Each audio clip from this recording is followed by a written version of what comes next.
great piece of fielding. Bowles. Yeah! Got him! Yobiyote. One for the leg spinner. Leg stump finds a gap. Can he hit the stumps? Oh, I reckon he was out, but that'll do.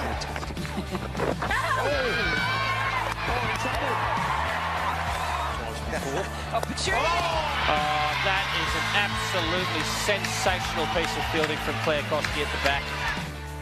Left indoor cricket, here he is. And there it is! He's entered the stats straight away! Fraser McGurk cuts and he's away with a boundary. Nice start to his domestic 50-over career.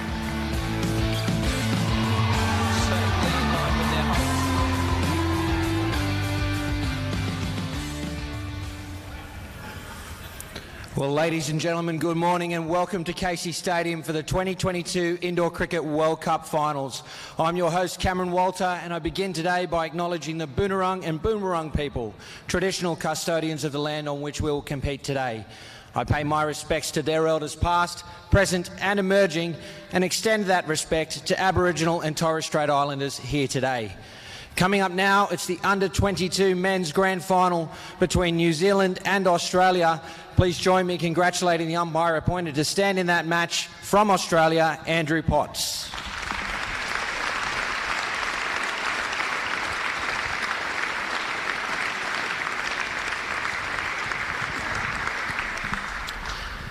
And introducing first, the defending champions, Australia.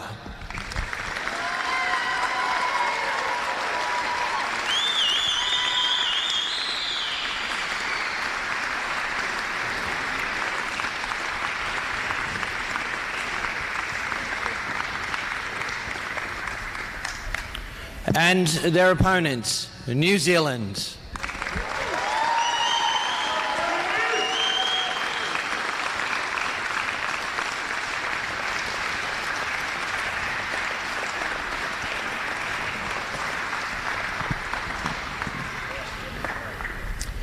We are live and exclusive on KO Sports here in Australia and on YouTube right around the world. We're just about ready to get underway, but first, ladies and gentlemen here in the venue, if you are able, I invite you to please be upstanding for the national anthems of Australia and New Zealand.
And there you have it, ladies and gentlemen, the national anthems of Australia and New Zealand up ahead of the big dance, the Under-22 Men's World Cup Final live from Casey Stadium. If you've just joined us, I'm Cameron Walter alongside Gary Lowe and Paul Botterill. And Gary, good morning to you. Good morning, Cameron, and good morning to everyone right around the world.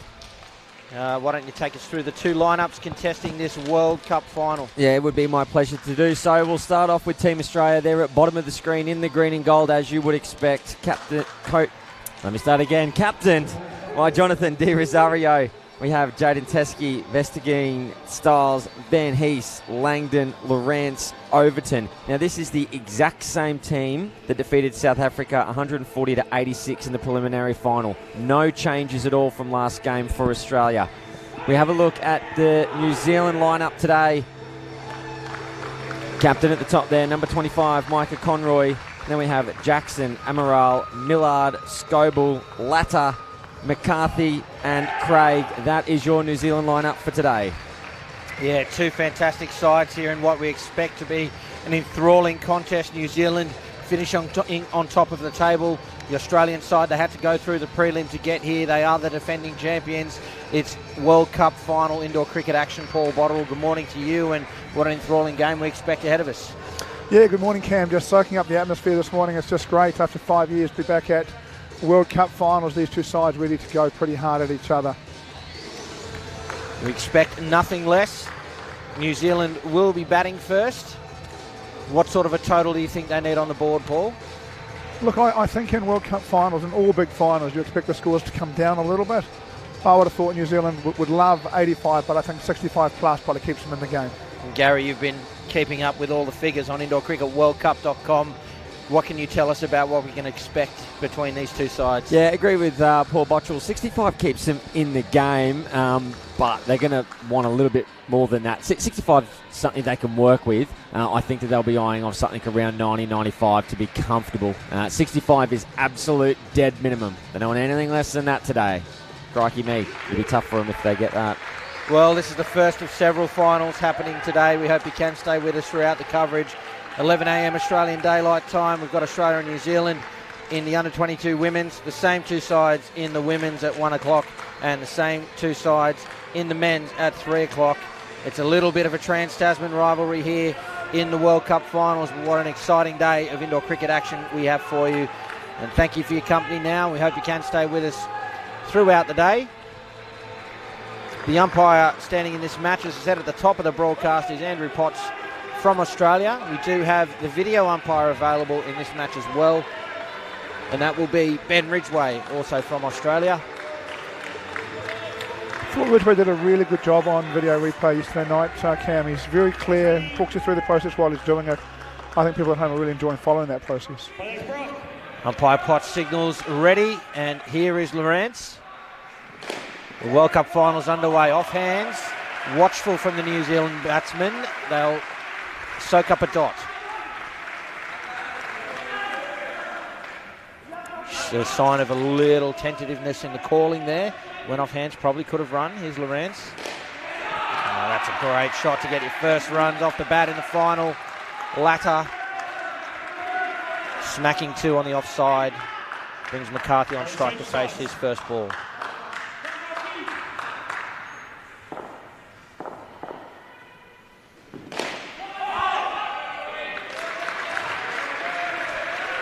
Another dot ball. This batting partnership did particularly well when they played against each other on Tuesday. Lawrence this time tucks around the corner for two. Oh, a little half chance there too. And a little one. Had to be quick on their bike, Australia. Latta and McCarthy batted first against Australia on Tuesday. They went on to score 37 runs in that first batting partnership. Batting second.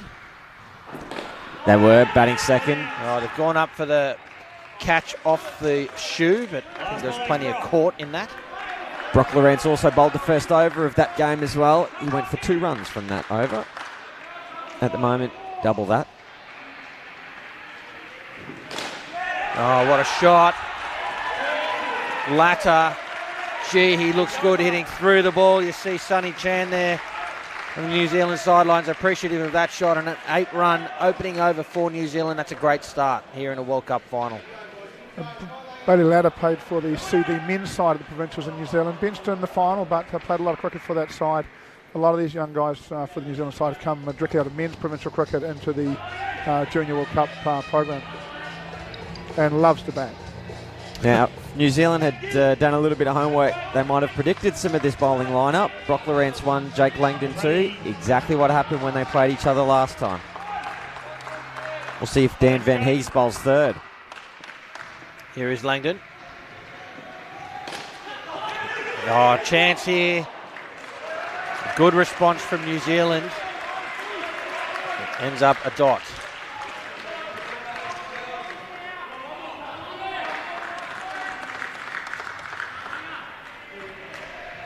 Back live. Chance again, just for safe. A good flick from Van Hees, but Ladder is home for 2.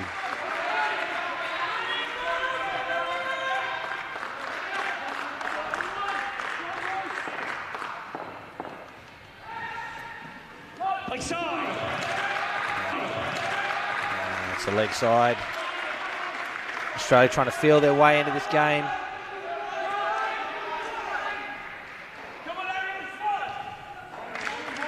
Little word from the skipper. Here comes Langdon.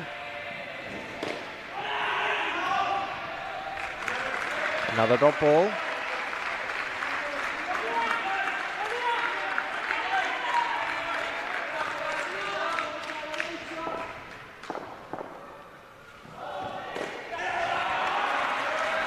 Comfortable 2 to McCarthy. They look in good nick, these two. It's where you want to be in a World Cup final. They really look nice and confident. It's a really positive start from New Zealand. It's hitting the ball for their toes, look really good. This will be a bit of a game of chess between Paul Anderson and Rob Boyson. As we said, they were New Zealand coaches together. Paul Anderson, Rob Boyson's assistant for New Zealand. And putting the same opening partnership out is quite a nice move, because the more you face the bowler, the more comfortable you get. It does put some pressure on the Australians here to either bowl bowlers that they're very comfortable with, or to change what they do. And a nice start to the tactical battle by Anderson.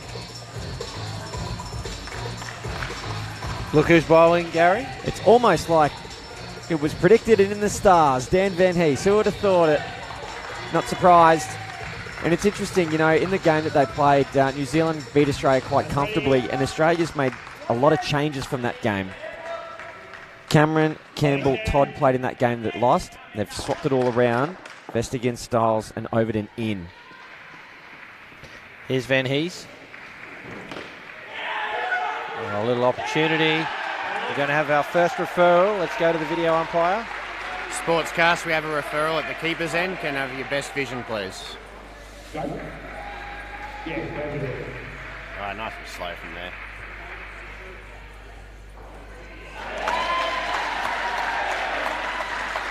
I've made my decision. I'm going to the board now. Yeah, pretty clear that one.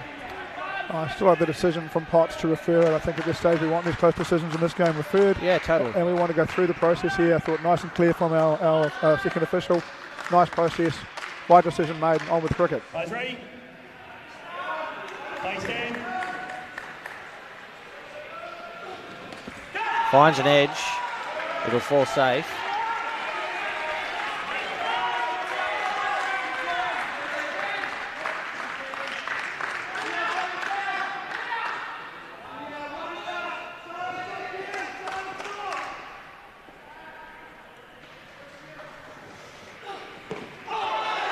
Right into the legs.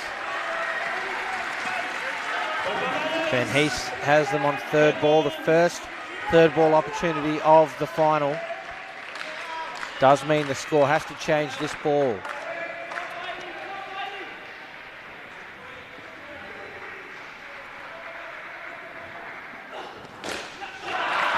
Plenty of width. I think Ladder's not going to miss out there.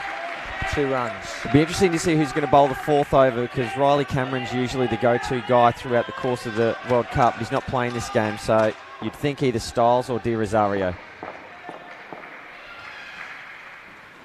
Leg side. Leg side from Van Hees.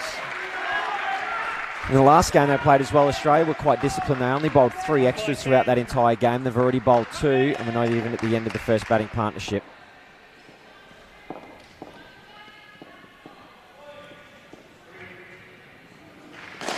Driven and into the backcourt for 4. I've said it before, I'll say it again. These New Zealand opening batters look in fabulous touch. 9 runs from that over, and they have moved to 23, Paul. Look, really interesting game for me. Australian players tend to hold their hands and bounce the ball, and to counter that, Australian teams tend to bowl quite full. New Zealand players tend to hit through the ball and drive it, and we tend to bowl a bit shorter to counter that. Right now, the Australians are bowling full at this New Zealand team, and both these players will punch it through the lines if they do get the ball up in their area very comfortably. I think the Australian team may need to just drag this one back a little bit if they want to get some control. Overton's an interesting selection. He's only taken the 2 wickets from his 7 games.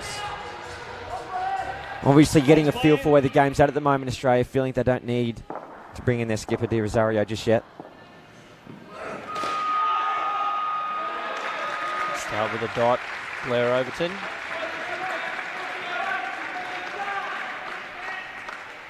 Big over for Overton, pressure over for him.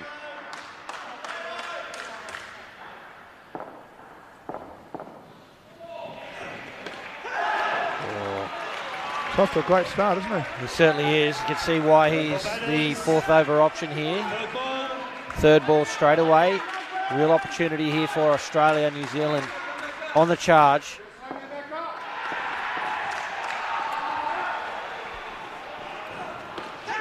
Beaten outside off. That'll be out. The first wicket falls. Smart play from the Australians. Blair Overton doing the job. The classic 3rd ball wicket. Let's check this out on the replay. Just nice and wide inside the line. And Langdon, great keeping, knew he had time to just hold on to it and affect the wicket at the keeper's end. Yeah, he's been given the responsibility for the 4th over, and he's grabbed it with both hands, hasn't he? Doing a wonderful job, is Overton. Oh, driven to the back. 4 runs. Almost erasing the wicket. Overton, nice and tall guy, gets a bit more bounce than the others. I think it is. He has got a really good over. 2 balls remain. Ladder finds the net. Another 2 for the New Zealand side.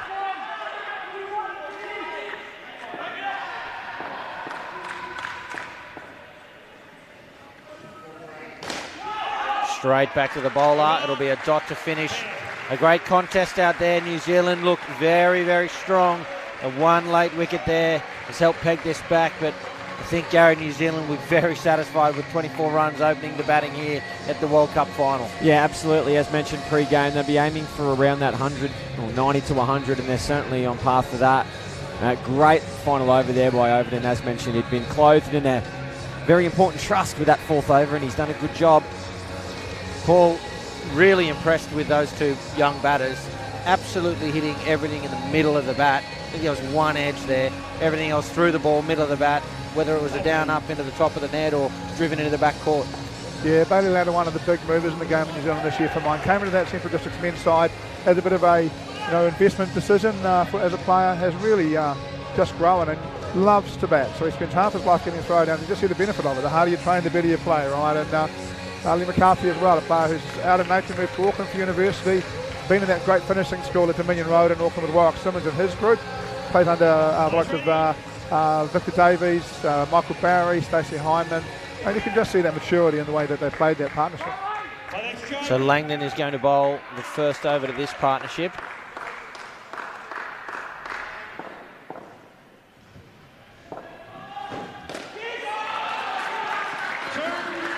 There's 2 runs to Conroy, the Kiwi captain. Again, New Zealand sticking with a winning formula. Conroy and Craig batting together in the 2nd batting partnership against Australia on Tuesday as well. They put on 24 that day. Driven flat, a little opportunity. It does fall right in the gap there. Craig's away for 2. New Zealand coaching team have got a lot of faith in Regan Craig. He's a player who's been around for a while.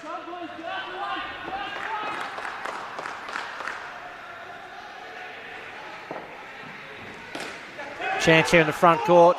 It's a good piece of fielding there from Overton. But New Zealand are home. They'll look to target Craig slightly here. Doesn't have the highest conversion of getting off strike, does take a few dot balls when he's out there. You can talk about wide between overs as well. There's a really clear area in his technique that they will have had a look at, and it is different and quite interesting.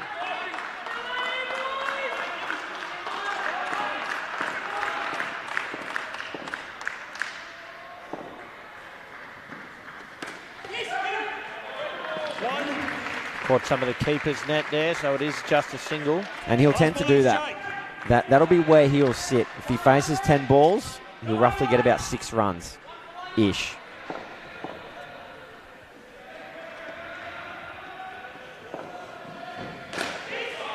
Full wide, head into the offside net for 2. Another good start for New Zealand, 9 runs from Langdon's second over. Regan Craig, when he bats with his hands quite far apart on the bat. Now, it's really unusual, and maybe 10 or 15 years ago, that would have absolutely been trained out of them. These days, they encourage these players to bat the way they bat. But what it means for Craig is, and we've had a guy play Test cricket with the script, but what it tends to mean is it's harder to hit the ball hard straight when your hands are far apart. He should be able to punch, he should be in good control. The bottom hand being at the bottom, good control of the face of the bat, so he can play the shots that Gary Lowe's talking about. But it's harder for him to hit straighter. Rob Boyson will have noticed this, he'll certainly know it. It will affect the length Australia bowls to him, I think. Verstegen is going to bowl the 6th over.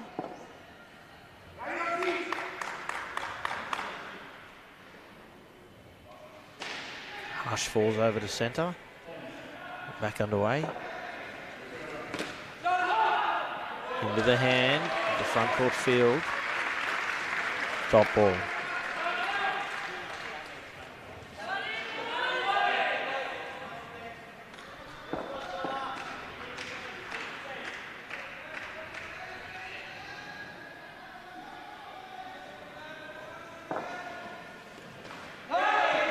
Again, this will be out. It is. We are referring it. Let's go to the video umpire. Sportscast, we have a referral at the bowler's end. Can I have your best vision, please? Alright, so here it comes in. In the hands. Hands come down onto the stumps. It's clearly out. We have a decision, and I'm going to the board now. Well, I'm not sure if they thought that was third ball, the New Zealanders. It certainly wasn't, but there was no run there, and a run out is the result. Looks like Craig called him through from the non-strike event to mine. I'm keen to be with you. This is possibly the best start I've seen from the New Zealand side in a men's World Cup final. They've looked really good early, and they need to keep their composure and keep making good decisions at this point.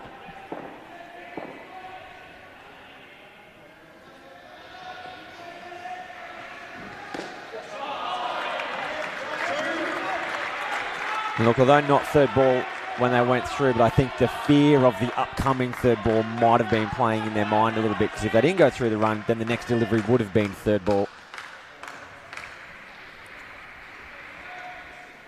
2 balls remain.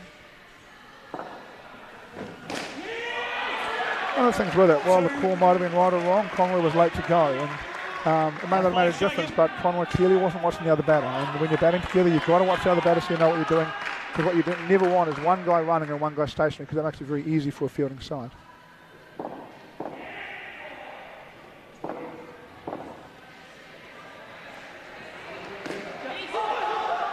And this single to close out the over. A better one for the Australians with that wicket. No runs from it for New Zealand. Still well placed here early in this innings. One of the things that New Zealand faces in World Cup finals is that Australia are really good at things like calling and running, and it's unlikely we'll see 2 Australian batsmen at the same end at any stage in the event, whereas New Zealand often picks up 1 or 2, and that's a 10 or 12 run swing, and it makes a big difference. I mean, New Zealand really has to be able to, in other departments of the game, be superior to Australia by a reasonable amount to win a final against them.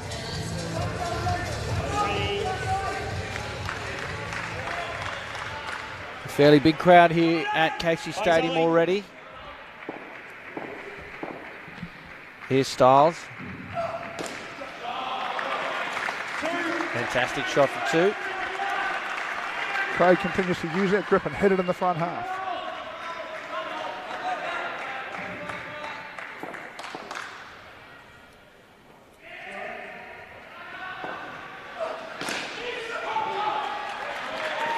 Finds the gap there for 2. Does Conroy.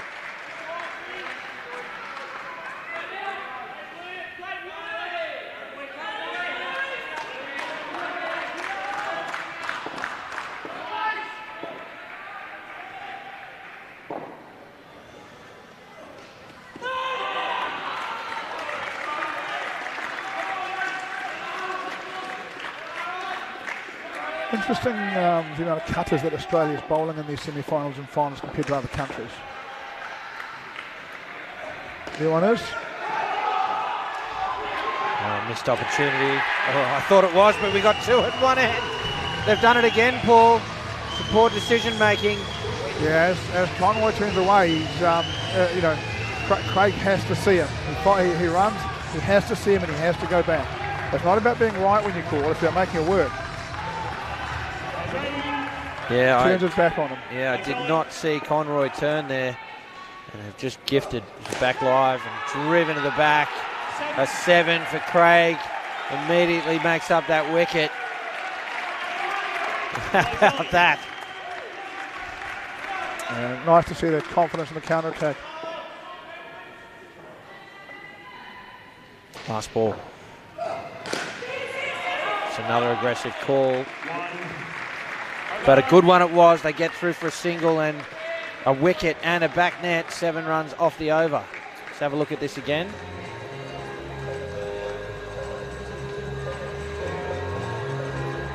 Thought it was all over when the ball got thrown to the back of Overton, and there's that shot. Good courage. Yeah, not overhit. Beautiful shot. Look, it's one of the things. New Zealand a very strong side. This is the best junior side we believe we've sent away for some time. New Zealand have had high hopes for this side for some time. But so far, at this level, good players are good enough to get you out. And you need to make sure when they don't get you out that you don't go out. And 2 are calling her a run out from something that'll be on Coach Paul Anderson's mind, and the New Zealand partnership now needs to get through this final over and run and call really well.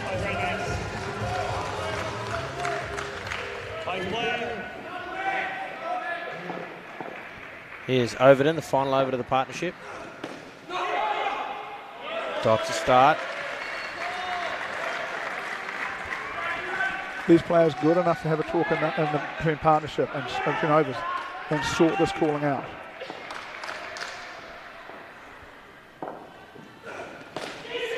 Oh. Gee, I thought we were in for another one there. The call was right.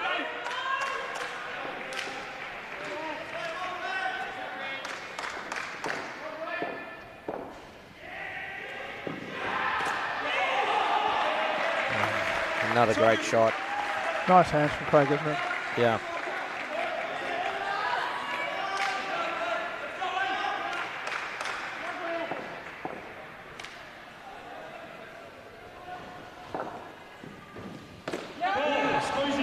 It's a no ball for encroaching on the exclusion zone.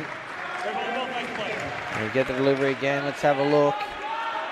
Jaden Teskey well and truly inside that. It was his feet. You don't often see that. His foot was in there. Just misjudged the diameter of the exclusion zone there. And what a fantastic decision there by umpire Potts. That's the thing with the umpires.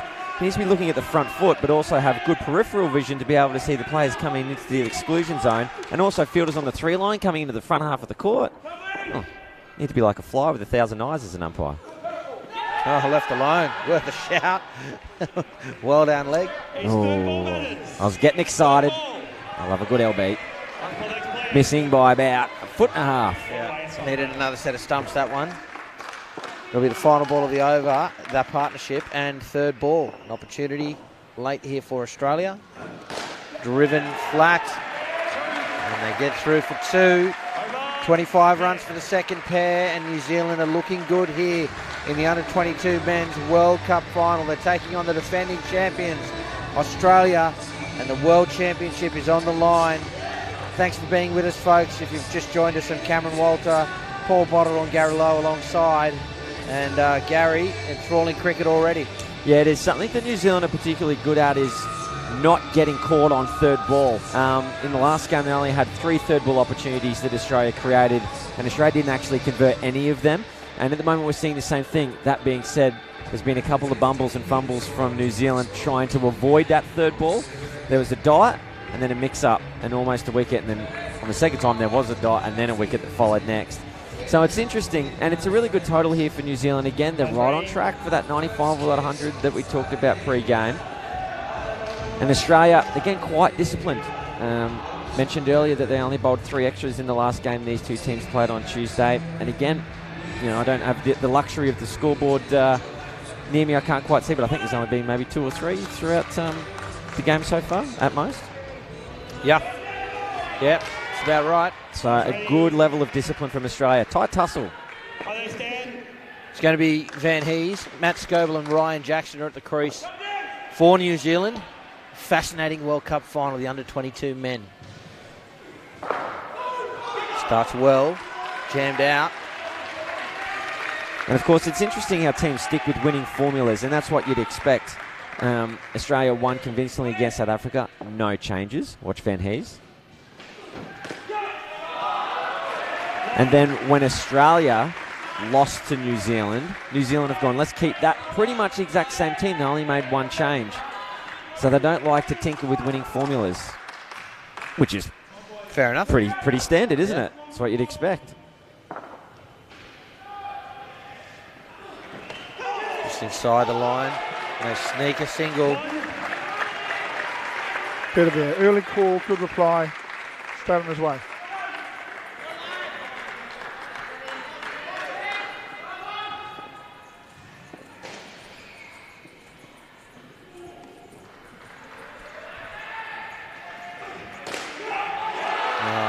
Lovely shot from Scoble off his legs.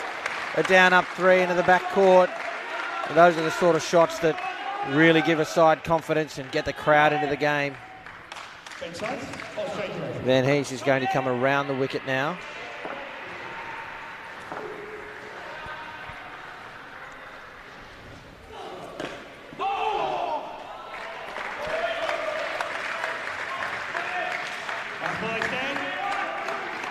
One ball remains.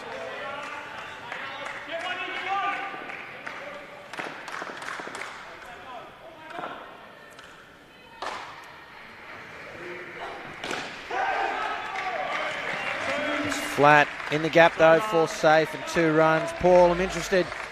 You've obviously been a coach for a long time. You've worked with both Rob Boyston and Paul Anderson. How are they feeling right about now? Oh, look, to be honest, I think right now they're just pretty engrossed in the game and what's going on. Boyston, they're both really good to work with in different ways. Boyston, a very good batting coach, and the score won't be bothering Rob too much because he'll have picked a side he thinks can chase on anything. Whereas Paul Anderson will feel with the bowling that he's got at his disposal as a fielding coach, that really, this side can bowl and a big total will be very hard to chase down. And in their own world, they're both exactly right. We're going to see a fascinating chase here. Interesting for mine, Ryan Jackson's start. He's looked quite tentative, probably been the best player in this grade. A little bit of a tentative start from Jackson. He needs to just settle and play the way he's played the rest of the tournament. Verstegen bowling his second over.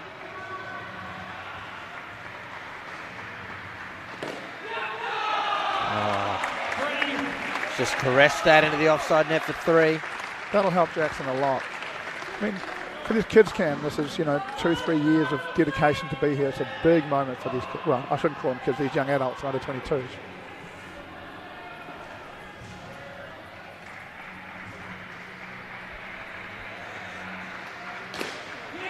That should be out. They just needed a direct hit. It was a good response from Jackson. He got down there quite quickly. The big dive, direct hit would have been well and truly out. One of the features of this New Zealand side is they are all very quick, and it does really help. Great athletes, a number of these players. Our keeper says, hey, can someone else come in now? I'm wearing gloves. Yeah. Can someone else come and do this? Indoor Cricket 101.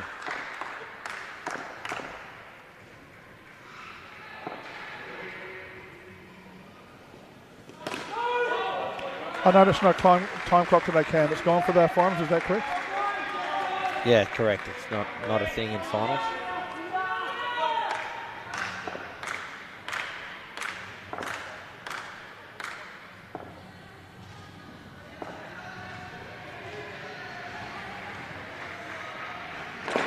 Oh, straight through. Verstegen gets through Jackson. A huge wicket for Australia. New Zealand were accumulating runs. And that pegs a little bit back. Is that the spark for the Aussies? Here's the delivery again.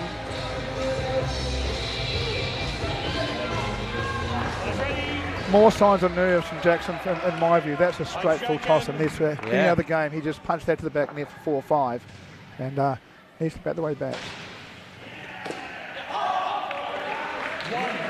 It's a single. 1 to come. Huge expectation in this game on Ryan Jackson. It'll be great for his development. Looks like he's feeling it a little bit to me at the moment.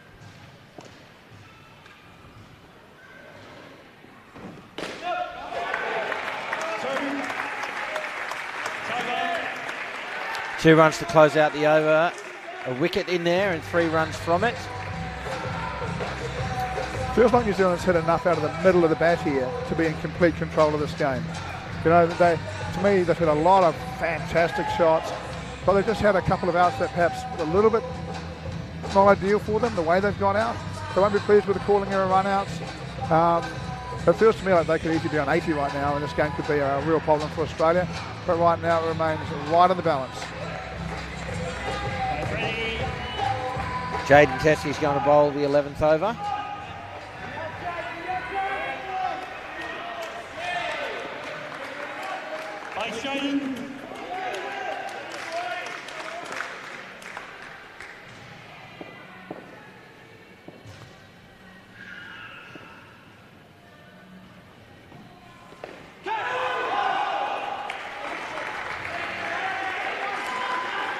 Scoble trying to cross the line there onto the onside. Dot ball.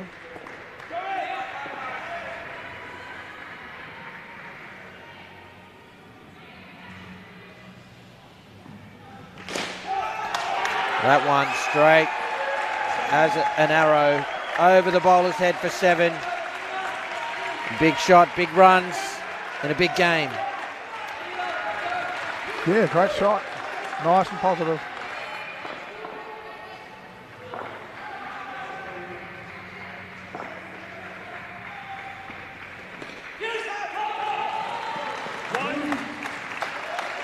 Single through backward square leg.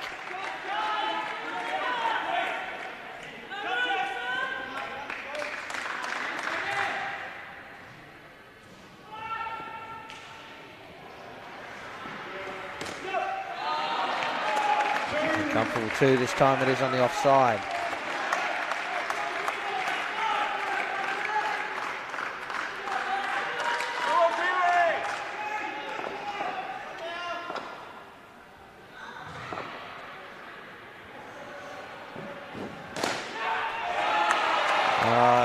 Shot through to the back court for 4 for Jackson.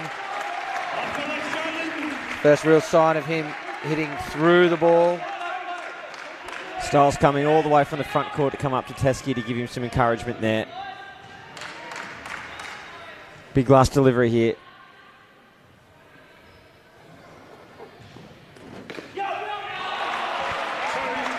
Scoble finds the net for 2.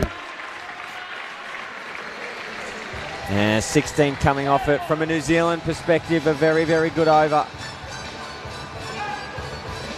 It absolutely is. 16 runs, you'd take that all day, wouldn't you? Oh, 1,000,000%. At the moment, this batting partnership on 26, flying along. No surprises here to see the captain, De Rosario, bring himself into the attack here. Yeah, it has to be now. De Rosario, he's a local around here, plays for the Cranbourne Kings.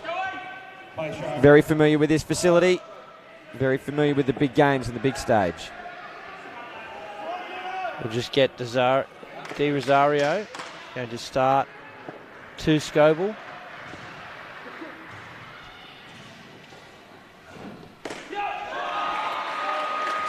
Two runs there, and we'll cross now during this over to Paul Botterill. Hi, Michael Conway, captain of New Zealand. Thanks for joining us. A really positive start from New Zealand. Has that been part of the plan? Yeah, always. I think when we go out to bat, we're always looking to score runs and try to take advantage of some of the bowling, yeah. I've noticed particularly after wickets we've seen no back nets straight away. You guys have real belief that no matter what's going on, if it's the right ball, it goes to the right place.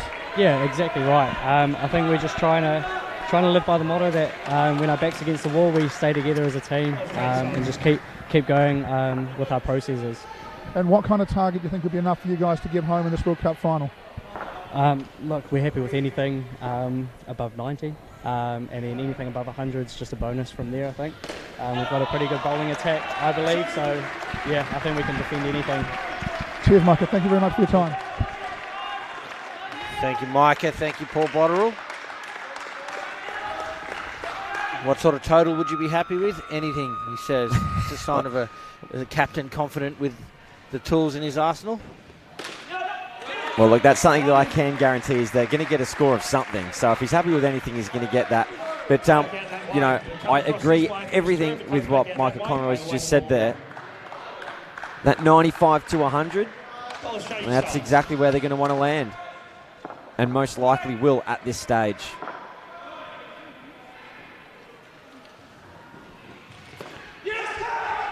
Oh, that's out. A great piece of fielding from Verstegen. Another New Zealand pair was just starting to get away with them. The Australian side fights back. Yeah, in living rooms all across the country, and particularly out at Wynnum, Action Indoor Sports Wynnum, they'll be all watching this, and this is classy indoor cricket. Watched it closely off the net, a strong palm to the ball, straight onto the stumps, direct hit, gone. Big play. Last ball for De Rosario.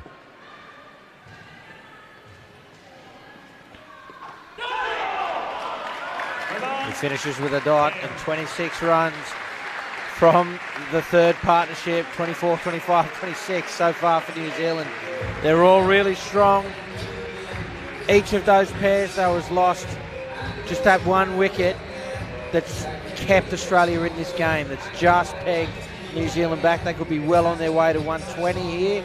Instead, they're looking at something around about the 100-run mark, and that still will be tough runs to chase in a World Cup final.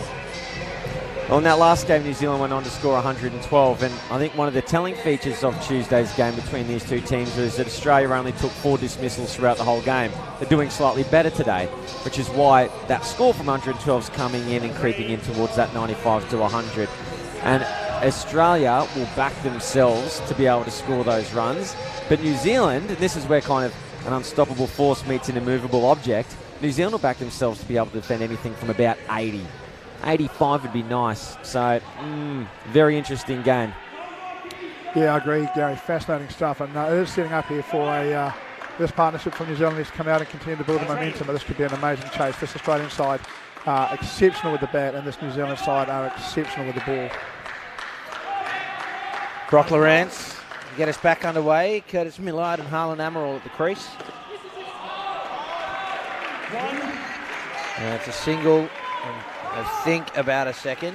Look, Amaral's been particularly good. He's one of the highest averages in the whole entire World Cup, not just this division, but across everything. 17.63. That is massive runs off your own bat. That's pretty reasonable in a 6-ball over game. Because, I mean, how many of those deliveries is he facing in a batting partnership? He's not facing 24 deliveries. What's his strike rate? 150. Yeah. I think Cam will be considered by New Zealand to be one of the big finds. Not only he batted really well, but he's just found a yard with the ball. And given they've already got a few guys with a little bit of pace, it just really helps the balance to have another one. Good start from Lawrence. Safely negotiate third ball. Yeah, Verstegen pretty close there to that exclusion zone, staying out of it.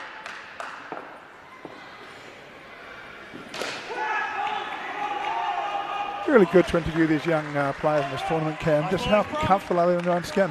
They look relaxed, they say clever things, they understand what's going on. You know, they're a real credit to the teams they represent, aren't they? And their countries. Chance. Oh, I thought that was a direct hit. It's a great piece of fielding. Amaral is home. And with that single, 3 runs from the first over, it was well bowled from Lawrence. It's been pretty standard, hasn't it, Cam, for the first over of every partnership to sort of be 5 or less. They've really had to get in and work really hard and then build through the rest of the partnership to get these numbers up into the 20s.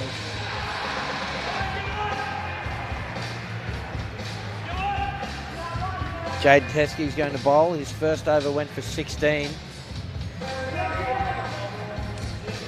In a sense, New Zealand may feel they can target him. How can he respond? See an intense conversation here between Lawrence and the captain, De Rosario. There's some suggestions about what should be bowled here.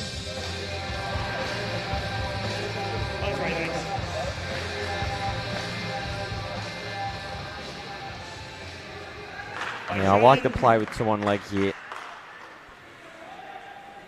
Here's Teskey. Yeah, coming right arm around the wicket, angling in, get into that awkward hip area that we always talk about, feed the 2 leg side fielders, try and get a few dot balls. I like this.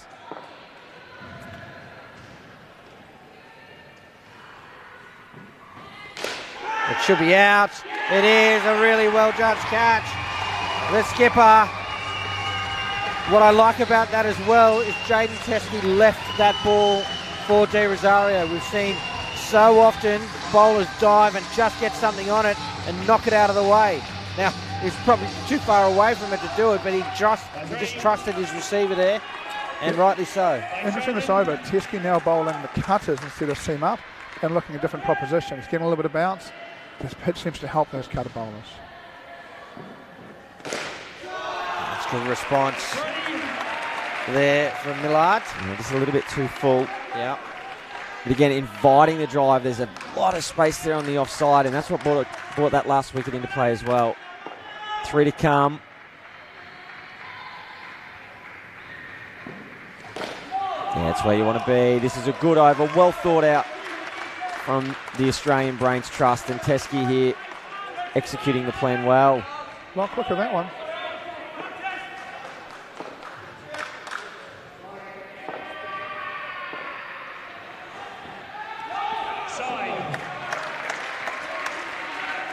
The leg side gets them back to 0 from the over.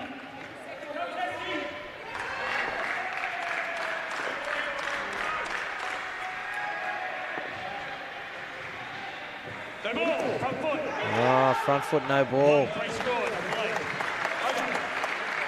Gee, I hate to see those. Plus the run. It's 3 off the delivery, 3 off the over. Again, a good one for Australia. They're on top of this pair at the moment in this tight battle here late in the New Zealand innings. 80 runs up for New Zealand. They're already in the vicinity of a defendable total. Rob Boyson having quite a long chat with his captain there. Clearly something he wants to see. This partnership not away to a big start. This area around 80. How much would Boyson love to see these next 2 overs go for 6 or 7 and New Zealand be kicked under 90?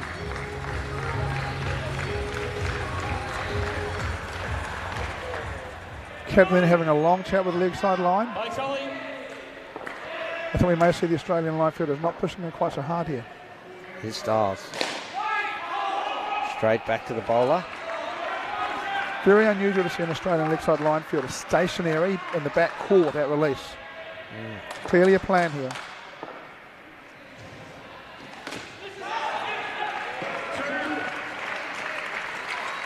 Two runs to Amaral. Now, Lawrence offering a lot of guidance to bowlers. He's one of their strike bowlers, so he's probably got some good things to say. Another cutter.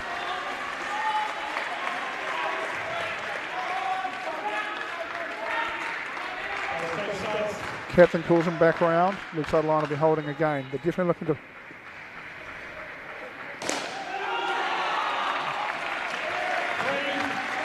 Great work by the captain on the back to save one there as it sort of nearly sent the wrong foot and bounce around him.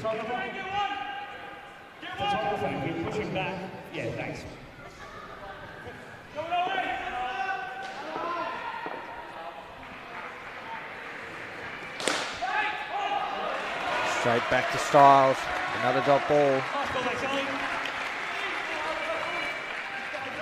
One to come. clearly the game plan with the leg line fielder there and the bowler running into that area. It's quite tight and they must feel Amaral hits it through there.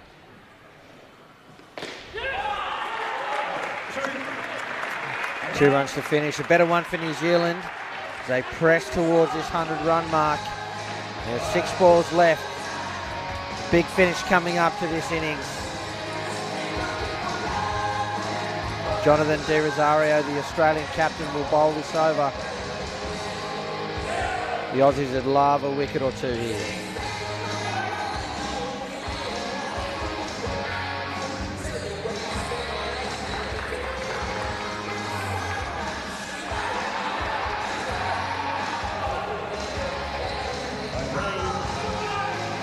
Well, this is the guy that you want bowling your last over, that's for sure.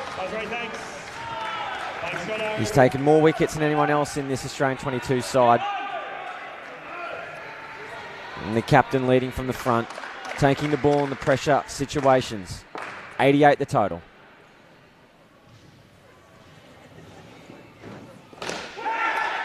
Oh, took a couple of grabs, but Van Hees does the job. That's a well-judged catch in the end. Didn't get it cleanly. Some nervous moments there by Van Hees. Let's have a look at this again. Oh. Connor didn't know whether to have his hands or fingers facing up or down. Awkward little spot. Drags it in.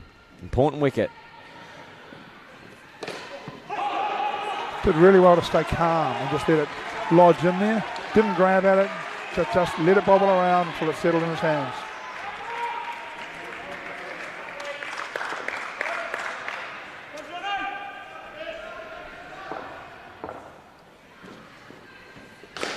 Oh, what courage from Amaral to run at that one and put it to the back net for 7. And that brings up 90 runs for New Zealand. Considering that last ball he faced, that is courageous.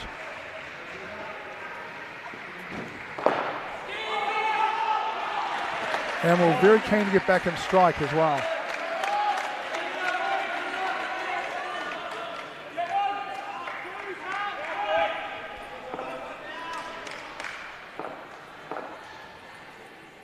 Here he is. 2 balls remain.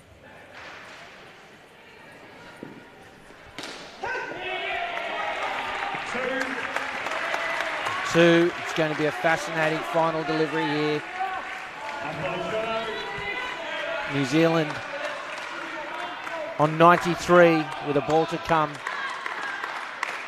The skipper De Rosario. What magic can he weave?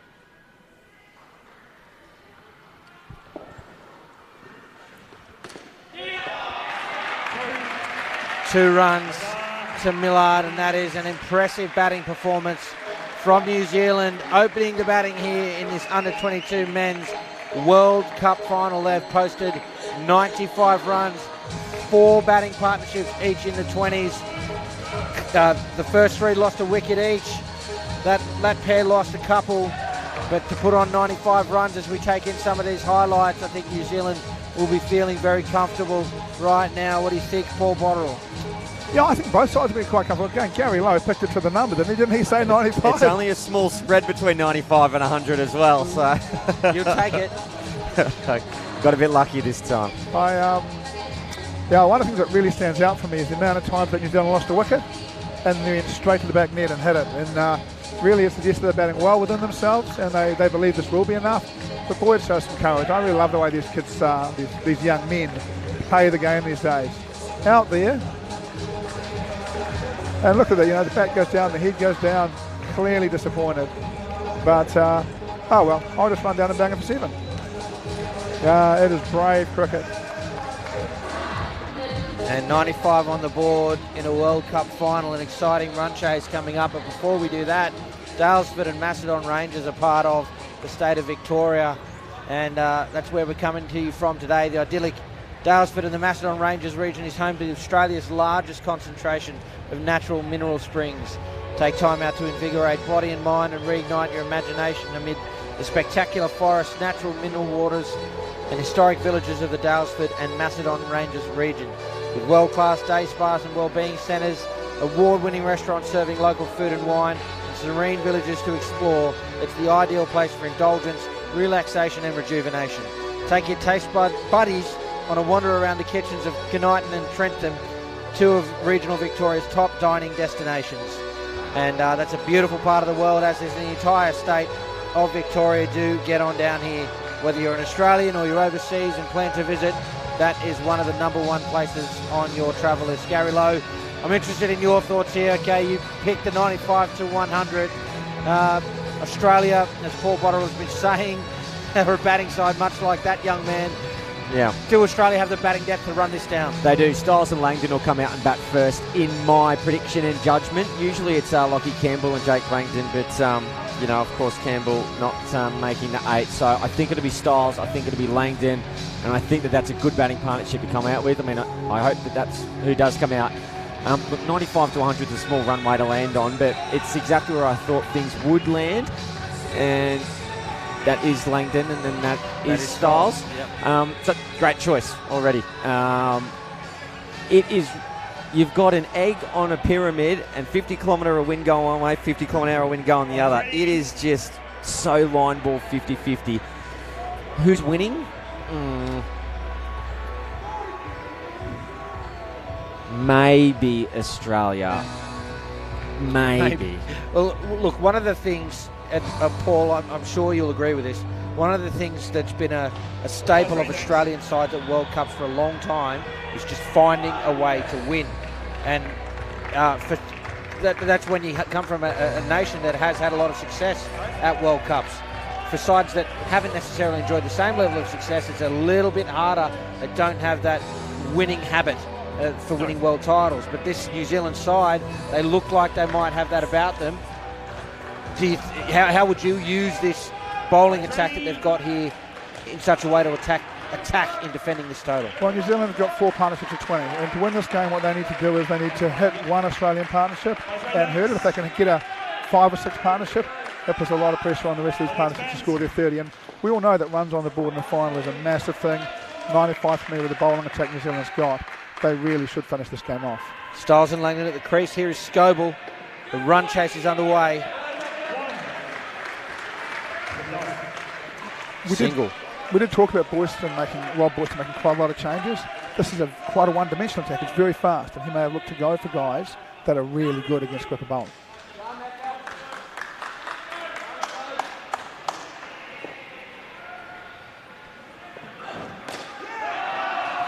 Comfortable 2 on the offside for Langdon. It's a nice way to ease your way into this run chase. Confident shot. Yeah, for sure.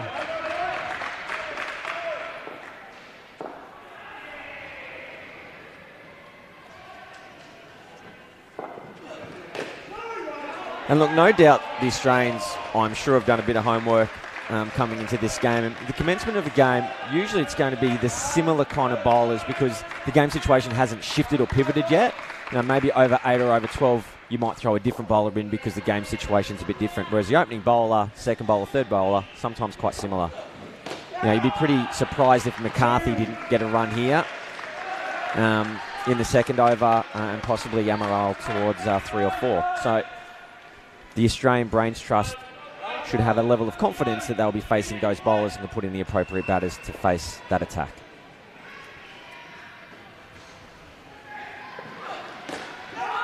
Sent back, a chance at the top. I think we'll have that reviewed. Let's go to Ben Ridgway. Sportscast, we have a referral at the bowler's end. Can I have your best vision, please?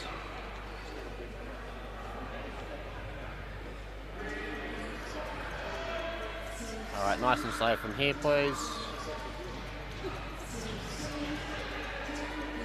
Ball should be coming into screen soon.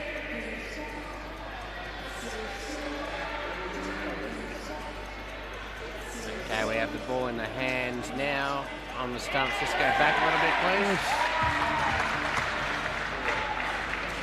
Go very slow, please. So ball's coming into the hands.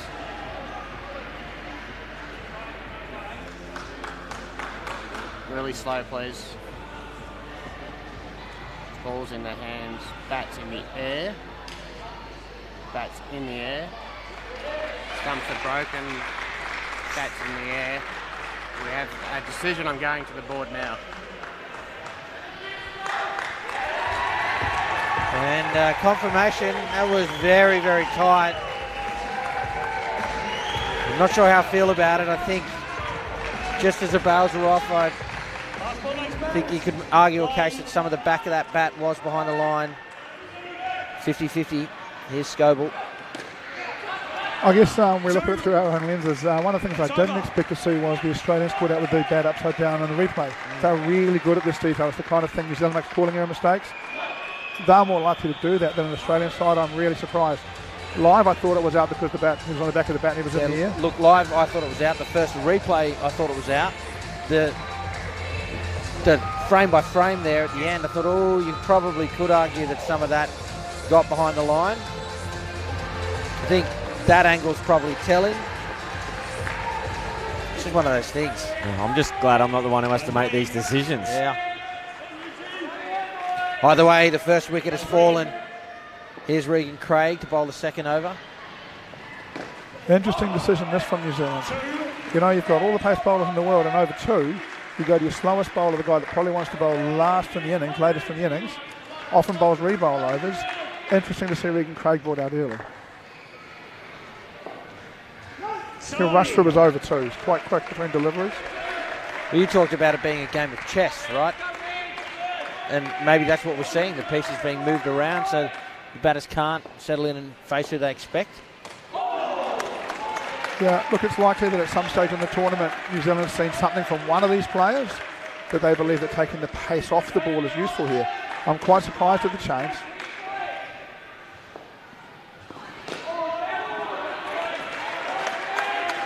One of the things that will be interesting for me in the chase is how New Zealand use Ryan Jackson, probably the fastest bowler and maybe the best bowler in the grade. They've been bowling him very late, and I wonder in the final where they'll introduce him. It's a wonderful shot from Styles. He gives a fist pump. That's quite a way to see off third ball. One ball remains.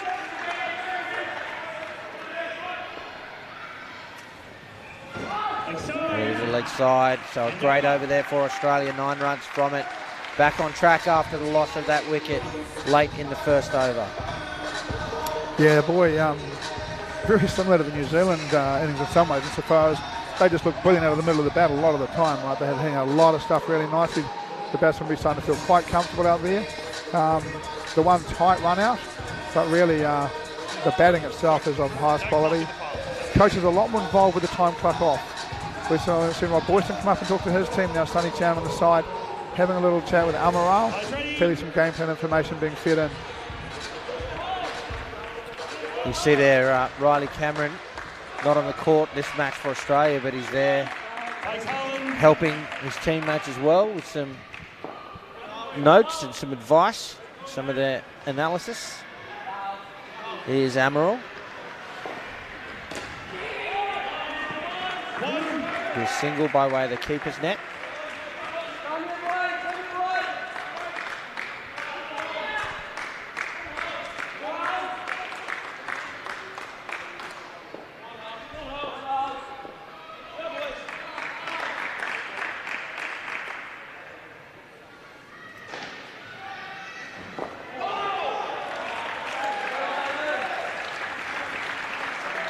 Good to see the two sweepers sweeping here for New Zealand as well. Both Jackson and Conroy working well there on the 3 line. So those little 1% plays that make a massive difference. Good to see.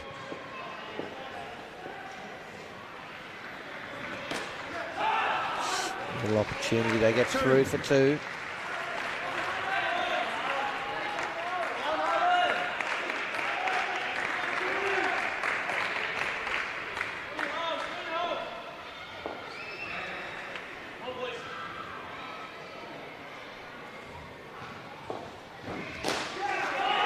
Hit with some authority from Styles, another 2.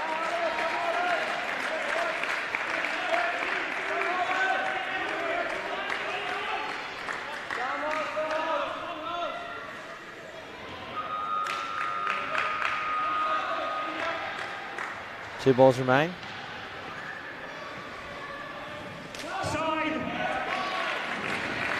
to leg side.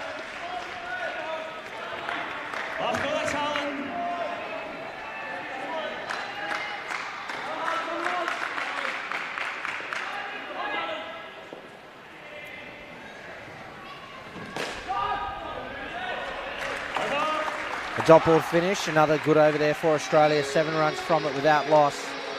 And nicely placed here to get off to the right start here in this run chase in the Under-22 Men's World Cup Final.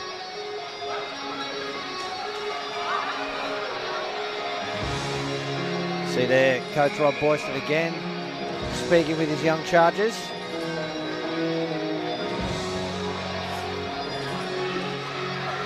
It'll be the New Zealand captain, Micah Conroy, to bowl the final over to the partnership. This game set up quite nicely here. An exciting run chase live from Casey Stadium. Yeah, Micah Conroy has been known to be given the ball on the 4, 8, 12 and 16 overs. Here he is. Straight to the fielder who throws it into his friend's head. Back of heads is a nasty place. Yeah. See that trainer Haley Rawson coming out to make sure he's okay. We need our tournament medic out to conduct a HII. I'm sure he'll be okay, but it never tickles. And it's pretty soft back there on the back of the head too. Can really sting in behind the ear. Yeah, that's what's got him. It can be quite tender. He says, "Man, this is a World Cup final. I'm not coming off for anything. You kidding me?" But they've obviously done the appropriate checks and he's good to go. Medical staff have done a wonderful job all this week. There's a lot of games, a lot of minutes out on court, a lot of deliveries bowled and faced, and runs scored. But, everybody's kept pretty safe throughout the course of the week.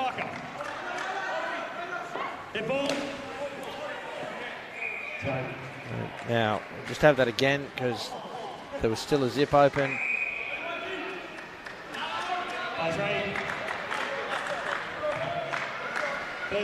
It is third ball.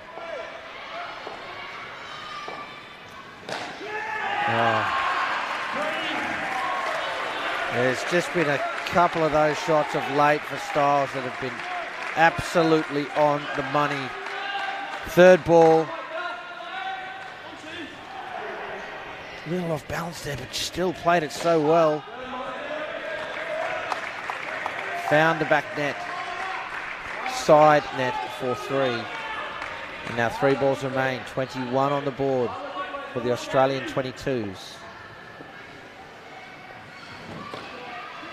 A little bit of indecision. Very lucky to get away with that, Australia. That just shows how hesitation can hurt you. They wanted to go, they didn't want to go.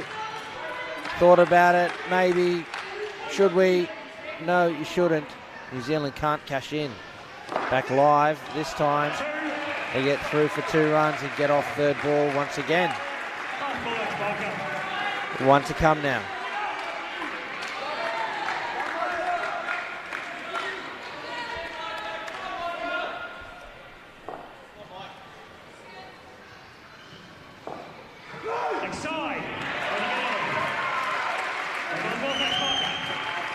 Well, that hurts in the last over. Extra runs and an extra delivery. And another. The New Zealand captain is pressing a little too hard here. A little bit wayward. 1 ball remains.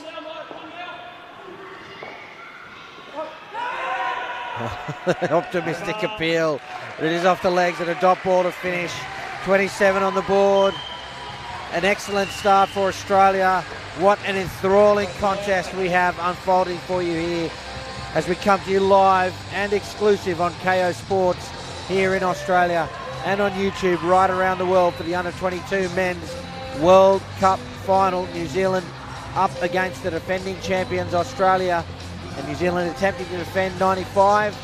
27 on the board for the Aussies, and De Rosario and Overton batting second. They'll feel pretty comfortable with that start, but gee, this is going to be a tough tussle the whole way through, Gary. Yeah, it will be.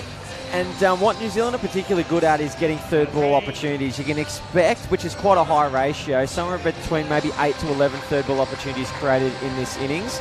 And what they do really well is string dot balls together. So in the last game these two teams played, New Zealand 31 dot balls and actually got 9 third ball opportunities. Australia 27 dot balls but only had 3 third ball opportunities.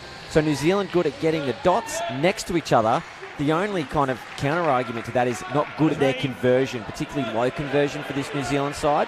When they last played, 9 third ball opportunities, 0 conversions. Gee, that's telling, isn't it? It is, and at the moment we've seen 3 third ball opportunities and 0 conversions thus far as well. So we'll see. They can get the third ball opportunities, just got to start converting from a New Zealand perspective. Here's De Rosario and Blair Overton for Australia. Millard for New Zealand. Beats the Aussie captain outside off to start the partnership. And again, those dots continue somewhere in the vicinity, maybe 27 to 32 dots throughout this game for New Zealand. They're really good at building the pressure.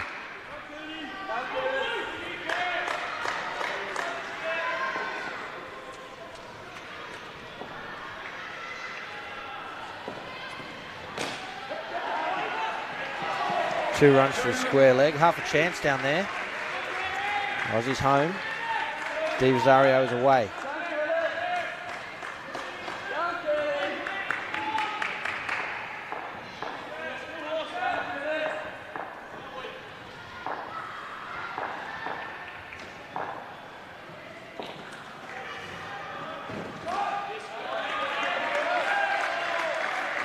Another dot. Might have wanted to save that one up for third ball.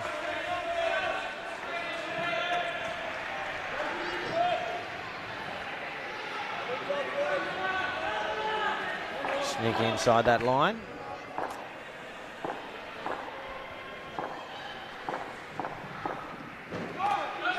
Oh, that one went through with some pace, a little fuller. New Zealand might be pretty interested in the feet here. The feet staying on the line of middle and leg. They're not going particularly towards the offside. And therefore they expose this as a possible chance to get past the bat. Well, what I don't want to see here is a third ball option, something back in at the body. I think that should stay right out there. Yeah, I agree completely. Yeah. Oh, whoa, that. A little disappointed with that. Well, he was trying to bowl at the legs and just inside that line. We see it all too often, don't we? Just a bowler beat a bat with 2 good deliveries and then try and change it for third ball. Yeah, particularly if it's a plan. I mean, you have a look at feet here. Feet do not go to the offside. So he's going to be brilliant off his legs because he's well on balance for that.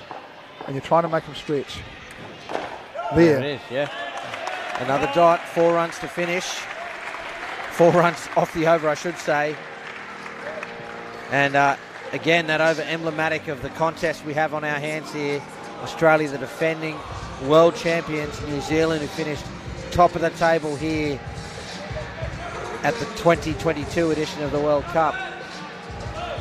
If you're at home and you're watching this game and you just want a little measure, Australia need 96 runs and there's 96 balls in this innings. So if they're going at 1 run a ball, they will win this game. Currently 31 runs off 30 deliveries, super tight. So if you're at home, you'll keep an eye on progress. 1 run per ball is the look for Australia. Bailey Ladder to bowl the off spinner.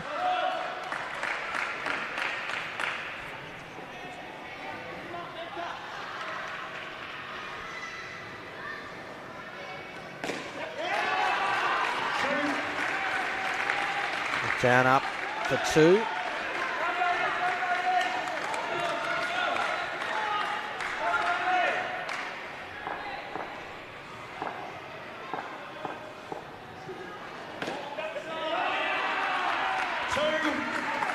This time 2 runs on the offside from the bat of Overton.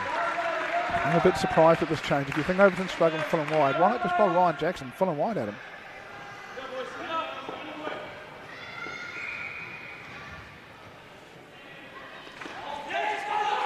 Chance at the top, it's got to go. We'll have a look at this. I think he's home. See what Ben Ridgway has to Sportscast, say. we have a referral at the bowler's end. Can I have your best vision, please?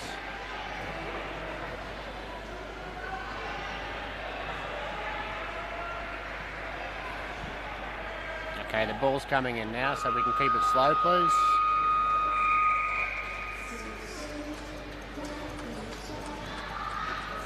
Ball's in frame. Receiver takes it cleanly.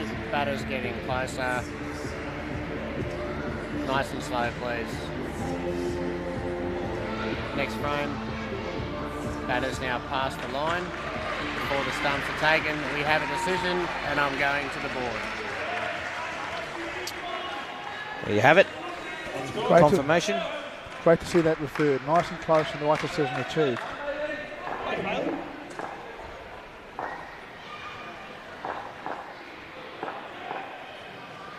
Oh, Overton advances. Ladder too good. The keeper does the job. And a wicket falls.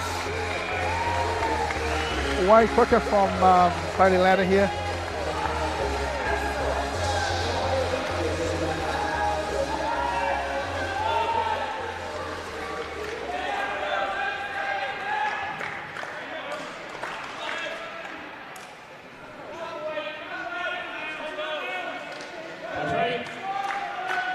Two balls remain for Ladder, having just struck for New Zealand. And through again! He's got a hat-trick! Unbelievable bowling from Ladder. Overton's head goes down. The skipper comes to talk to him. Quicker and flatter, straight through the middle and off.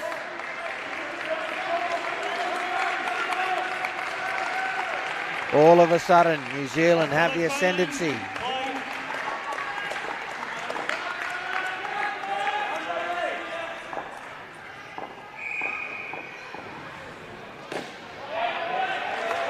A dot ball to close out the over. 2 wickets from it. -5 for Bailey Ladder. A huge over for New Zealand. -1 on the board for this partnership with 2 overs to come. This is really good from the skipper here, just talking through the game, letting him know that everything's going to be all right. Just keep working to the plan. Look, 2 really, really good deliveries. -10 doesn't help. But I think it's perfect that the skipper is out here with Overton. If something's going to happen like that, you want De Rosario out there to help steady the ship. Big over here, and Jackson, a lethal bowler for New Zealand. Oh, it's going to be tricky here for Australia. Good decision from New Zealand from here. They are going to try and twist the knife after a good over, bowl their best bowler, see what Ryan Jackson can do.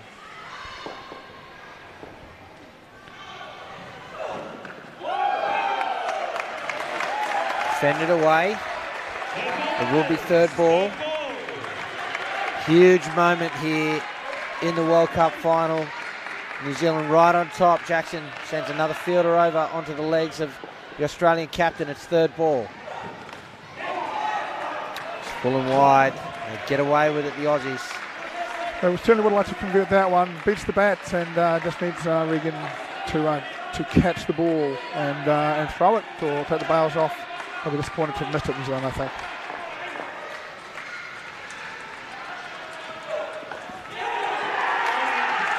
Big appeal. They're saying it's coming off the net. Umpire Potts disagrees. Let's have a look.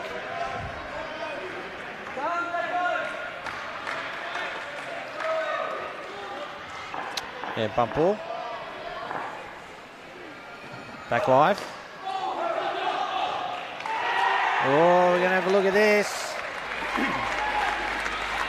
Sportscast, we have a referral at the keeper's end. Can I have your best vision, please?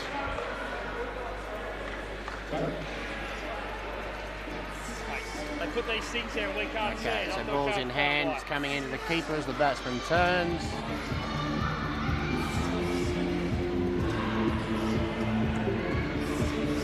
It's coming into the keeper's hand now. Batter's on the line as he gloves it. Batter's back over the line as his stumps are taken. We have a decision, and I'm going to the board now. Aren't these reviews brilliant? Every eye in the building just staring at replay screens. Yeah. The players, the supporters, everyone. He's done really well to get back there. Yeah, especially his momentum was still going forward for a very long time. Yeah. It's 3rd ball now, another huge opportunity for New Zealand. Get some bat on it, Overton, and they get through. And I'd like to see just full and wide here. We've pushed out there and he's struggled.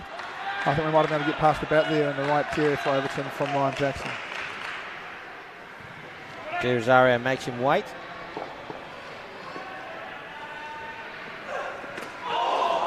And beaten. Very fortunate there, the Australian captain. He acknowledges it. 2 runs off the over, another good one for New Zealand. Here again, you see he was going forward for a while there, just gets back. And, wow. Even though Jackson did take a wicket, he only allowed 2 runs from the over, so New Zealand still well and truly on top of this pair. I think De Rosario has been brilliant, hasn't he? He stayed composed, he just kept playing his game, hitting his runs and trying to score well. And right now, this Australian side is trying to keep their side in the game so the last 2 partnerships can win it for them. And New Zealand's trying to see if we can hold them around here, if they can hold them around here. Here's Conroy. I think the batter would have been entitled to step back then, but he stayed at his crease and played the ball. That's on him. If he's not ready, he can step away. And he just kind of said that to the umpire that he wasn't ready, but that's on Don't take Overton. strike if you're not ready. 1,000,000%.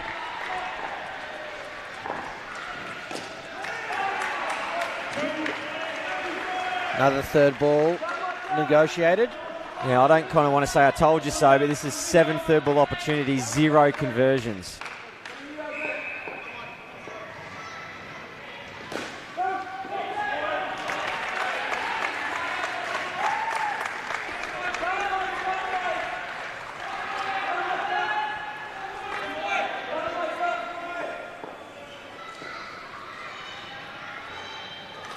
Oh, gets the edge, another wicket. A huge moment again. The New Zealand captain delivering for his country. De Rosario backed away and tried to play it against the momentum that he had carried over to the leg side. Finds the edge, and Australia in deep trouble now. 2 balls remaining.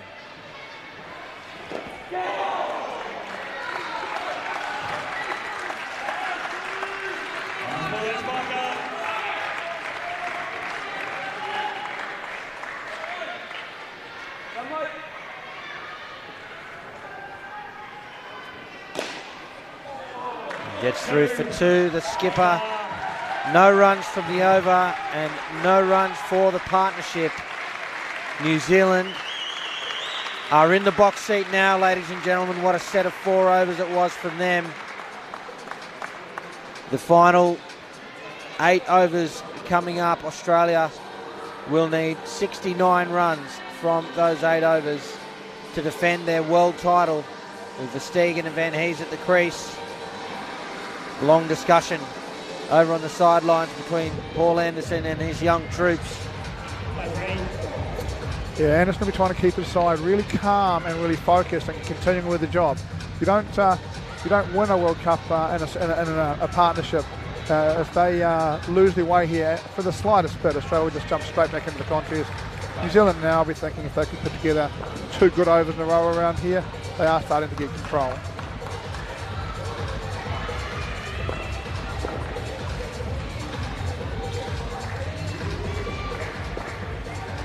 So the idea here for the 3rd pair to ensure the final pair has an opportunity to win the game. They've got to get to 55, don't they, Cam? There's an absolute minimum. Get to 55, leave the last partnership 40. They'd like to get to 60.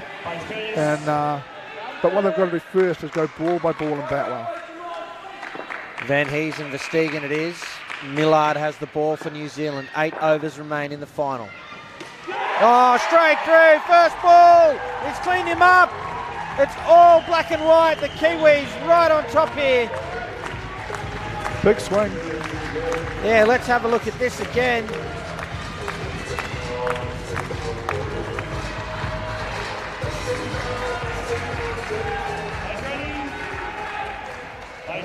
Straight through.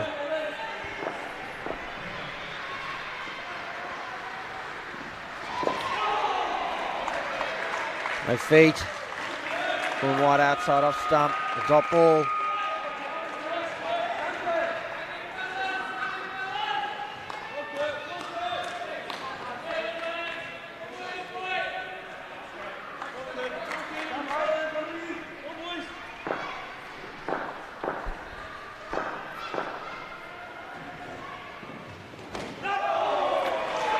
thought in the first partnership New Zealand really struggled to settle on a plan, and the second partnership was far clearer. And it very much looks to me as if they're going to try and get full and swing the ball a little bit to Van Hees at this point.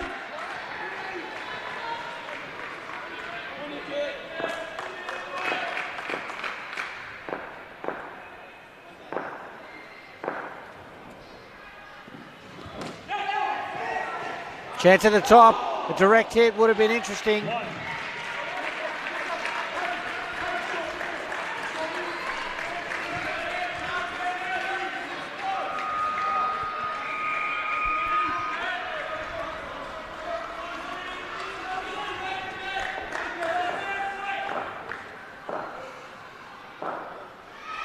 Two balls remain. Shorten him up. Oh, we're going to have a look. Let's go to the video umpire. Sportscast, we have a referral at the keeper's end. Can I have your best vision, please?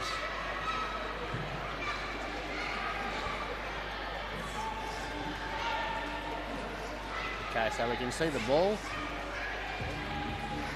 It's gone across to the point fielder as the batsman leaves. Safely in his hands. Flicks back to the keeper. Ball's coming in. The batsman's still short of his ground there. Into the gloves. Go back a second because it's hard to tell there. We may have to look at the other view from the keeper's end, please. Can we see this one? Let's have a look at this view. Slow as you can, please. The ball's coming in as the bat still. Ball has missed the stumps there. Short of his ground, we'll have a decision.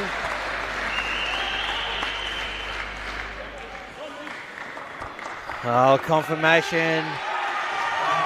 Another huge wicket for the Kiwis. They have got one hand on the World Cup here, ladies and gentlemen. This has been some performance so far with the ball and in the field. Right on top here in the final. Left alone. A dot ball to finish.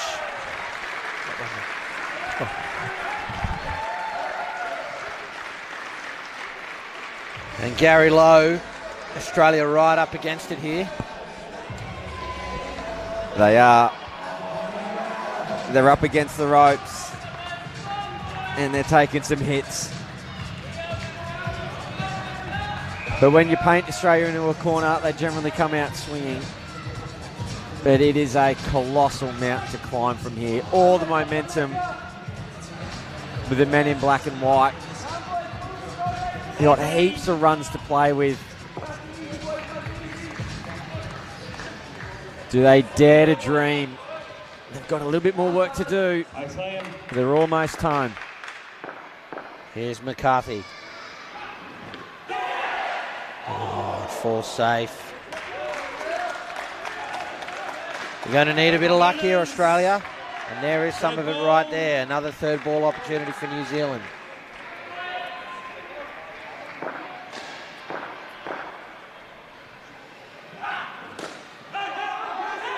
Oh, two batters at one end and given out. Can you believe it? The wheels are falling off the cart here. Australia now gifting New Zealand a wicket, and I tell you what, clearly out, a good call, but it's taken a long time for these two to come together, and in fact, the only reason they even passed is because they had to cross back, and they didn't even touch gloves then, Gary. You see that? A bit frosty. Yep.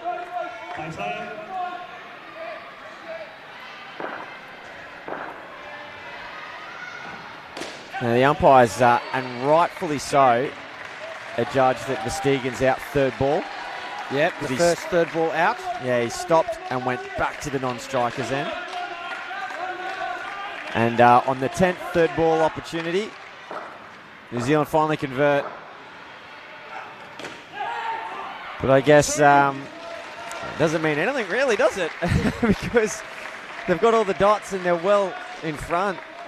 Usually third ball conversions much more important, much more costly if you're not converting, but today hasn't mattered so much.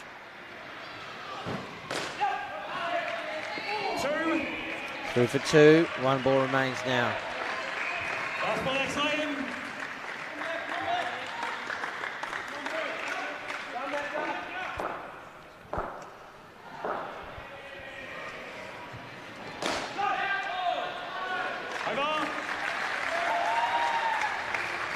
And that brings the over to an end. 1 run from it, another great one for New Zealand. Let's throw to Paul Botterill, who is with the Australian captain. Hi, Robert De Rosario. Thank you very much for joining us. A great effort by your team to keep this New Zealand side at 95 in the first innings.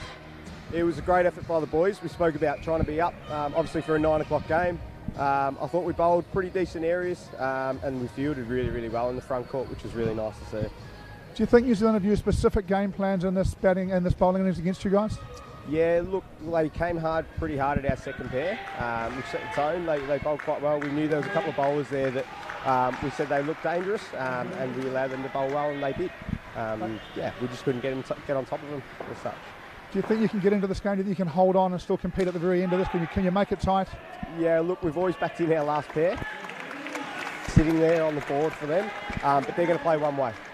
So the more we're in the game, the further. We always said, even in that second pair as we were going down, we lost a couple of wickets. We said, as long as we can get a couple on the board, even with this third pair after we lost a couple of wickets, just stay in it and give themselves just enough there. It's a funny game, as they all say, but yeah, hopefully so. Mate, I really appreciate your time. Thanks for coming and sharing with us. Thank you.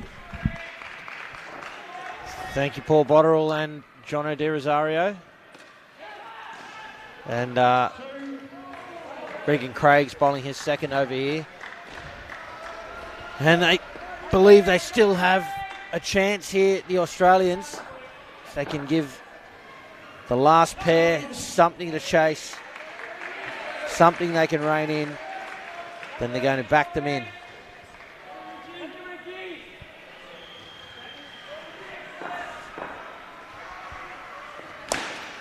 Oh, off the bat, I was going for 5. Boy, he did well, didn't he? That's a tough moment from 30. Did very well in that interview. New Zealand now seeing if they can get rid of a couple of the slower bowlers. This has been referred, Paul. Oh, sorry. Yeah, I didn't notice that either. Ball's gone through the hands. Hands take the stumps. I've made my decision. We're going to the board now. Yeah, clearly Fielder didn't have the ball. I think New Zealand now will have an eye towards this last partnership, a really good header in that last partnership for Australia, and they'll be looking to make sure they keep the bowler so he can get some bounce in the ball into the body a little bit more and make that really hard for him. I guess we'll see how that plays out. The game's never over for this Australian side with the kind of last partnership they do have.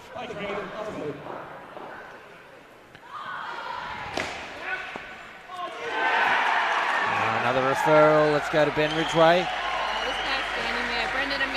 Sportscast, we have a referral at the keeper's end. Can I have your best vision, please?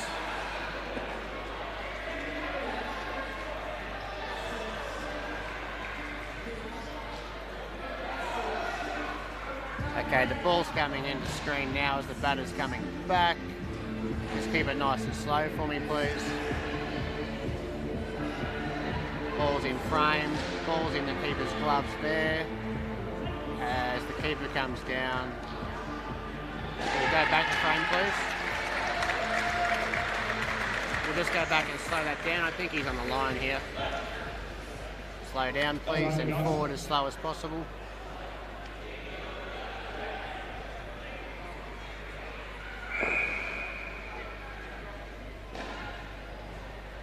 So once again, the ball's in the gloves there. Keep it nice and slow, please.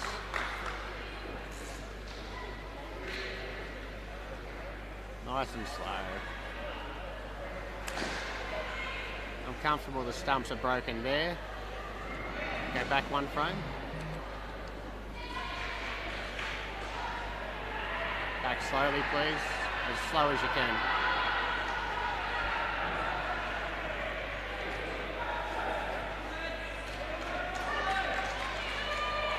Nice and slow.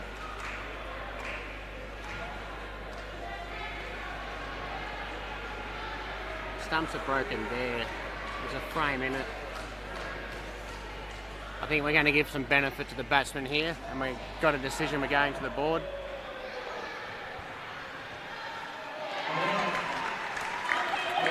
Look, I'm not too upset by that. I think you can argue that frame where the bat was on the line. Was the bail totally up? Maybe not. Frame right in the middle of that would have been telling. And you heard him use the words benefit to the batsman. That's if you don't have enough evidence to give him out, then you cannot. Ben Ridgway exactly right. He's got to do, if he doesn't have complete confidence that, he's got to give the benefit of the doubt to the batsman. It's a reasonable decision.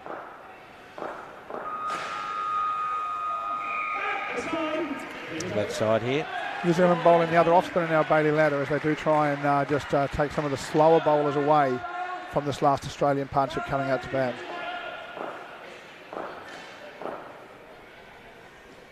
Back live.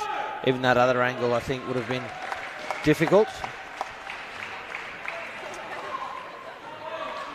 Might check in at our World Cup plate final shortly. Also happening right now. Oh, it hits the zip and just drops. It'll be 4 runs. And 2 balls remain. The United Arab Emirates batting first, scored 91. South Africa in pursuit of that. It's the last over now, and South Africa, you see this ball? South Africa will need 2 runs from the final over to win the World Cup plate. So we'll keep an eye on that result.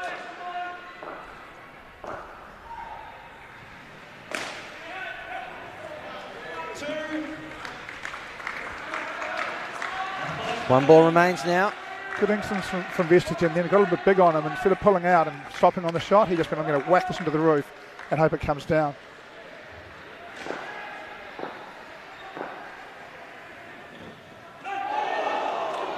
That'll do it. 12 runs off the over. Another good set of 4 for New Zealand. 11 runs on the partnership, and they are well and truly in control here in the World Cup final. Australia would need, 58 to win, which would be one of the highest partnerships in the entire World Cup. The good news for Australia, Brock Lawrence and Jaden Teskey at the crease don't mind hitting a long ball. Yeah, 2.5 a ball is a big ask for anyone, but these 2 batters will take it on. Well, they've got nothing to lose at this point. New Zealand have got one hand firmly gripped on that World Cup. Australia just need to throw everything in the kitchen sink at them to try and defend this title. They're going to have to start with Ryan Jackson. I think this is really a good move for New Zealand and a good move for Australia. If they can take 10 off Ryan Jackson, I feel like they can get into the rest. It's a leg side to start. When these targets get around above 2 runs a ball, it does allow the bowling side to bowl at really tight lines, and if they miss them and concede the 2 runs, doesn't matter too much.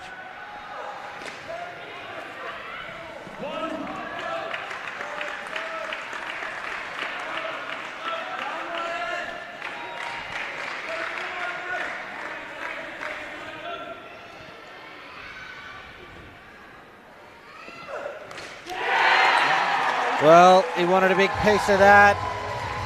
Instead, he's played it on. No choice for Teskey though, right? No, it's full. I mean, he's just got to go at that. Yeah.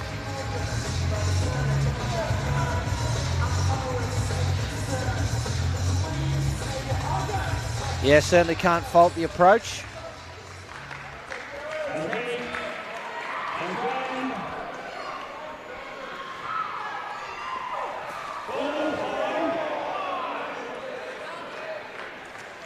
No ball.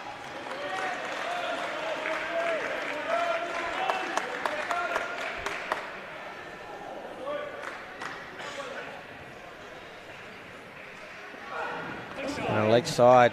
It's checking in our plate final. UAE got a wicket in that last over, and South Africa hit a 7 off the last ball to win the World Cup plate by 3 runs.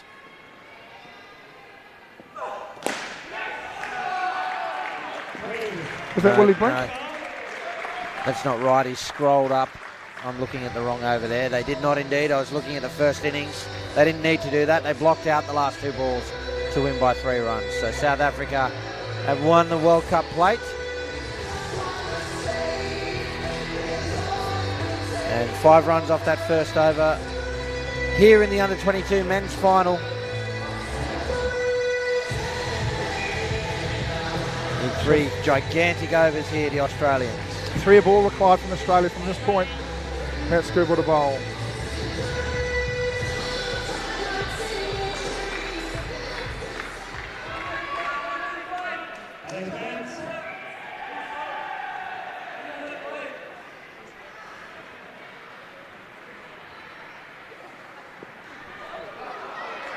Well, it's come out the back of the hand. And the reason why there's no decision made on that is there's no actual delivery. The ball hasn't been delivered. Yes. It's gone out the back for 7 overthrows. Whip. There it goes. Mystery ball. Back live.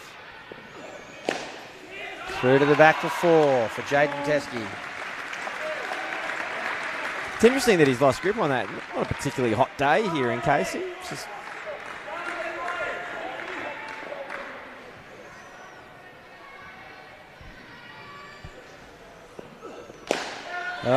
Brock Lawrence grabs 7.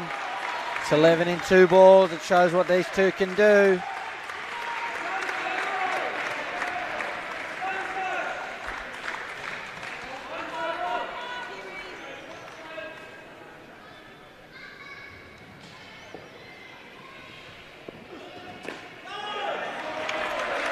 Follows up with a dot right in at the body is Scoble.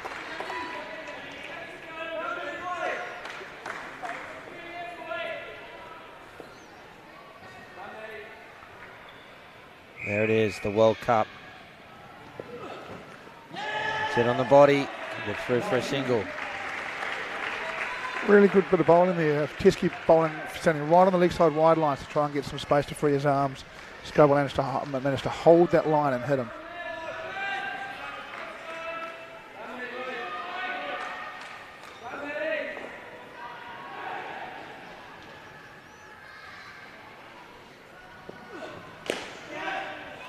Chance at the top, it'll be 3. This is the over Australia need to stay in the contest. 1 to come now.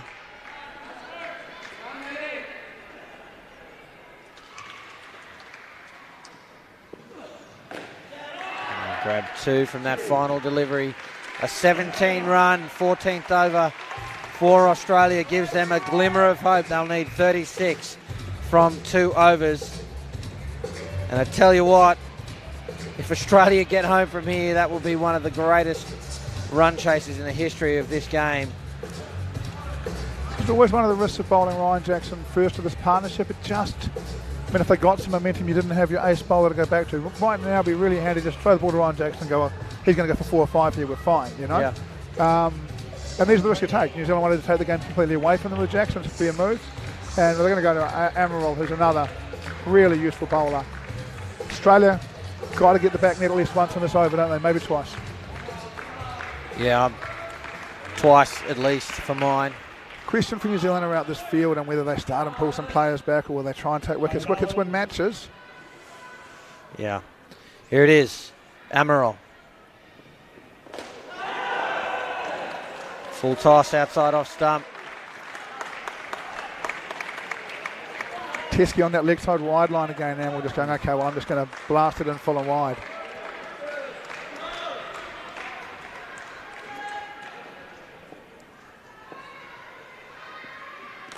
Oh, played on again. Again, Teskey, no choice but to go hard at it.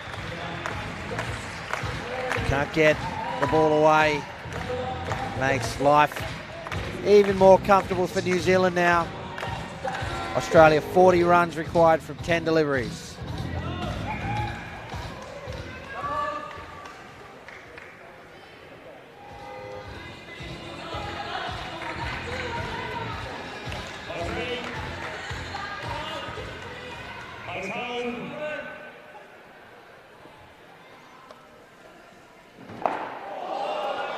Oh, that's quite a rock.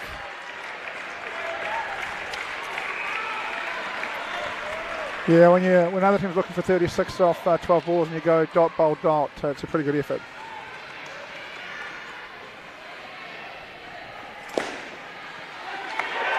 You've just seen a deflection off the front court fielder there, straight back to the keeper. And New Zealand are icing this game here. Can't see them losing from here, folks. It's been a great over from Amaral, and well, when it goes your way, doesn't it? That's your job sometimes there in the front court, just get in the way. If the deflection goes back into the keeper's glove, you're laughing.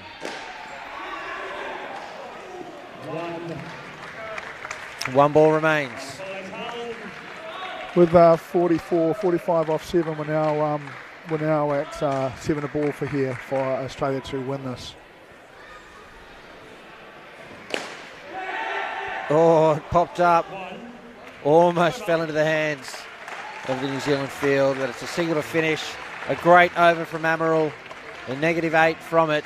And 6 balls now separate New Zealand from this under-22 men's world championship.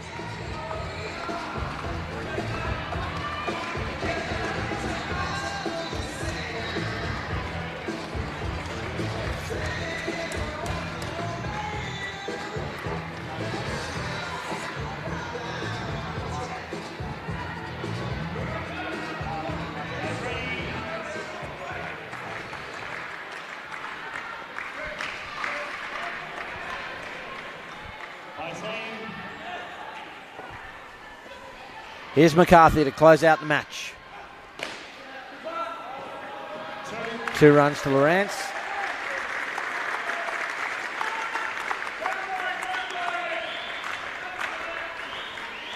Still intense focus out there for the Kiwis. They know they've got this game.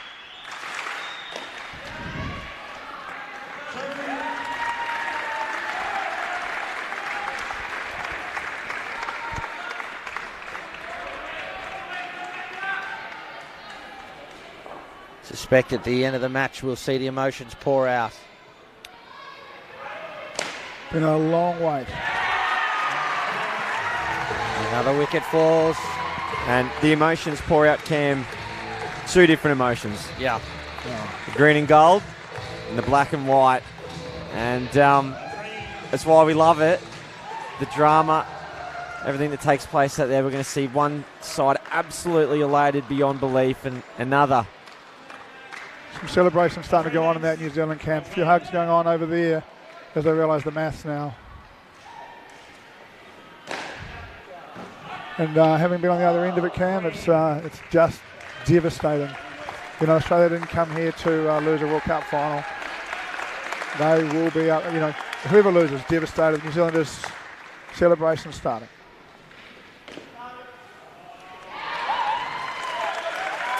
And now 1 ball remains in the World Cup final for the under-22 men. An appreciative crowd applauding this last delivery. It'll be 2 runs to Lawrence. And there it is. New Zealand are your under-22 world champions. What a fantastic performance it is from them, and aren't they elated? They put on the runs, 95 on the board, and after a strong start from Australia and New Zealand, have defended this in style. Some fantastic bowling and excellent fielding, in particular in those middle pairs. And they've iced this game here and taken the world title off Australia. Yeah, quite right, Cam, and it was the bowling. Pre-game we predicted somewhere between 9 to 12 third ball opportunities. They had 10. We predicted 27 to 32 dot balls. They're actually 33. So they were right on the line in terms of what they needed to do. As we see those emotions spill over that we were talking about, and Paul Bottrell, as a Kiwi man, this must make you feel pretty good. Yeah, I'm thrilled for them. It's been a long time for New Zealand to win. It's a great performance from this side. Paul Anderson, Sonny Chan, Micah Conroy lead their side. They've been so composed in this game. It is challenging to win a first senior world title. They've done a great job. They will celebrate long and hard today. The New Zealand men down here watching them do this, they will take great confidence out of that as well. And it's a special moment in the history of New Zealand indoor cricket, and it has taken a long time and a lot of effort. Guys like Paul Anderson, I hate to say it, I coached him in Colts. He's now a veteran coach, and well deserved to be the first coach of a New Zealand senior side to win a World Cup. And it would only be right and appropriate to talk about the Australian outfit. Gallant in defeat. They've had a wonderful tournament. Some may argue that the better team throughout the week won. During the round robin stages, New Zealand finished on 46 competition points. They had 7 wins, 3 losses, as did Australia, but a significant difference with the for and against. New Zealand 214, Australia 5. And we'll now throw over to Cam Walter. Hello, ladies and gentlemen, I'm here with the winning captain, Micah Conroy from New Zealand. Micah, tell me a little bit how you're feeling right now. That's very hard to describe. Just really proud of all the boys. We've put a lot of work in the last 4, 5, 6 months. So yeah, good that we reached this end goal. 95 on the board, then 27 from the first pair from Australia, and you guys just kept coming hard. You must be proud of the bowling effort. Yeah, definitely. With a score of 95. And then these guys starting with 27 put us under a little bit of pressure. So yeah, we just need to stick to our processes and stick to our plans, and yeah, it just worked out. Well, Micah, congratulations. Go and join your team. Ladies and gentlemen, it's now time to present the World Cup to Micah Conroy in New Zealand. Here are your winners and the new indoor cricket under-22 world champions, New Zealand.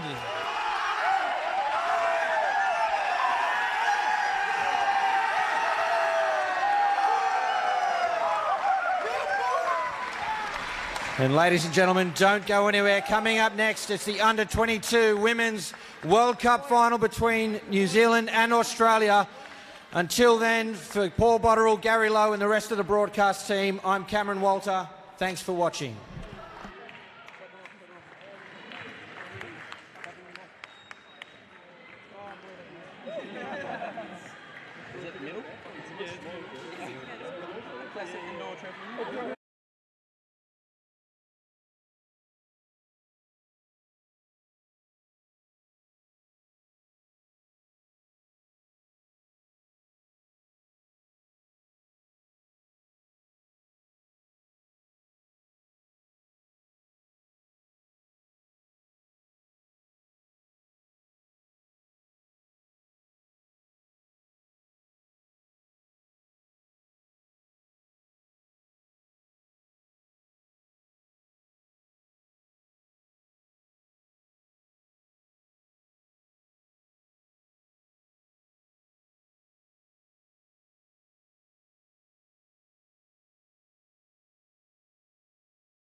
great piece of fielding.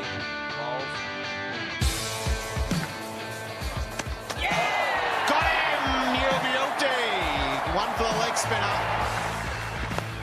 Leg stump finds a gap. Can he hit the stumps? Oh, I reckon he was out, but that'll do.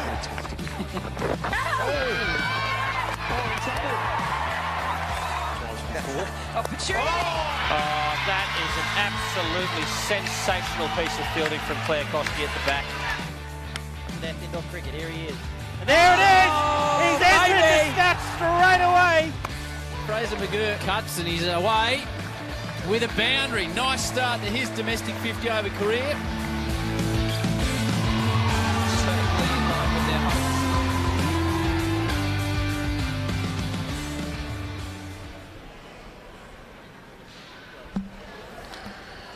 Well, ladies and gentlemen, good morning and welcome back to Casey Stadium for our continuing coverage of the 2022 finals for the Indoor Cricket World Cup. I'm your host, Cameron Walter, and I begin today by acknowledging the Boonwurrung and Boonwurrung people, traditional custodians of the land on which we will compete today.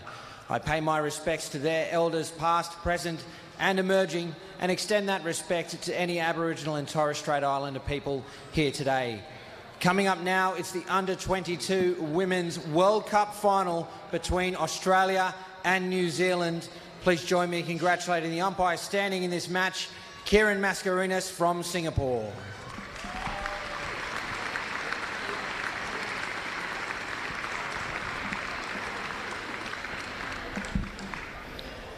And introducing first, New Zealand.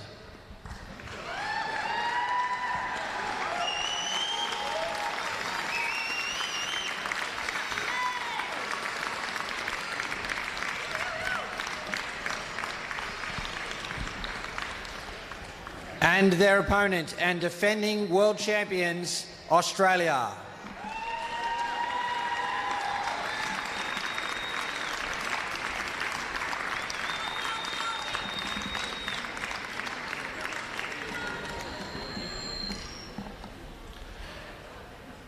Ladies and gentlemen, we are live and exclusive on KO Sports here in Australia and on YouTube around the world. We're just about ready to get this World Cup final underway. But first, ladies and gentlemen, here in the venue, if you are able, I invite you to please be upstanding for the national anthems of New Zealand and Australia.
And there you have it, the national anthems ahead of the Under-22 Women's World Cup Final. If you've just joined us, I'm Cameron Walter alongside Gary Lowe and Ahmed Khawaja. Gary, good morning to you. Good morning, Cameron, and good morning to everyone right around the world, and good morning to Ahmed, of course, as well. Why don't you take us through the two lineups? It would be my pleasure to do so. We see both of them on screen at the moment. We'll start off with Team Australia, led by their captain, Katrina Dixon.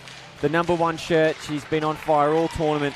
Then we have Garn, Wood, Rockcliffe, Gregory, Humphreys, Beasley, and Gregory as well. So there's Alyssa and Alana Gregory, 2 of them in there, coached by Australian Indoor Cricket Hall of Fame Cindy Cross. And my apologies, I've gone Alyssa Humphreys there. Of course, Taylor Gregory and Alana Gregory, my apologies. And we look at the New Zealand squad. We see them up there doing a bit of a rendition of the Hot Shoe Shuffle there to the right of screen. Zara Jetley talking about captains being number 1 guns. She's fantastic for them. We have Wilson, Gibbs, Hucker, Browning, James, Hamilton, Appley, coached by Robin James. Yeah, 2 fantastic lineups ahead of the big dance here. Ahmed Khawaja, good morning to you. Good morning, Cam. Good morning, Gary. And good morning to our viewers from all around the world. And what a way to start finals day with that win by the New Zealand men, and wondering to see if the under-22 girls can repeat the dose. Yeah, Australia would obviously come into this match as favourites. They've looked strong all tournament. They've put on big runs. But if there's any side that are going to push them here and really make them earn this world title, it's this New Zealand team. Yeah, absolutely. And I think on the game yesterday, we had a look when they were playing South Africa, and they were very, very clinical in the field, especially. A bit of a slow start, but they got that game going and really took it by the scruff of the neck. And quite interestingly, you know, we thought there might be a few changes, but there haven't been any from that preliminary final. Indeed. So the news here is that Australia will be batting first. They're opening with Gann and Humphreys. Looks as if Aniela Appley is going to open the bowling here for the New Zealand side. And hello to everyone watching across the ditch in New Zealand. Hope you are enjoying the coverage. And there you see the message from the crowd is believe. A little bit of Ted Lasso. Thanks for your company, ladies and gentlemen, here in Australia, right around the world. It's the Under-22 Women's World Cup Final. Here we go. Appley starts well, just inside the legs there of Humphreys. Yeah, these teams played 3 times throughout the week. Appley commencing the bowling on 2 of those occasions. Got a zip way. Who's going to get up there? That's someone with a bit of height here. How did it even get up there? I don't know. Our DJ just climbing the net there to get the zip done. Oh, what a start. Oh, now it's stuck. It's a comedy of errors here. Oh, no. I hope it isn't stuck. We're going to need the brains trust in here to sort this out. Oh, it's through. There you go. Indoor cricket. It's just one of those things, anyone that's ever played, you just know these courts, these zips, these doors, they're a pain in the backside. We're underway. Oh, it'll be an extra here. Appley started well. Just a little bit of untidiness there from New Zealand allows Australia to get through for their first run.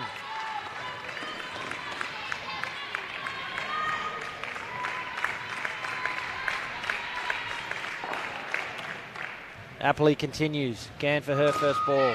Helps herself to 2 on the offside. She's away. One of my favourite players. Quite a character.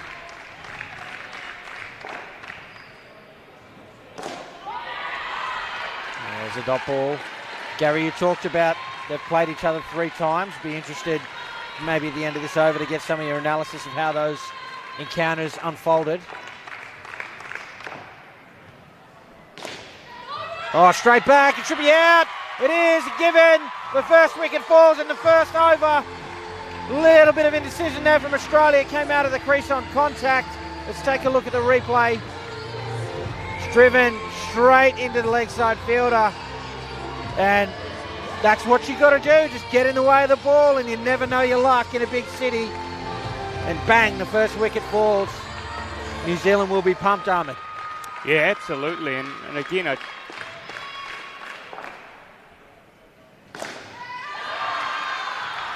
it shouldn't matter what game it is, but again, it's just those basics. You know, she hit it really well off the bat. Just needed to wait for that contact, not running on contact.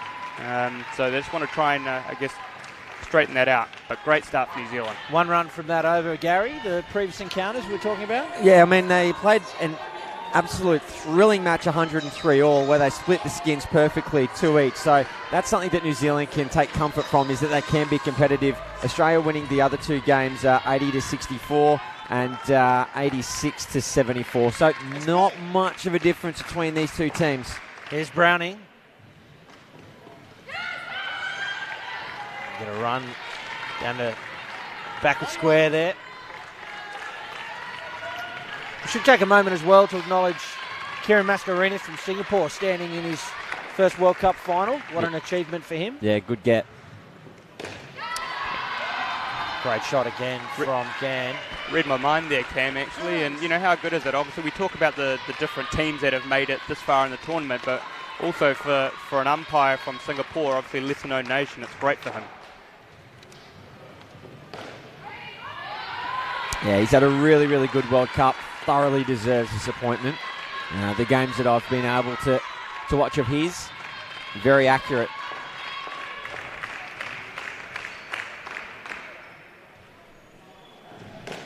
Humphries advances, can't find the net, it'll be a single though. They think about another one. And in the TV umpires box, we've got Andrew Horvilliers from Australia. Yeah, another quality umpire. They've done a good job officiating throughout the week. All of the officials here under the guidance of the Australian Indoor Cricket Hall of Famer David Shepley, officiating at his 5th World Cup. The guy is a legend. The man, the myth, the legend. Oh, 100%. 1 ball remains for Browning.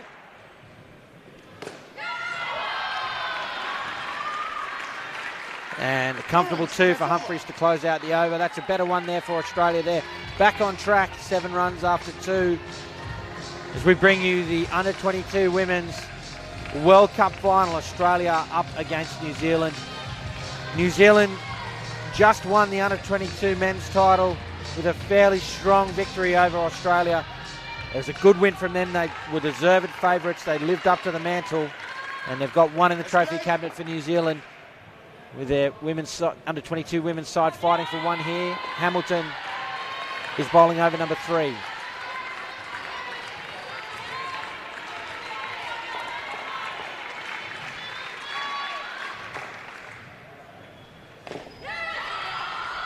Finds the net. Be 2. 2 runs. Of course, we do have the video umpire available in this game, as you pointed out, Andrew Horvilliers. So expect to see some action there. Full.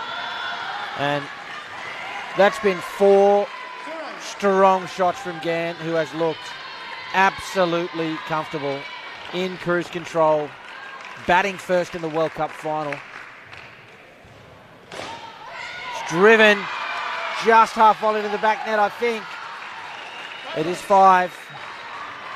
Big runs.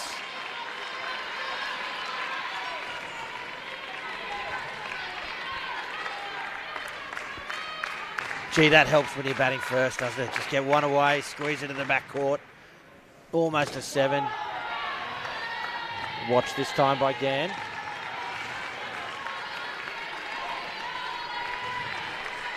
Always plays with a smile on her face. Final ball. And grabs a single backward of point to close out the over. Another good one for Australia. 10 runs from it. They've moved to 19 now with an over to come in this opening partnership. Yeah, it's quite synonymous with their general performance throughout the entire World Cup campaign. A lot of overs where they've scored 10 plus runs. You'd expect this Australian team to be in excess of 115 is kind of where they're going to be looking for. So at the moment, they're right on line for that. For New Zealand, a real key for them is taking some more wickets. Australia generally taking around 7 to 10 wickets a game, where New Zealand's kind of floating around that 4 to 6. So there's a big gap there of that 20, 25 that New Zealand need to rein in. Here's the captain, Zara Jetley. Again, starts well, finds the offside net again for 2. There's not too much of a difference between the two teams in terms of the amount of dot balls that they have each game. High 20s, early 30s, generally speaking. Just inside the legs there, it'll be a fair ball. Which is a lot of dot balls in a game. Just means Australia's doing a little bit more with the dot balls that they're creating. Driven, it's flat, but again in the gap and into the backcourt for 3 for Humphries. Humphries run out in that first over, but has fought her way back to 13.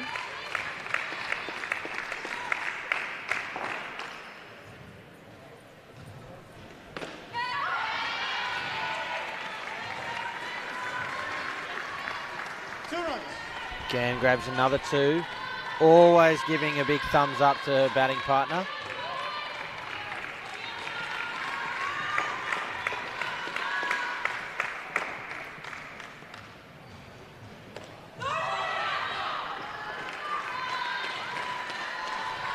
The drop ball there. One opportunity left for New Zealand in this batting partnership.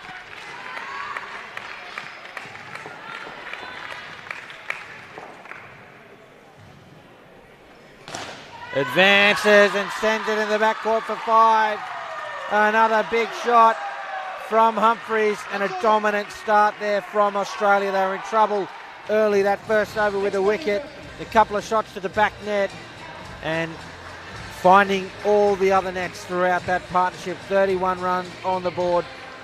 That's the perfect opening combination, and I imagine Coach Cindy Cross will be ecstatic with that start. Yeah, she will be. And New Zealand not doing a bad job. 7 dot balls or thereabouts in the first 4 overs, which is about where they want to be. But again, they need to be taking about 2 wickets a batting partnership. If they can do that, that's a key to success for New Zealand. They took 1 wicket. If they could take 2, that makes a skin of 26. Projection of then a tick over 100. And we saw that New Zealand earlier in the week got 103. So that's pretty much where they want to be. But again, as predicted, New Zealand kind of pushing towards that 110, 115, which is what they're on track for at the moment. Stephanie Beasley and Alana Gregory will face Saffron Wilson. Starts with a dot.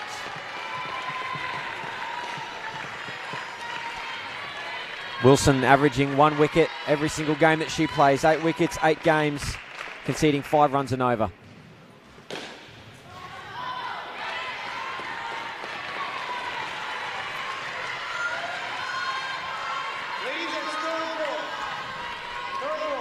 Third ball opportunity here for New Zealand. Straight back to the bowler, a chance. She takes her time. I think we'll have this reviewed. Let's cross to the video umpire, Andrew We Villiers. have a video referral at the bowler's end. Can I have your best vision, please?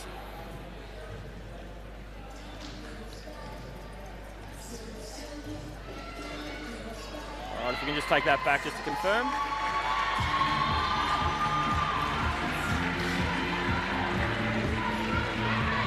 See clearly that the stumps have been broken with the batter well short of the ground. I've made my decision, going to the board. And confirmation there, sharp bit of fielding there, and well bowled here from Wilson. Put Beasley on third ball early, and I like how she took her time to get rid of that. Gathered it, just got into the right position and threw down the stumps. Back in action, it's up and taken, 2 and 2 balls. New Zealand counter-attack here early in this second pair. What an over so far from Saffron Wilson. Yeah, and a few good things about this first over. Point number 1, third ball conversion. I know it's only a small survey, 1 third ball, but it's 1 converted, 100% success rate. And we need to be taking, or New Zealand need to be taking 2 or 3 wickets each batting partnership. They've already got 2 in the first over here. Great start. 2 to come. Chance at the top. Gently needed to hit. Gregory's quick. May have been home anyway. 1 to come.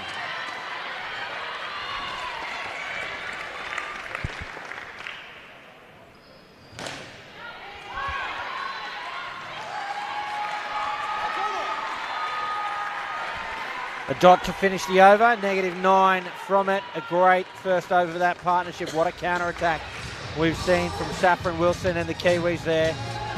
Yeah, it's what was needed. We know Australia are going to do really well with the ball. They're going to take about 50 runs away from New Zealand there or thereabouts, so 8 to 10 wickets. So this is good. New Zealand, they're taking more wickets than what they usually do.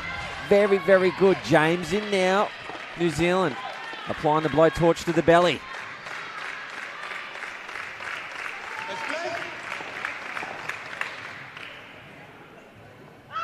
Wide ball. Starts with a wide. Now the reason why I say they're applying the blowtorch to the belly, Brooke James has taken the most wickets for New Zealand. 17 from 10 games.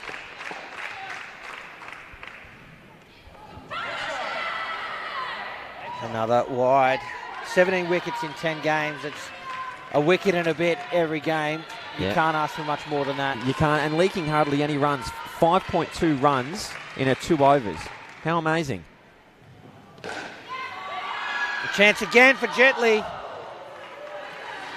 Oh, the radar just slightly off at the moment. If that starts aligning, Australia could find themselves in trouble here. Oh, that would have been very difficult. Again, we saw an upside-down bat there, as that goes to the video umpire for the dive. We find a batter short of her ground. 2 to come. Straight to Wilson, having a huge impact on this game already. What a player. 3rd ball.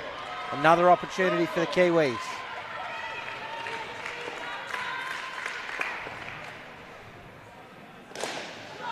A chance, a direct hit, and it's out. New Zealand well on top here. They convert another 3rd ball opportunity into a wicket. And no runs from the over. This New Zealand side is here to play. Again, taking her time. The little flick. And Beasley well short of her ground, and an appreciative New Zealand fan club here in the stands at Casey Stadium. Yeah, Brooke James has read the script. She takes about a wicket and over. She did that. She goes for less than 2.5 runs and over. She went for 0. Bang on target. 100% conversion in 3rd balls here for New Zealand. They've come out of the blocks. Tatiana Gibbs is going to bowl over number 7. The New Zealand side firing here in the World Cup final. There'll be a dot. A couple observations. Obviously, they've converted both 3rd ball opportunities, but I think this is also a good illustration of bowling the right bowlers at the right time to get things started. I'll come back to that.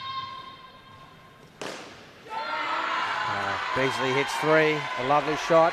Ahmed. And apart from that shot, they've actually been bowling very straight to them, and they've been playing a lot of shots down the wicket instead of being able to try and find those side nets, and that's been building up that 3rd ball pressure.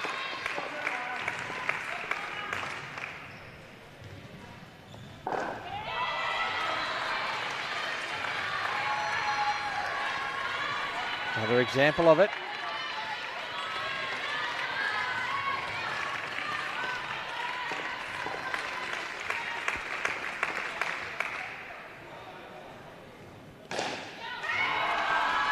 Oh, great effort from Hucker. She's a weapon up here at the back sticks. Saves a run.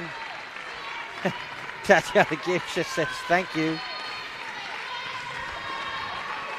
2 balls remain, but 3 runs there to Alana Gregory. And another 3 for the Australians. This one spills into the back net for 4. And it's counter-attack followed by counter-attack here. These two sides just trading blows, duking it out with this World Championship. The last ball. Oh, straight to the front court fielder. No run this time, but a good over for Australia. 10 runs from it. They soaked up a couple of dots there, but got big value from the shots they played. Here's a look at some of them. There's a lovely 3 and a good... Oh, that's the one that spilled through to the back for 4. And, packed house here at Casey Stadium. If you are in the area, we've got the women's final and the men's final still to come. 1 p.m. and 3 p.m. Australian Daylight Time. Australian Eastern Daylight Time. Hope you can stay with us throughout the day. Amy Huck had a bowl the last over to this pair. New Zealand on top. There'll be another dot. These two will find themselves on third ball for the third time. They've been run out the previous two occasions. A massive conversion rate, Gary, which I know you're happy with. Oh, I'm very happy. Oh, just couldn't get it cleanly. It was hit straight to the three-line fielder, Appley. Chance goes begging for the Kiwis.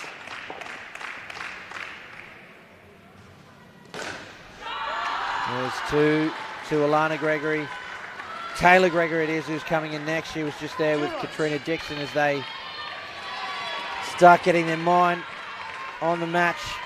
They'll be out here soon.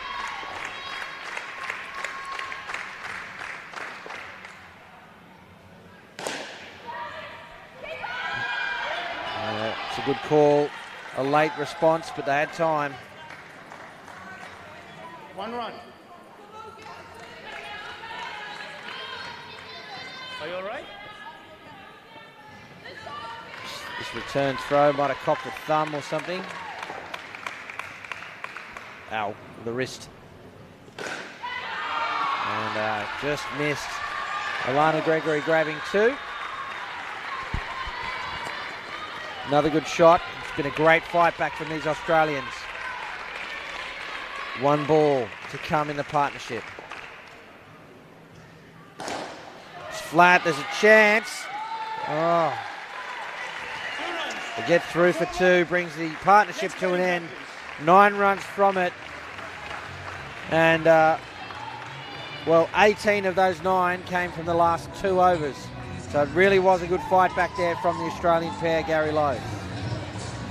Yeah, they got bitter with it. They got a bit angry with it and fought back well. 9 might not look like a good total for that batting partnership, but it actually is from where they were. From a New Zealand perspective, so far they've had 3 third ball opportunities, which is about where they sit, averaging about 5 a game. And Australia not too much more than that, in fact. So slightly ahead of the curve in terms of the pressure that they're building here in New Zealand, and that's reflected in the scoreboard, of course. So for a black and white jersey, continue to do what you're doing. From a green and gold jersey, of course, well, let's try and disrupt things a little bit more. And there's none better in the business than this young lady. On strike now, the captain, Katrina Dixon. Yeah, Taylor Gregory at the other end. Here's Saffron Wilson. Oh, it's a direct hit. We're going to have a look at this. Sportscast, we have a video referral at the bowler's end. Can I have your best vision, please?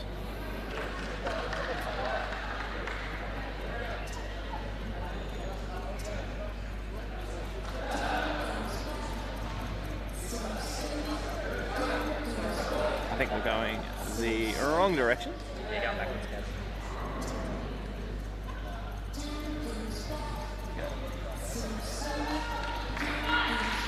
Coming in now.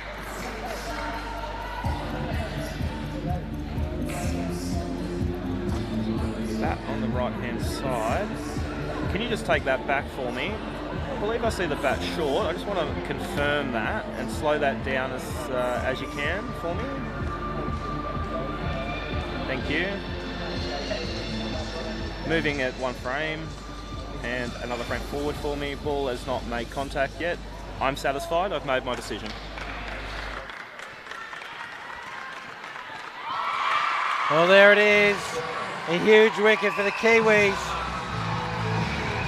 to run out the Australian captain off the first ball of this third partnership. What a start. Yeah, I don't want to sound like a broken record, but aiming for 10 wickets in this match for New Zealand. They've currently taken 5. They're halfway through. Well on track. They've come to play the Kiwis. Oh, great piece of fielding, a chance. Oh, another direct hit. These New Zealand fielders are on song. We're seeing lots of clean hands, patience, and opportunity. Full chance again for Jet Li. Dixon home this time. Yeah, she's got a cannon for an arm, does Jet Li. pound for pound, probably the strongest person on planet Earth, I reckon.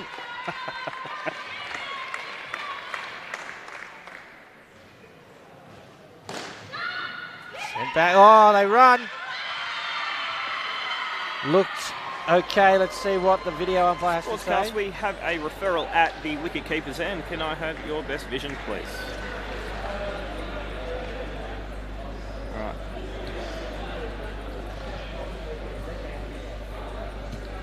Ball's into the gloves. We can slow that right down. One more frame if we can. Keep going. Thank you. One more frame. All right, thank you. I can see the bat is grounded and the stumps are now broken. I'm ready to make my decision. There you go. Not out. And look, if there's one thing I've learnt through watching Katrina Dixon play all these years, underestimate her at your absolute peril. She's a competitor. She's a very proud Australian captain. She watches that one go down leg side as they fight back into the positives for this batting partnership.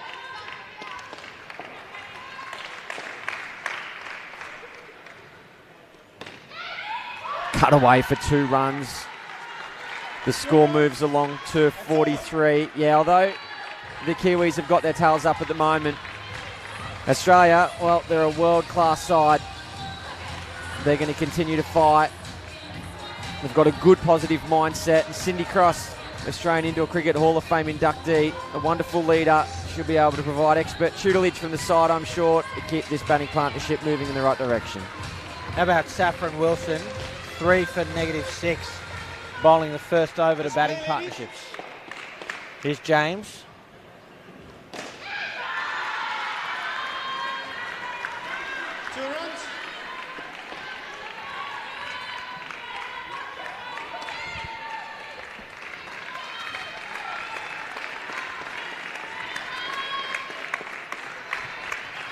Dixon moving to the other side of the court to avoid the players. You can see there's 2 on the leg side there. Traditionally, a non-striker will go on the side of the court where there's only the 1 fielder. Or sometimes none if there's 3 on the other side. And some of the Australian field. Bennett family right in the centre of that shot. No doubt looking forward to the men's final later today.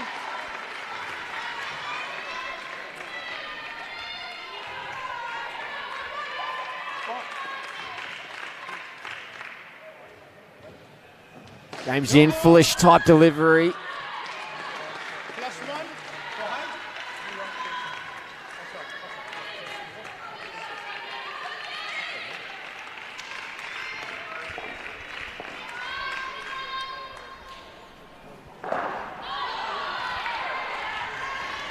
Gee, it's a good contest out here at the moment.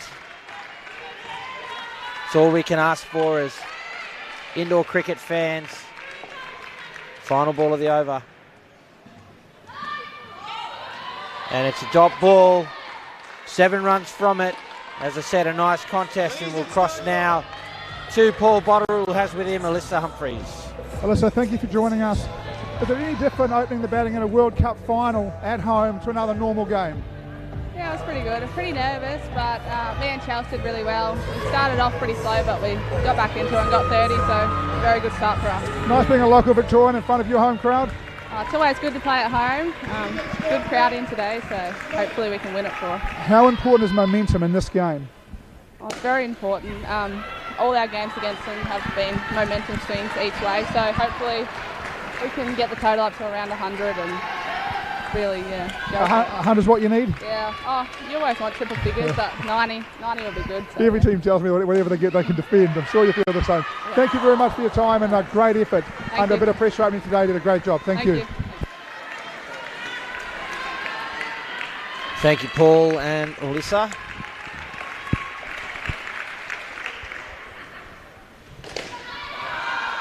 Another chance. There's going to be a few of these, you would suspect. Yeah, Australia right on top here at the moment. Correction, New Zealand right on top here at the moment. Just thinking about what I was going to say next. Australia would want more. they would certainly want more. If they could only get to 70 or 80, New Zealand would be backing themselves deluxe to get in. I mean, they scored 103 apiece, remember, not too long ago.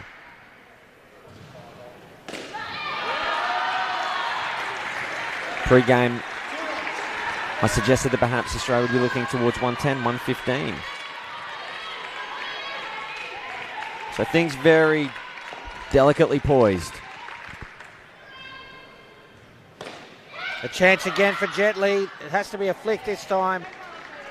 There's a high flick, a safe run. Tell you what, mate. Two of them, in fact. 10 from the over. If it was Australian rules football, AFL should have a few disposals to her name by now, Jet Li, wouldn't she? Yeah, you're not wrong. And it's anticipation of the ball going into that area that she's there. That's paying off for them.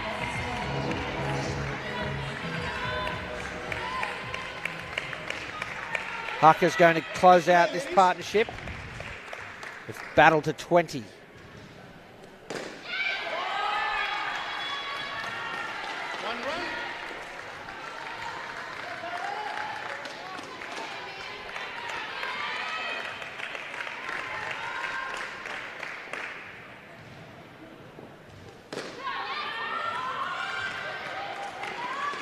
Was that kept off? Let's see. Was indeed.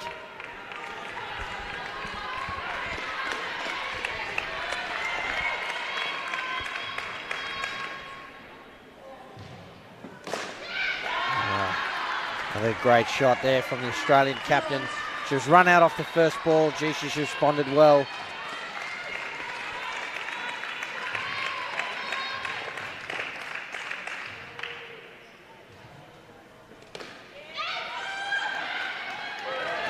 And then direct.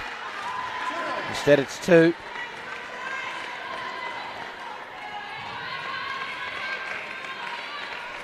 Two balls remain in the partnership.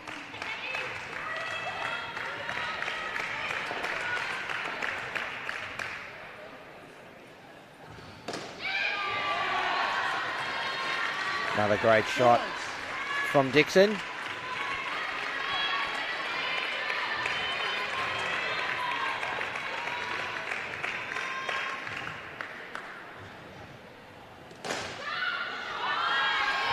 Finds the side net. A wonderful shot to finish from Taylor Gregory and an excellent fight back from this third batting partnership for Australia. They lost a wicket off the first ball, 3 runs off the first over and 28 off the next 3 to wrestle back some momentum for this Australian side. Batting first here in the under-22 Women's World Cup final. Yeah, the reason why you're seeing that score a little bit more inflated now is the pressure's been released slightly. So the first batting partnership, 7-dot balls. Second batting partnership, 7-dot balls. In this third one, there was only 3. There was 1 third ball opportunity that came up, but it wasn't converted. The other 2 third ball opportunities were converted previously.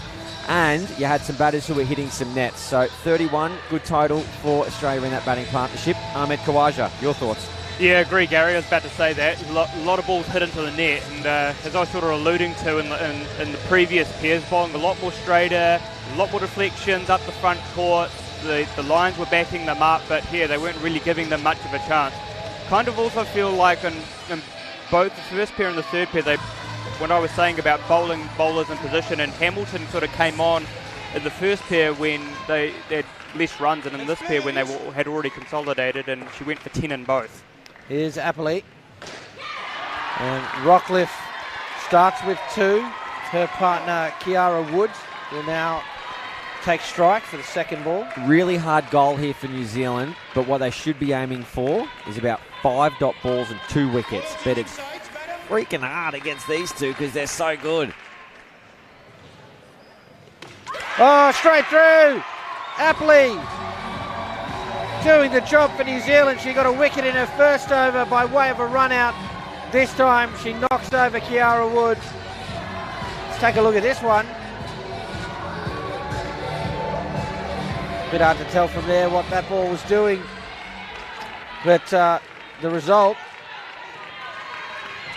just angled in. All right, well, let's track these metrics. They've got one of the 2 wickets they need. They did that pretty quick, didn't they?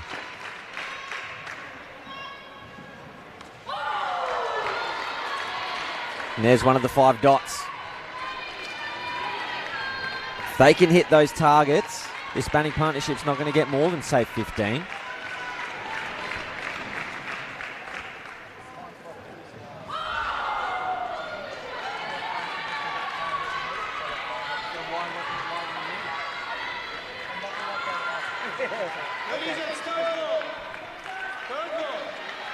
Third ball opportunity here.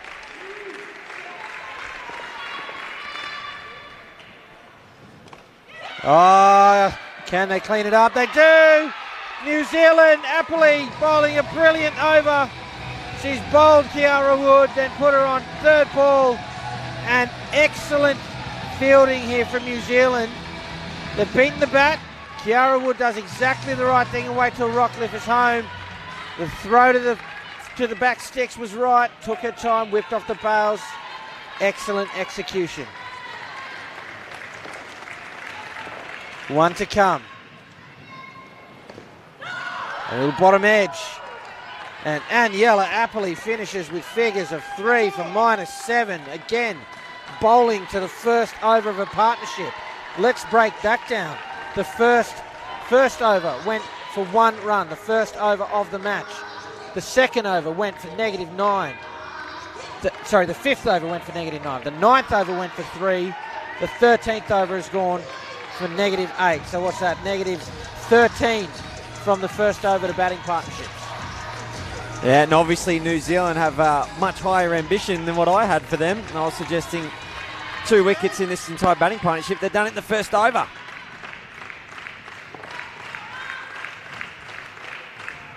Here's Browning. Kiara Wood. Another dot there on third ball again. And as you know, Ken, when you can get that first over of that batting partnership down like that, it's a strong momentum for the rest of the partnership. If you had to pick one over to be the best one, you want it to be the first. Third ball. Wood advances. And that is really a good shot. She's not got bat on ball yet through the first, 5 balls she's faced. Is on third ball again, right under pressure, advances and hits a 3 for her country. There's 2 for Rockcliffe, a chance at the top, she's home.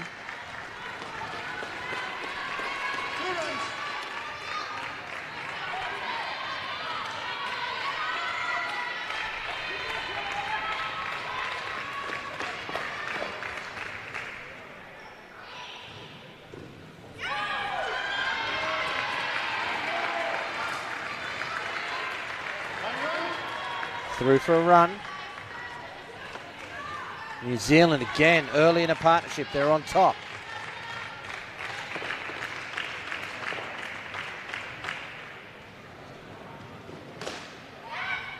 She'll squeeze through. Oh, Wood would want to be careful. Got to run them hard. Last thing you need is the ball coming from behind you and running you out.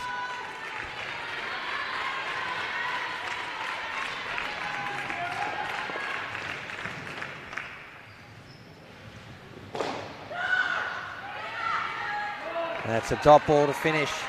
7 runs from it in this fascinating contest here, the Under-22 Women's World Cup Final.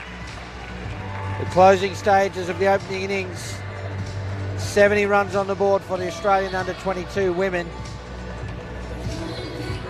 You heard the interview with Alyssa Humphries before. They were looking for 90, they were looking for 100.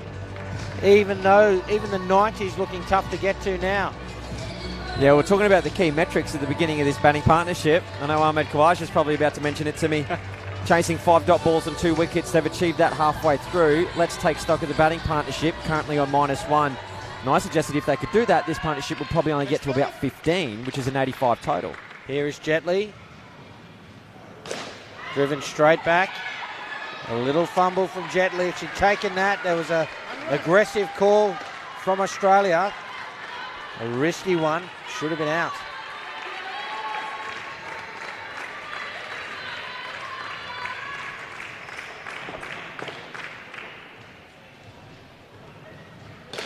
Advances again. Finds a side net for 2. See, this batting partnership averages a tick over 25-26. So if they can keep them down to less than 20, massive win for New Zealand in terms of this game and this batting partnership. Oh, it's hit the wire. Gone straight up and down off the wire at the top of the net and changed course as a consequence. Persisting with that 2 on leg, but she's still starting to pitch it up.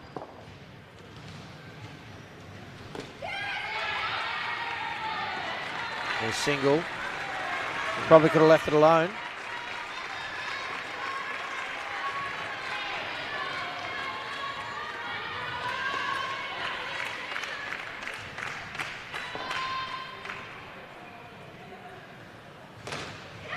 Into the fielder.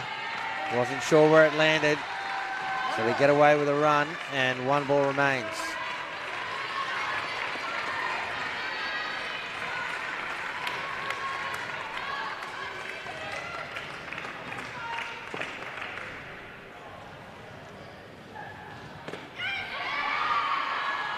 Another single, 7 runs off the over. Australia continue their rebuild after that -8 first over. But still advantage New Zealand, you would think. Tatiana Gibbs is going to bowl the last over. 77 on the board. It's less than where Australia want to be.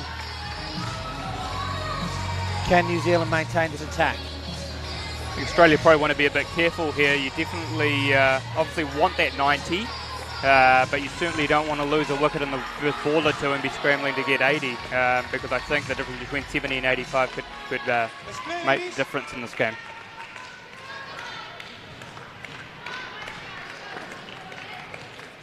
Here is Gibbs, the final over of the innings.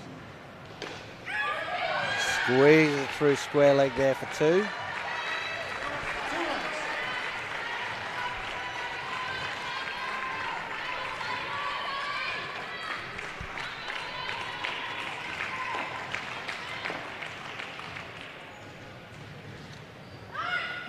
Leg side from Gibbs. Rockcliffe will, of course, have that ball re-bowled and bank the runs while she's at it.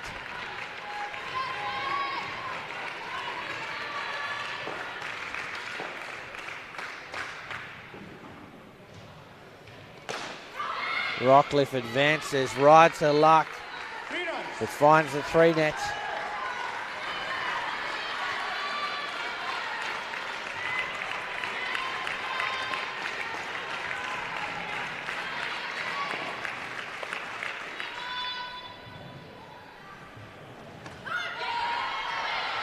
Just inside the legs, a dot ball.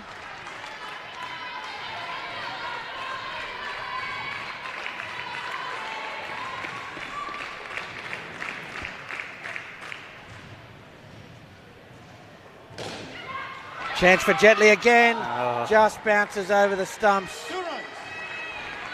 She's had a few chances there on that 3 line today. Yeah. She is. She really winds up. Sometimes I think she can get rid of it a bit quicker, but yeah, for her standards, I think she'd expect to have hit more often than not. 2 to come. It's off the net, just a single. And the last ball now with the first innings here. Gibbs it'll be to Wood. 87 on the board. Dare I say, the Australian unlucky number.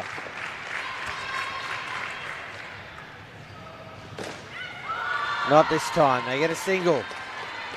And Australia will finish with 88. What a gripping final you're seeing unfold before you.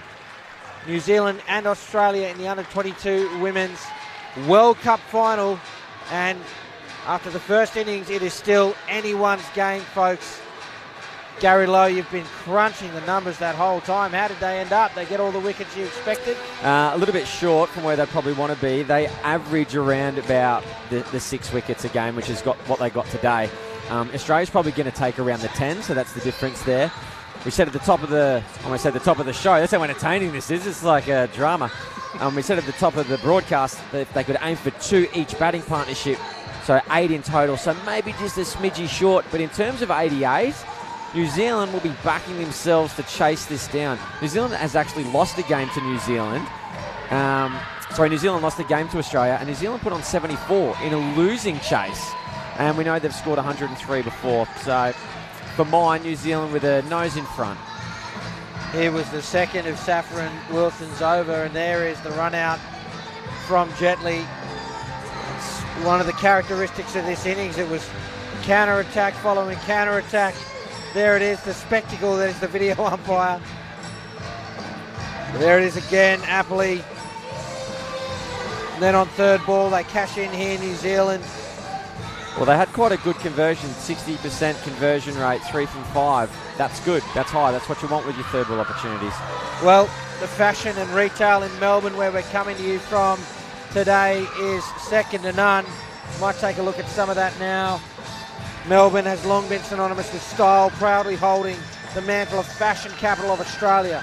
Along with a city that fosters young creatives in all fields of fashion and design, Melbourne is also a magnet for major international brands, including designer luxury labels and high street fashion chains, many choosing to open their flagship stores in Melbourne. Whether you're searching for locally made threads, European designer wares, or high street fashion, the city's most fashionable strips are conveniently connected via grand historic arcades, laneways and walkways, and I had to go and check all of them out when my bag didn't make it here with me when I arrived here for the week, taking advantage of the fashion here in Melbourne as we see some of the Australians doing the nut push. We're just about ready to get underway. Alana Gregory will bowl the first over to Saffron Wilson, Tatiana Gibbs. Starts with the leg side. Australia looking to defend. 88 and hold on to this World Championship.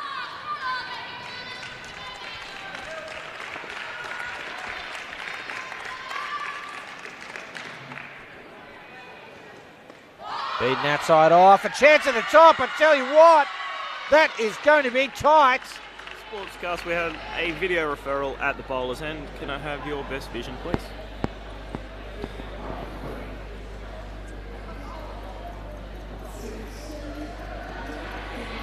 All right, see the ball coming in. Ready to be taken on the left frame. In the hands cleanly now. Slow it right down. Keep going, one more frame. One last frame. Can you take a one more frame for me? Yeah, okay. I'm satisfied. I've made my decision.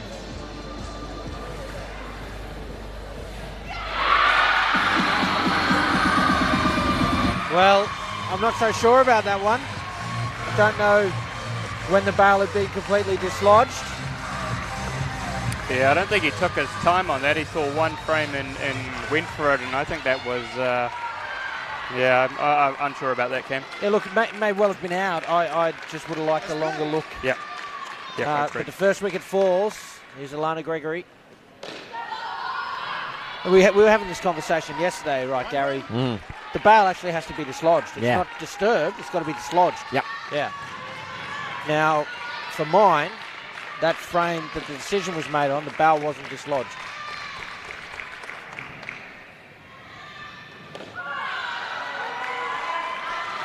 Yeah, agree with that. I think it probably needed one more frame, and it was hard to tell whether that may be on the line and gave the benefit to the batsman. Look, I even think the additional frame, the bail wasn't dislodged. You know, again, I didn't have real time to see it, but at the end of the day, it is a wicket in the book, the first wicket of this defence here from Australia. And that's the start they were after.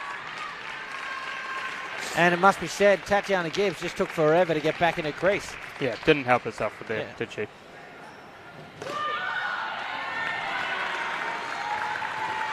It's a dot ball to finish, no runs from the first over. It's a good lesson for non-strikers. Your job, yes, is to get out that 2 or 3 steps and prepare to run, but if the decision is to not run, you've got to bust a gut and get back in that crease. A side like Australia will find you short. They are going to grab that wicket. Here it is from the other angle.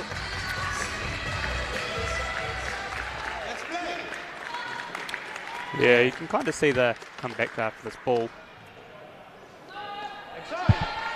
quite right there, and the technique that she's used, and kind of what I've been taught is you try and keep them on the side, so you can kind of, almost pivot one or the other way. You come dancing down the crease, you have to turn around. Yes. It's always going to be very difficult to find your ground back. Humphries starts with the leg side.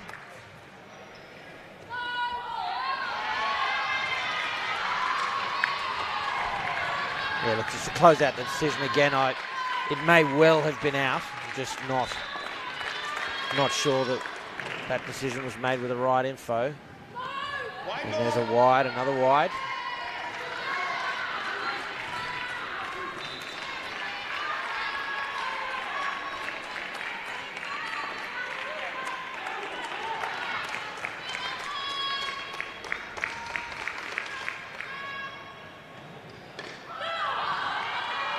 Wilson capable of some big runs.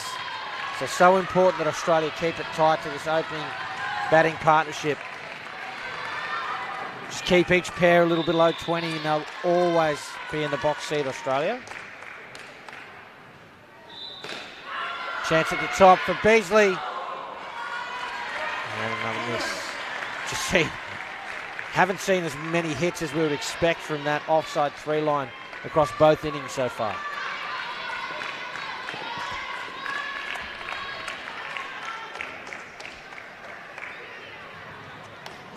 An edge and taken.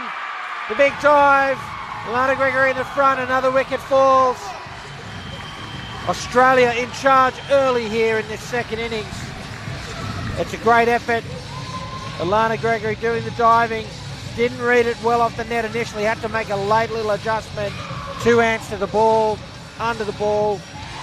Great catch. Yeah, it certainly was, as we see Team New Zealand come together here for a chat. Real keys for success here for New Zealand is to disrupt the usual pattern of this Australian side.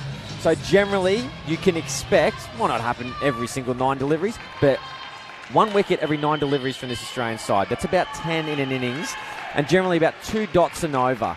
At the moment, they've taken 2 wickets in 12 deliveries, so they're ahead of that curve. So New Zealand need to try and stop that. Stay busy between the wickets and don't get out. Here's Taylor Gregory. A single for Wilson. Because generally, 2 to 3 wickets a batting partnership. And at the moment, Australia's already taken 2. So for New Zealand, no wickets, keep hitting nets. For green and gold, keep taking wickets, for heaven's sake.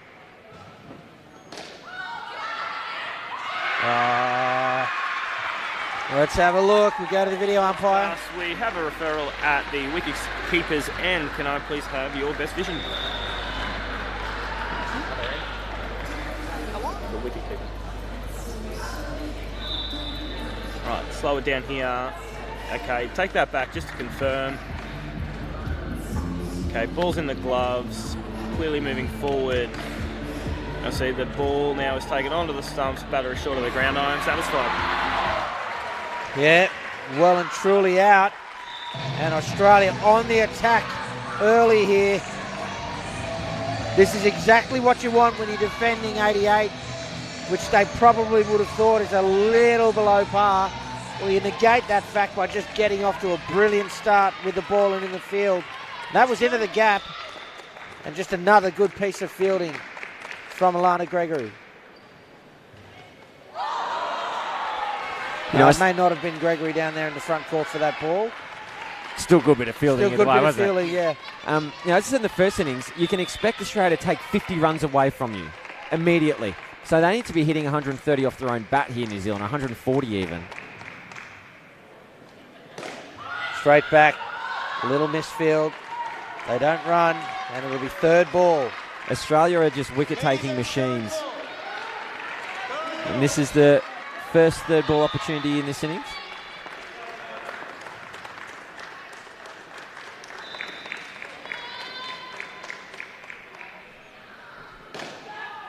Oh, just off hands there. 3 for 2. Safely seen off. 1 to come now.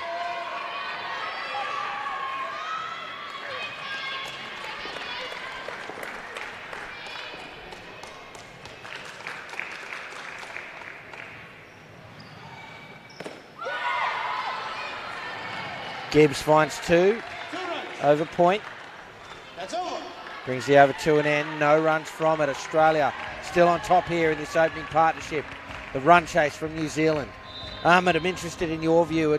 I was going to ask you at the top of the innings, and maybe a little bit more informed answer now that we're 3 overs in. Is this a total you feel that New Zealand can chase?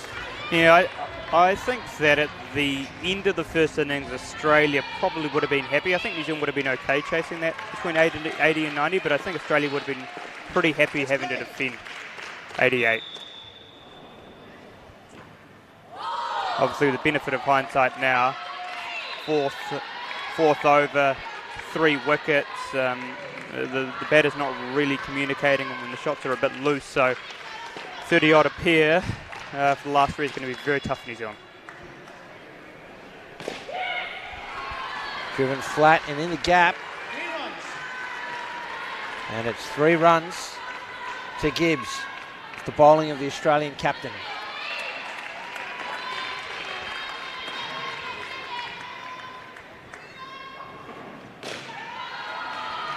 It's 2 for Wilson. Important they keep knocking some runs here. Try to get to double figures.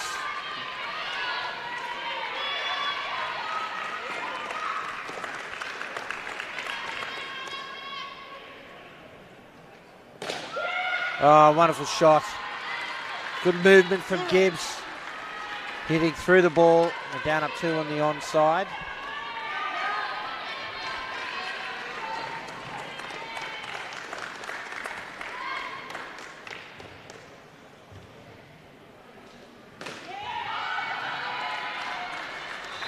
Wilson this time it is. And they get to 10. 1 ball remains.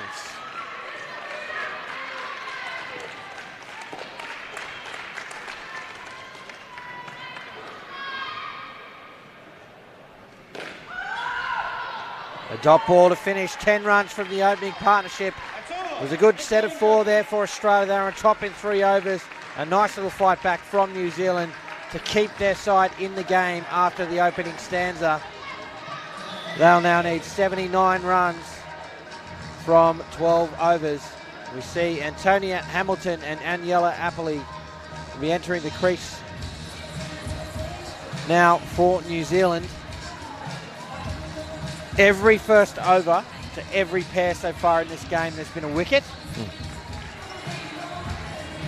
How important is it now that New Zealand break that trend?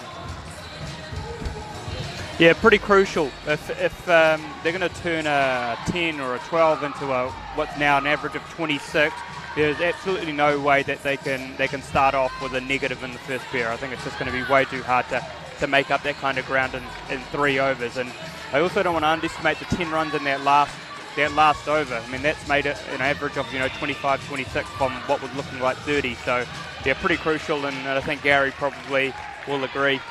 Stats don't lie. I agree. Kiara Wood is going to bowl over number 5. We're back underway. 2 runs through square leg for Apoli. 2 runs.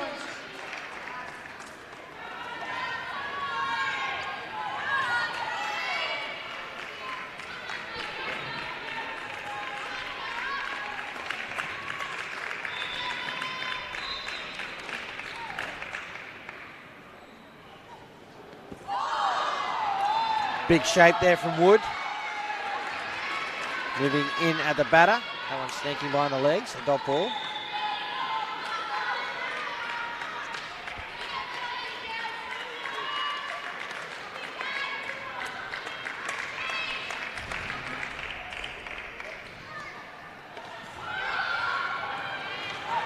Good adjustment there from Hamilton, having seen that first delivery from Wood.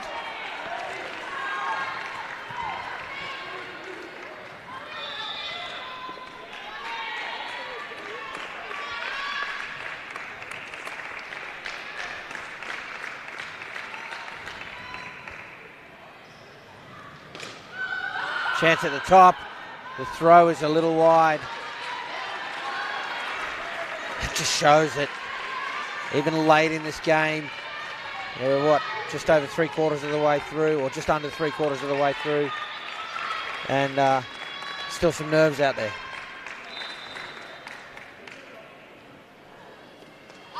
Another good delivery from Wood. I know she won't be happy with giving up a couple of wickets there in the batting innings. But gee, she's a strike bowler for this Australian side. She's going to move another fielder over onto the legs. Bowling these big in swingers, I don't mind that. Yeah, absolutely. And tailing in quite late. And very good idea to get 2 on leg, I think, Wood. Looking very good. Here it is, third ball. Oh, and bowls the leg side. 5 runs from the over, and there it is. The trend is broken.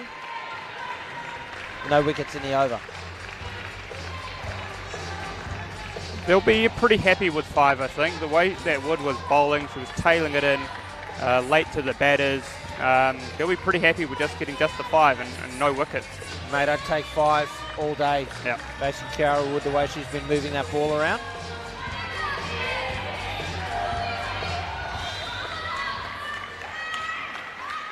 Stephanie Beasley to bowl over number 6. The World Cup's on the line. The under-22 women's.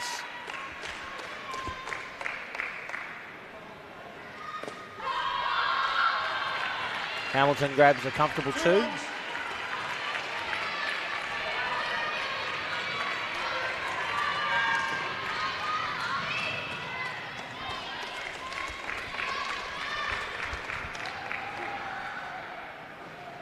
Advances and put into the back court for 4.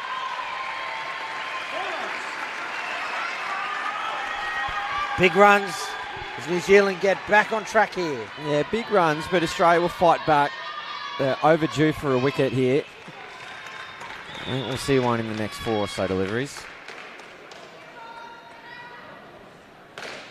Chance now. Oh, missed by Whisker, and this is an absolute gift from New Zealand. Hamilton calling happily through for another run when she was on the deck. That's just an absolute brain fade. Let's have a look at this. Full toss, pulled flat. Lana Gregory misses by millimetres. Hamilton calls happily through. She's on the ground and still only out by half a metre. Gift.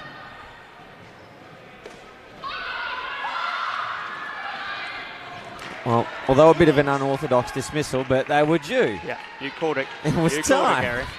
It wasn't really great cricket all round. Big full toss, could have gone to the receiver, could have been an easy out. No communication between the batters. Well, I think that's a no ball. I think that's match awareness there from Hamilton. The reaction for her to call through the extra run is normally the right one. He got spilled. If you're non-striker, if the person just got the run is... Just see this delivery. On their feet, then there's a run there. Not if she's on the ground. Yeah. Yeah, and her back to you, not able to maintain eye contact, not even knowing, not even giving her a look that, look, a run possibly is on.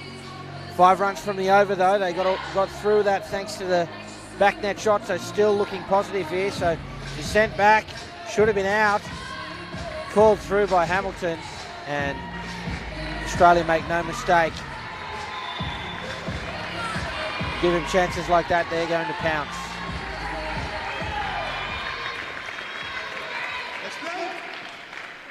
Here is Chelsea Gann.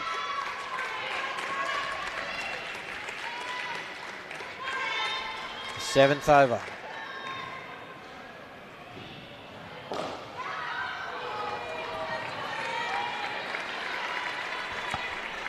Starts with the dots. It'll be third ball.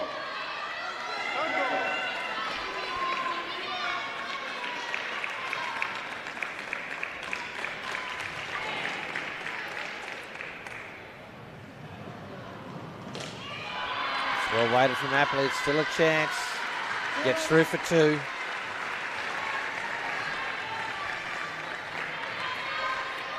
Loves every minute playing for her country. Chelsea Gann. Huge smile as always. I love it. One's off the pitch. And no ball.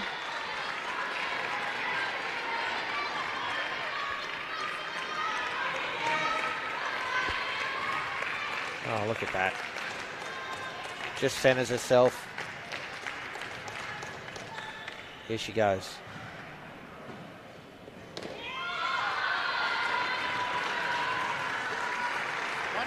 A single. Funny, you just see lots of different styles of staying up and staying focused in a game. Gans is clearly to be positive and happy. See this delivery.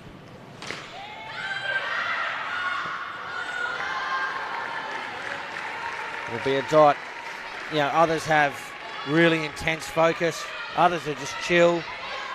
Just such a variety of approaches to competing at this level.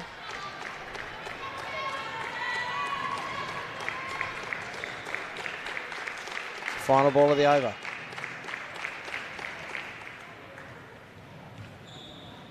Use of the feet. It's up, it's down, it's safe. Straight out of the Walter playbook, that old up, down 3. And 8 runs off the over. A good one again for New Zealand. They found their way to 18. I said at the top of this innings, Australia just looked to keep each pair just that little bit under 20. And that just really piles the pressure on. This over is a huge one. Whether or not this pair can press on to 25 plus, even 30. See if they can take some pressure off the last 2 batting partnerships. And Stacey Rockcliffe gently enjoying herself. Number 1. Here's Rockcliffe. Starts with a dot. Australia's just got so many attacking options with the ball, don't they?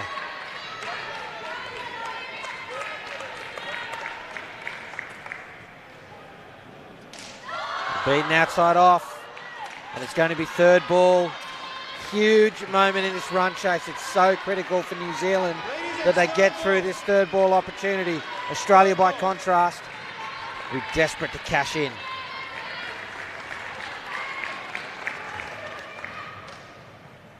It's wide and out. Well, that's a huge wicket for the Aussies. Chelsea Gans pumped. Here it is on the replay. Let's take a look. It's a wide delivery and she just walked out of her crease. Yeah, just a little bit of inexperience there. Even if that ball was fair, she had to stay there till a non-striker was home. Here's Rockcliffe. Straight back down the crease. And another dot. Yeah, exactly right, Cam. Had to stay in her crease, wait for the non-striker to be the one making the running on that, especially if you're missing a 3rd ball. Oh, such a crucial blow at a crucial time. It's up at 4 safe. It's 3. I love the courage from Napoli. She knows they're a little bit behind in the game here. She's still trying to play some shots and put some runs on the board for New Zealand. They move to 26.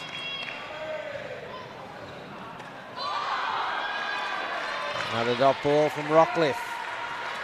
Just bowling that outside off stump line and taking advantage of a lack of foot movement. So the stumping was off a wide. See this again. So while they don't get the wide anymore, they still did get the delivery again. So that's why that was a 7 ball over. Great partnership again for the Australians. They keep them to 16 runs, and Australia have their noses in front here in the closing stages of this under-22 Women's World Cup final. If you've just joined us, this is the 2nd final from today, or the 3rd with the plate final. South Africa won the World Cup plate earlier this morning. New Zealand have won the under-22s.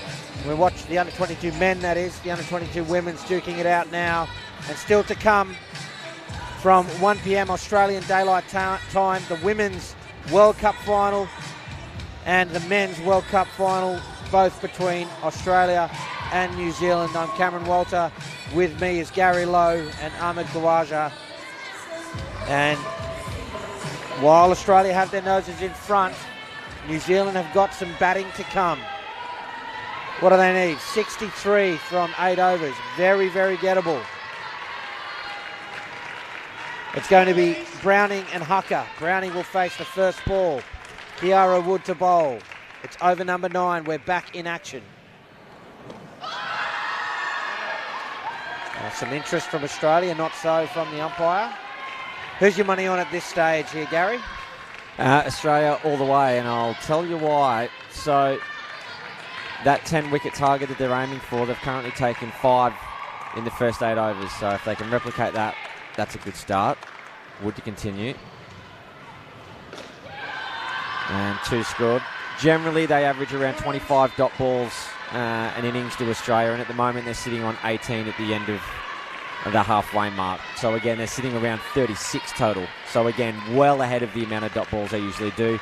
They also generally get around 4 third ball opportunities in a game.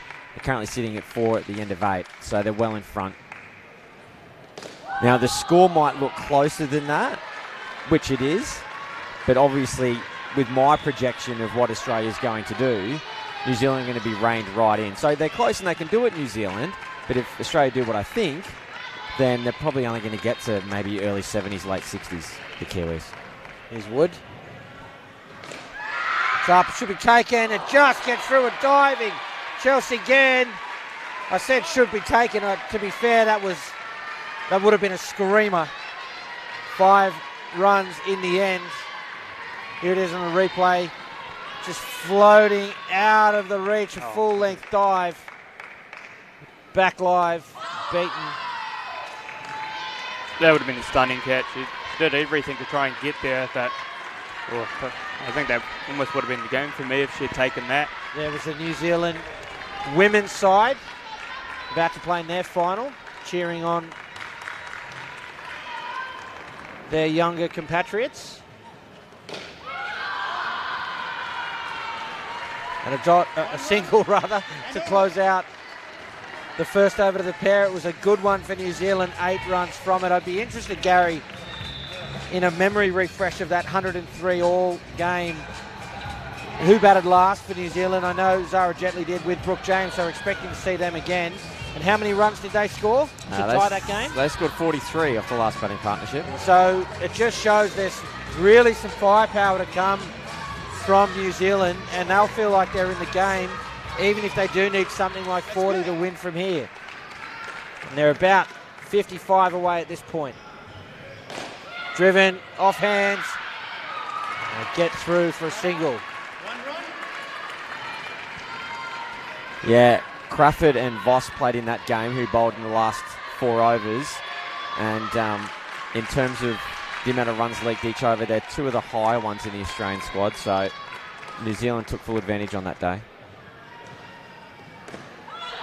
Yeah, possibly a consequence of that match. Correct. Just understats. They got beat up a little bit. Yeah.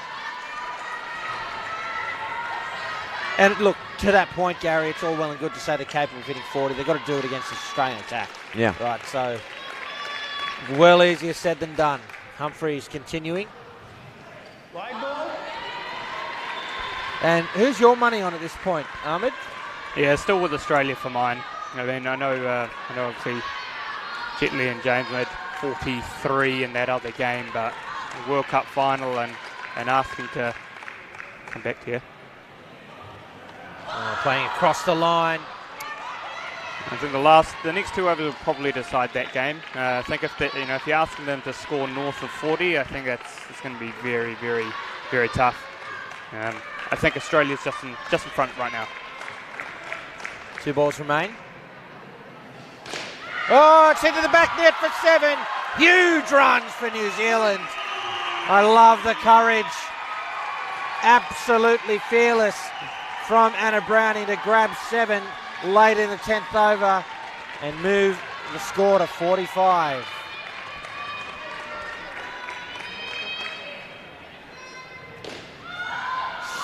Happy to soak up a dot there. A good positive over for New Zealand. 11 runs from it. Let's cross to Paul Botterill now, who's with Tatiana Gibbs. Hi Tatiana, thanks for joining us. Are the Australians bowling the plans you expected in this game to you so far? Yeah, they absolutely are. We knew early on they were going to come hit us with some swing and take the pace off. It's been a great contest all week, and they're putting their best foot forward here today. How hard was it in that first partnership? It was tough, to step out there first with the bat. It's a tough job, but there are runs on the board, and if anyone could go out there and finish this job, it's the batters we've got on the park. Great, and you've got a strong last partnership. Where do this partnership need to get you to for them to get home? Look, if these two could get us to a late 50s, early 60s, Zara and Brooke will come in and take us home. Thank you for your time, really Thank appreciate you. it. Fantastic there from Tatiana Gibbs, well spoken. Yeah, I was about to say, yeah, very articulate. Yeah, I had arranged for her to do a radio interview with a fellow Cantabrian with a local radio network, and had the exact same feedback. Very, very, very well spoken. It's third ball here. It's up, it falls safe. A grimace on the face of Anna Browning, but you've got to ride your luck in a final. And they get away from third ball, and you heard it there from Tatiana Gibbs. They think they can win this anything above 50. Well, a wicket is well overdue here for Australia. It's chance. Oh, it needed to hit. Great movement from Taylor Gregory. Both teams, the radar just slightly off today. I think if Gann actually got that cleanly instead of it hitting her knee and rebounding, I think that also could have been very close. Advances again, driven. It'll be a dot.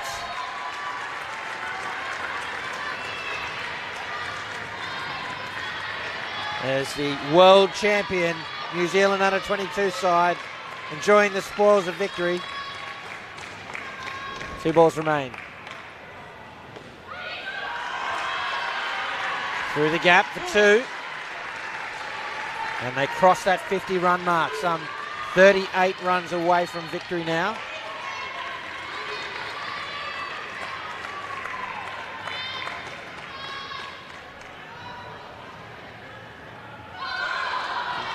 It's well bowled from Beasley, who finished the over.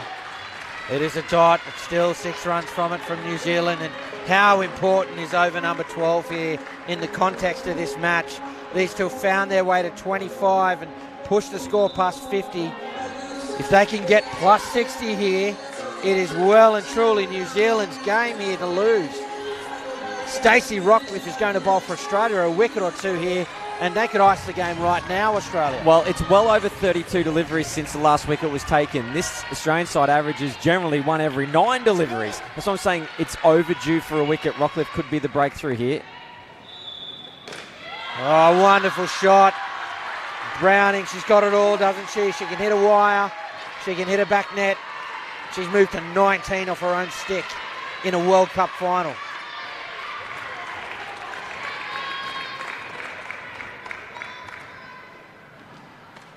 Oh, Rockcliffe responds and beats Hucker there. It's over the top of off. I mean, you can knock me down with a feather if there's no wicket in the next 4 deliveries.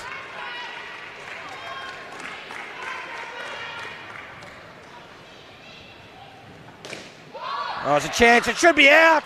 Oh, the dive, and she's home. Surely went to the wrong end. Wasted opportunity from Australia. Well, this is what you see when the pressure starts to build on the fielding side. They just see little half chances like this. Don't go their way. Big dive, the throw's too high. Back live. Browning, does she find the net? No, it's kept off, a single. And 2 balls remain now.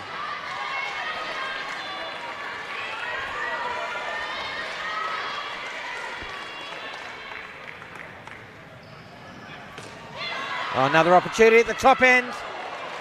A direct hit would have been fascinating viewing. Hucker dives, makes good at ground, and another 2 to the total.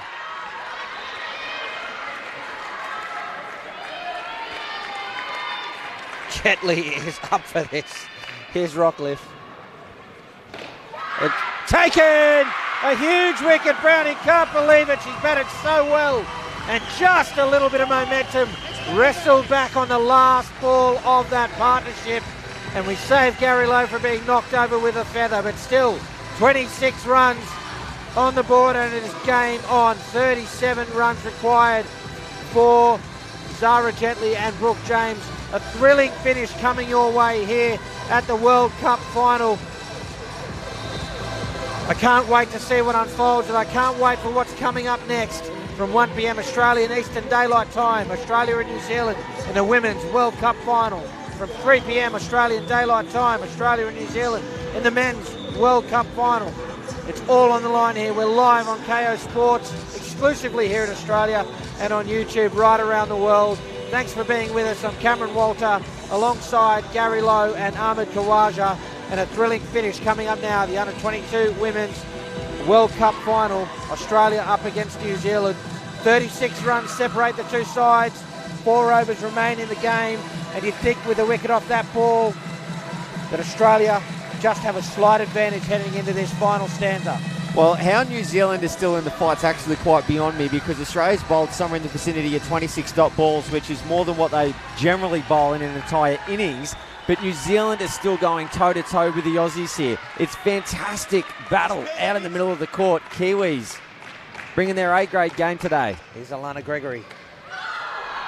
It's a dot ball to start. You know, they've got no right to even still be competitive, New Zealand, realistically, but they are. Somehow they are. It's phenomenal.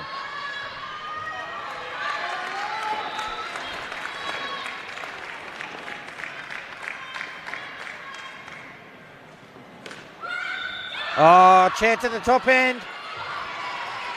She's home. Just a little deflection there in the front court. An aggressive call, but it's an effective one. It keeps them off third ball and get the first runs for Brooke James.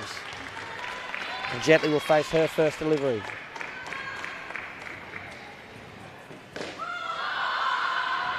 Safe single. And you're quite right, Cam. I do owe Stacey Rockcliffe a can of lemonade at the end of this game for saving me from being knocked over. It would have been highly embarrassing for me, but good on her. South African under-22 side there watching with interest. So leg side.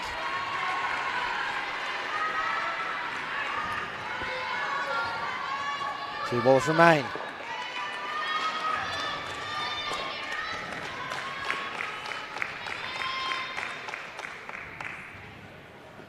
Another leg side.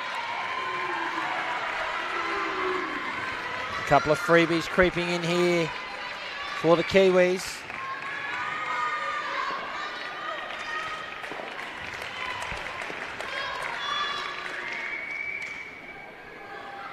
And another one to close out the over. It makes it a brilliant start for New Zealand. They take 8 runs from that and move to 60. They need now 29 runs to win the World Cup off 3 overs. That may sound easy. That is going to be tough. But the best thing for us, folks, is it's going to make for fascinating cricket. Taylor Gregory's going to bowl the 14th.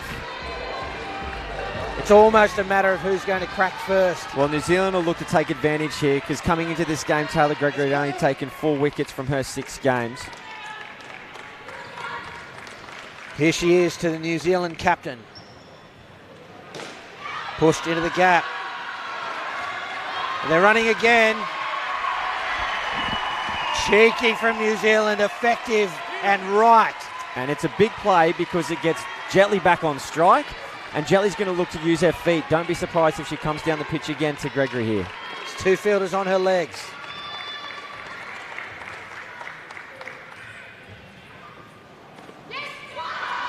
Another aggressive call. Get through for a single. Score continuing to build here for New Zealand.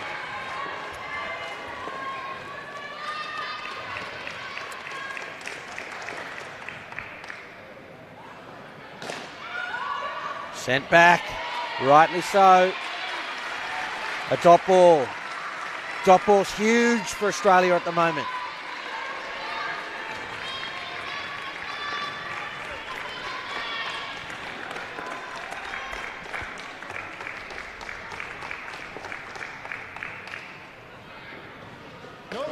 Oh, no ball off the pitch, plus the runs. 4 from the delivery. Australia, I just said dot balls are huge for them at the moment. Extras are a killer. Can't afford to leak any runs. 2 balls remain in the 14th over. Another 2 to Jetley.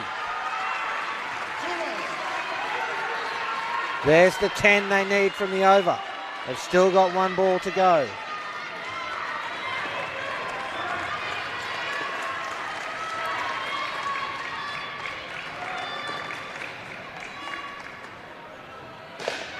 Good contact, a chance at the top, and what a smart play from New Zealand. Jetley sensed the occasion and did not move, and how fortuitous is that? The throw knocked over the middle stump. Bang. What a play. 10 runs from the over. 19 runs away now, New Zealand. 12 balls remaining in the World Cup final. Yeah, Katrina Dixon over there with Cindy Cross, the coach, having a discussion about what they're going to be doing here. I think that discussion will be about who's bowling now. Is it going to be Katrina Dixon herself? Chelsea Gann, the other bowler. Leave Dixon till last. Well, the penultimate over of the match. Chelsea Gann certainly does flight the ball. Jetley loves using her feet. This is going to be brilliant to watch. 2 overs remain in the final. 18 runs between the two sides. Jetley on strike, and here is Gann. There's the feet. Oh, it should be out. And Australia, they throw one away. New Zealand, they get out of jail there. It went off hand, it spilled. You had 2 batters in the middle of the court. The throw was wide. Here's Gann again. Feet. Finds the net. 2 runs. No interest in an extra run this time. Are you feeling an indoor cricket miracle on the cards, Cameron? Well, to be honest, I don't know that I'd describe it as a miracle. I think New Zealand well and truly have been in this game from ball 1. They win this game. It's just a brilliant win. Driven. Great piece of fielding from Beasley at the back, and that would have hurt. Yeah, that does hurt. She saved a run. It is 3 for New Zealand, though. I think Beasley will just need to take a minute here, catch her breath. Look at this effort. Just outside of the edge of the screen, a full stretch dive. She's not only hit the ground hard, but bounced into that net. And that does hurt. And body on the line for the World Cup. 3 runs to Jetley.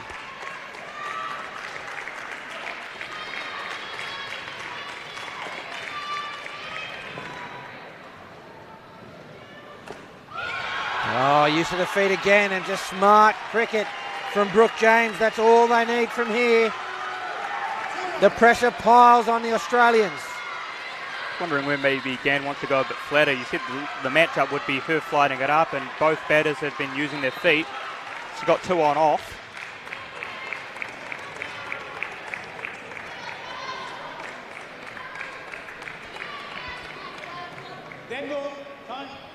Okay. Just need some attention here for Beasley. Might have taken some skin off with that diving effort. Let's take a look at where we are. 88 on the board for the Australian under-22s. 78 in reply from New Zealand, and 8 balls remain. You would think that from here New Zealand can get home. There's 2 balls left in Chelsea Gann's over, and then it will be the captain to captain, and Brooke James to close out the World Cup here for the under-22s. It's anybody's game. It's anyone's World Cup. I don't think anyone can claim to be favourites at this point. You just cannot write off Australia here.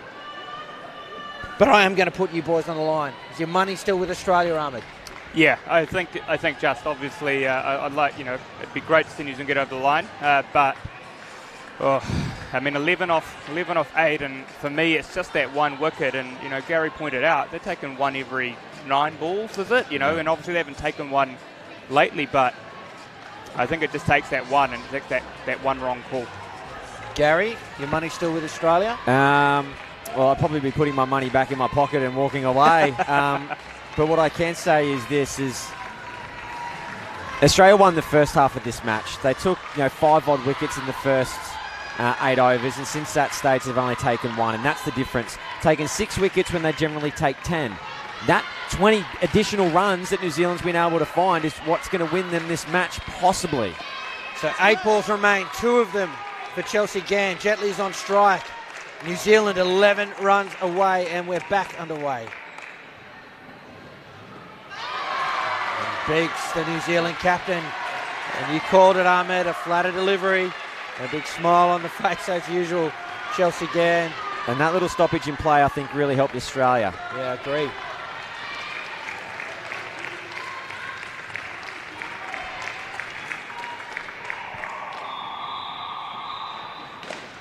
Driven and spills into the side net for 3. There's a couple of deflections that brings the over to an end. 11 runs from it. And New Zealand will need 8 runs from the final over to win the World Cup. They will have to face the bowling of the Australian captain, Katrina Dixon. She went for 9 runs in her first over. You would think Australia need to take 1 wicket.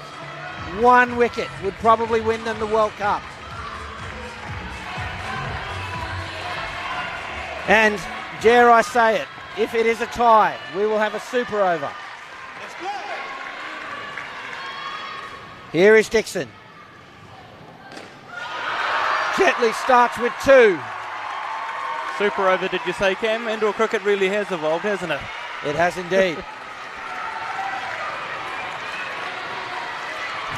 5 balls remain.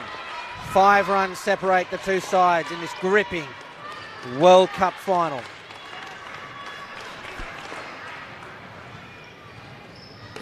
Another 2 to New Zealand. They are now just 4 runs away. 4 balls remain.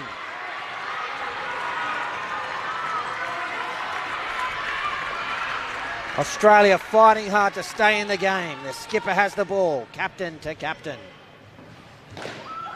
Chance just doesn't stick in the hand cleanly off a little deflection. It's a single. And now 3 to win with 3 to come. This place is about to explode. One way or the other, isn't it? Yeah.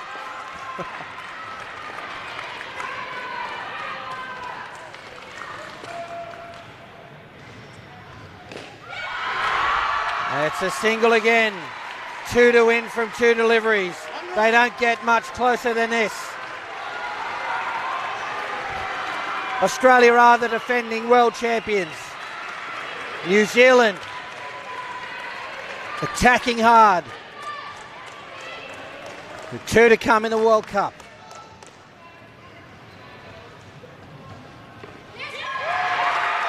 And there's the go-ahead run from the New Zealand captain.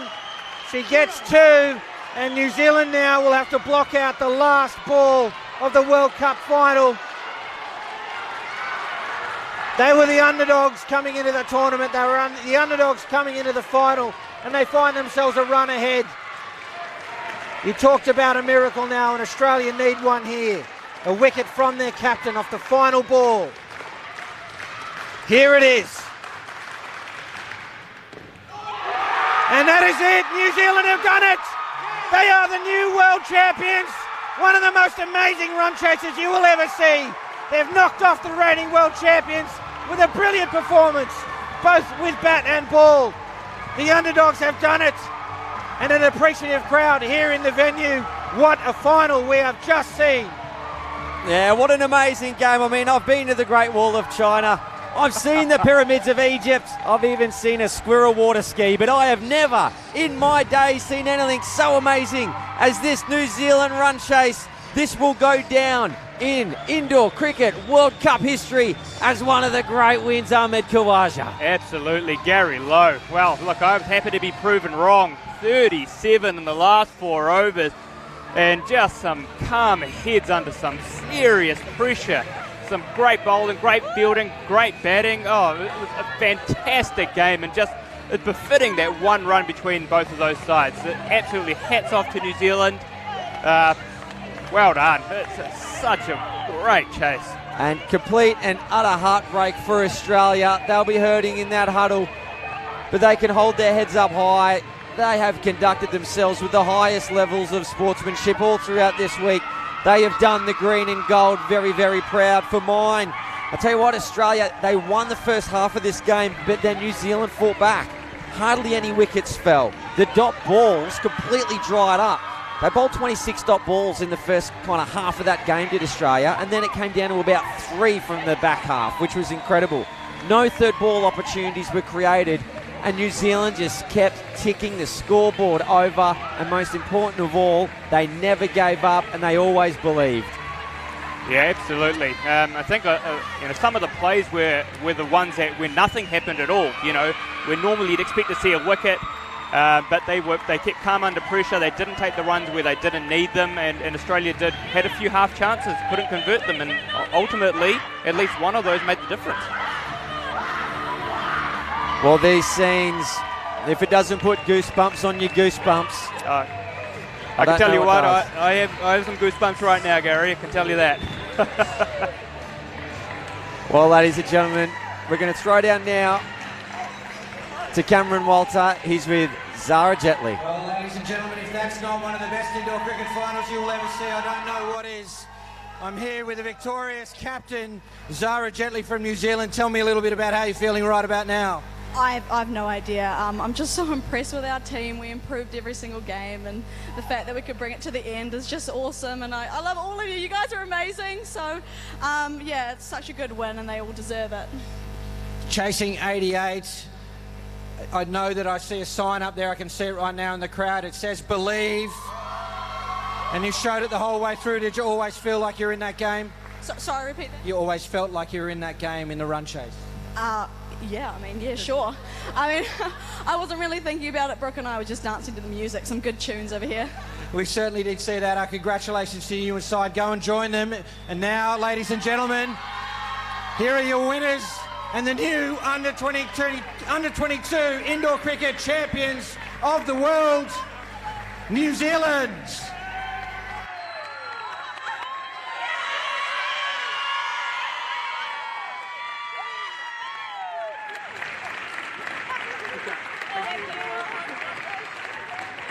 Our congratulations to you, ladies and gentlemen. Don't go anywhere. Coming up next, it is the Women's World Cup final between Australia and New Zealand. But until then, for Ahmed Khawaja and Gary Lowe, I'm Cameron Walter. Thanks for watching.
great piece of fielding.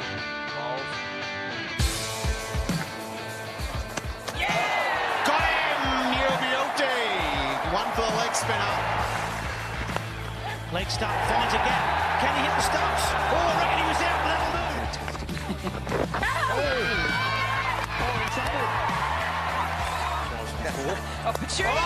Oh, that is an absolutely sensational piece of fielding from Claire Koski at the back. Death indoor cricket, here he is. And there it is! He's entered the stats straight away! Fraser McGirt cuts and he's away with a boundary. Nice start to his domestic 50-over career.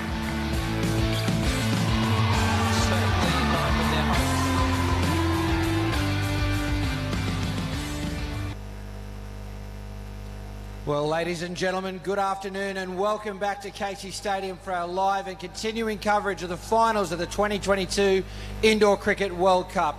I'm your host, Cameron Walter, and I begin this afternoon by acknowledging the Boonwurrung and Boonwurrung people, traditional custodians of the land on which we will compete today. And I pay my respects to their elders past, present and emerging, and extend that respect to any Aboriginal and Torres Strait Islander people here today. Coming up now, it's the first part of our main event, the Open Women's World Cup Final between the defending champions Australia and New Zealand. Please join me in congratulating our umpire officiating in this match, Ben Ridgway from Australia.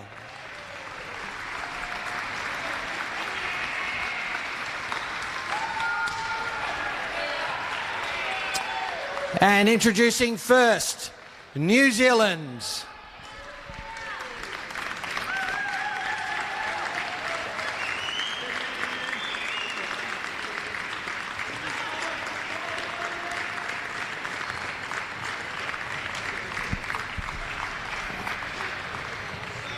And Australia.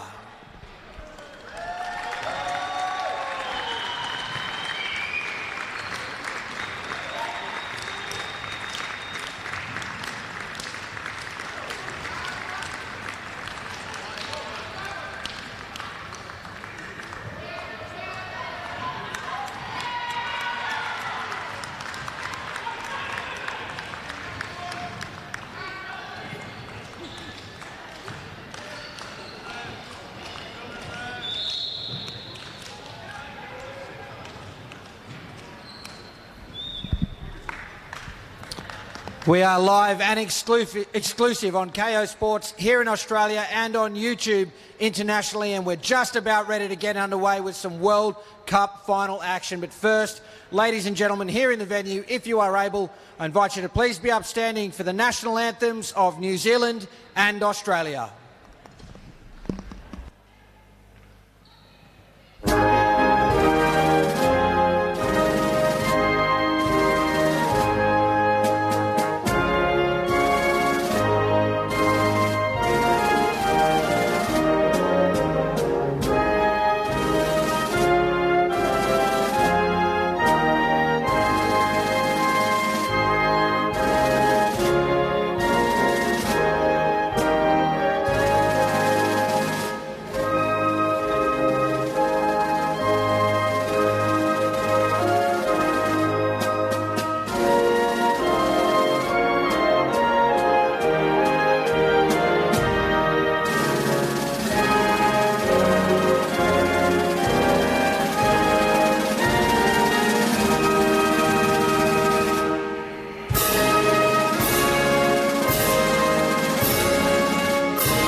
Well, there you have it, ladies and gentlemen. The national anthems ahead of the World Cup final. If you've just joined us, I'm Cameron Walter, Gary Lowe and Paul Botterill alongside. It is Australia up against New Zealand in the Women's World Cup. Gary Lowe, good afternoon to you. Good afternoon, Cameron, and good afternoon to everyone wherever you're tuning in right around the world. Why don't we take a look at the lineups taking the court for this World Cup final? Yeah, most certainly. Let's start off with the team on the right-hand side of screen. That is Australia in the green and gold, captained by long-time servant of the game, Nicole Martin. And then we have Doble, Shaw, Isles, Dixon, Valance, Wright and Maxwell, coached by Wendy Kemp. And for New Zealand, in the black and white, down there coming out of their team huddle, captained by Lucille Matthews. Then we have Van Tilburg, Bowden, Krebs, Lily, Mishevsky, Downs, Parr, coached by Natasha Williams. They are the 8 players who will be taking part in today's contest. Yeah, 2 excellent lineups. And Paul Botterill, first of all, good afternoon to you. And I'm certainly interested in your views here. New Zealand have just won a couple of World Cups in the juniors. That no doubt give a little bit of belief here to the women's side. Yeah, they take tremendous belief. We haven't won senior World Cups in the past. To get 2 of them in a day, it certainly will create some belief in the entire squad that it's possible, and that can take you a long way. Still some key areas for me today. New Zealand have got to get wickets in the first 12 overs to push this Australian side. They've struggled to do that. And then Australia want to put some pressure on New Zealand's first 2 partnerships who struggled yesterday. So going to be some really important key parts of this game. For New Zealand, I think they've got to get at least 3 wickets in the first 12 to give themselves a real chance of getting into the game. They certainly can do it. So Ash Doble and Laura Shaw will open for New Zealand. For Australia, I should say. And Amberley Parr will get us underway for the start of the match. Here's the first ball.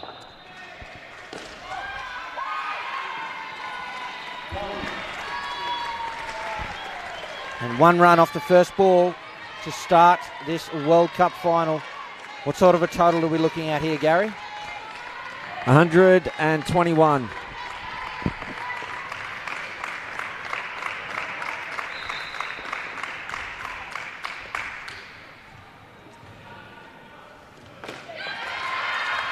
And a confident start for Laura Shaw, who saw a little fist pump. The player of the final back in Dubai in 2017, the player of the World Cup final, a big game player for the Australians. I'll give myself a bit of a range there, go from 116 to 126. 121's a little bit too specific.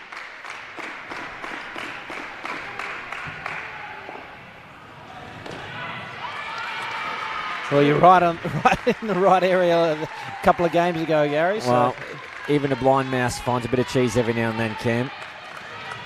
That's it. Australia, of course, the defending world champions. They've never lost a Women's World Cup.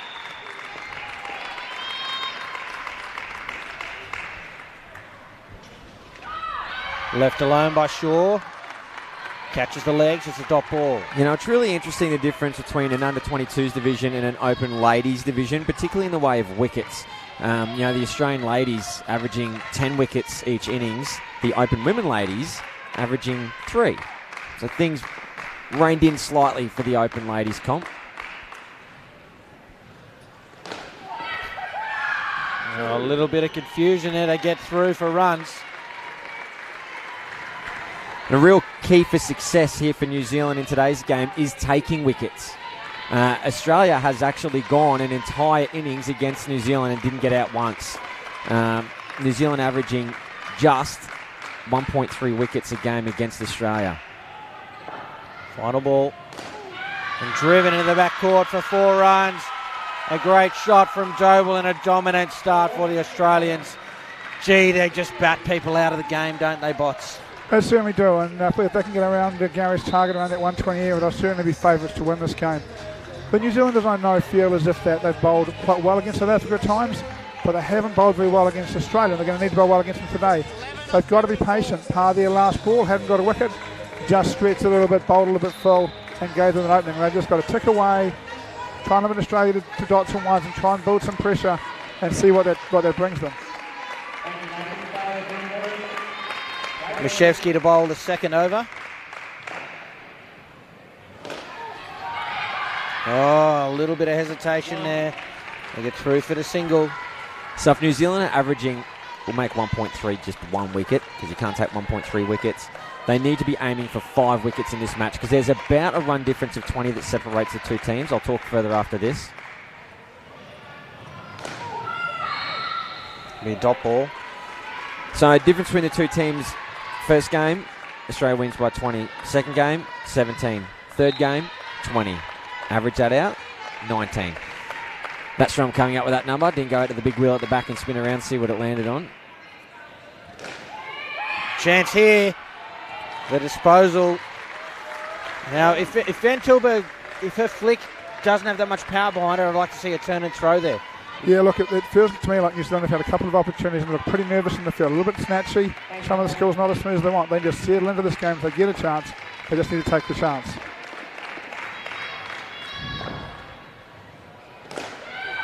Ash Doble. Not get frustrated and bowl full. Yeah. New Zealand already probably creating as many half chances than when we join a partnership. They just need to keep doing that and see if they can get one to stick.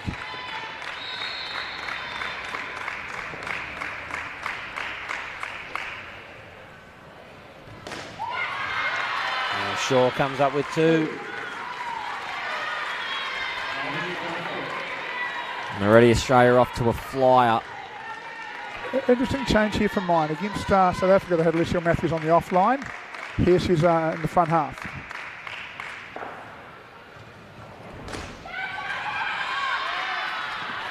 It's kept off the net. Will be a single. And another good over for Australia. 8 runs on the board. Yeah, look, you'd be expecting this batting partnership, which is, can't even believe the words are coming out of my mouth because it's just a ridiculous total. You'd be expecting them to be scoring around that 37, 38. That's a lot of runs, but that's just the way they bat. They're very, very good. And a lot of the Australians are, it's rare to find a team with 8 fantastic batters, but this Australian women's lineup certainly has it. That's why wickets the key. Wickets, wickets, wickets. Sky Bowden now.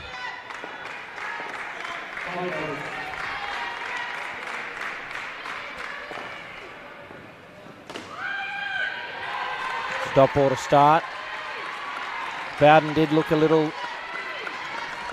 ginger in last night's prelim final. Seems okay today.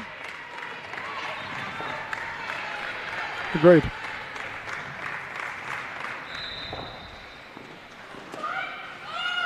It's a good start from Sky Bowden.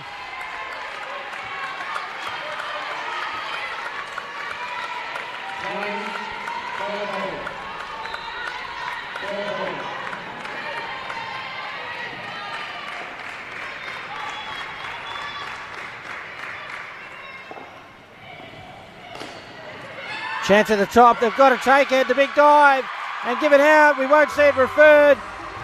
And New Zealand take their first wicket in this, the World Cup final. Wonderful bowling from Bowden, created third ball, created an opportunity on that third ball, and New Zealand strike. Yeah, nice for the line fielder, execute the skill and give them a chance to get the early wicket. They've been hunting. That'll be the first wicket in the first partnership, I think, for New Zealand in this tournament against Australia.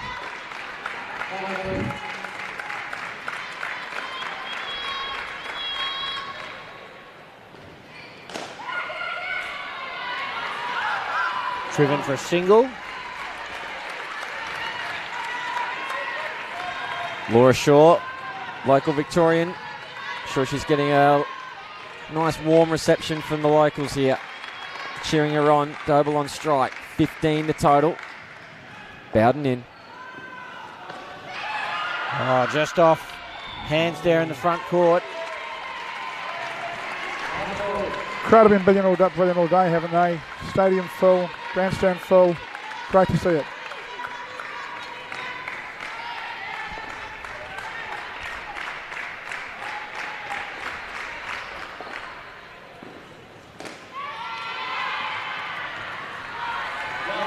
Another single.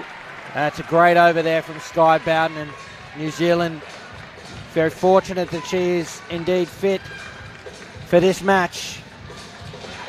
Just a couple of adjustments to the score here from the umpire, putting it against the right batter. It's a -3 on the over. And that's exactly what New Zealand need to get into this game. You can see there Sam Dixon and the Australian captain, Nicole Martin, ready to come in next. They don't look overly concerned, do they? Don't show a lot. Marama Downs. No, yes, it is Marama Downs to bowl the 4th over. Off the net, single. All of a sudden, after that wicket, Australia aren't finding the nets. The ball is falling in hand for New Zealand. It's just so fascinating how in a game of indoor cricket, one wicket can change a little bit about the dynamics of the play.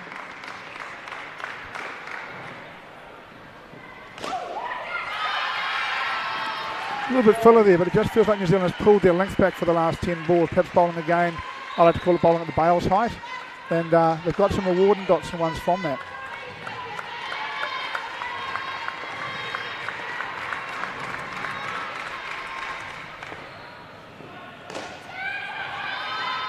Oh, direct hit would have been out. It was a great piece of work off her own bowling for Downs. Just couldn't come up with a direct hit. Moved well, timed the jump perfectly, off balance a little. Opportunity goes begging. Leg side. Don't want to bowl too many of those to the Australians. Took in the re-bowl overs.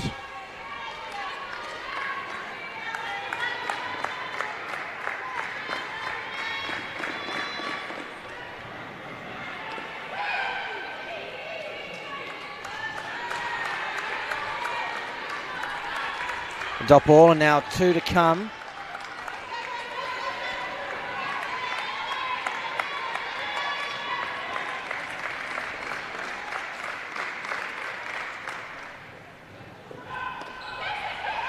There's a little opportunity there as well, but it falls safe. Some interest in another run. Shaw is too deep to consider that. They get 2 and 1 to come.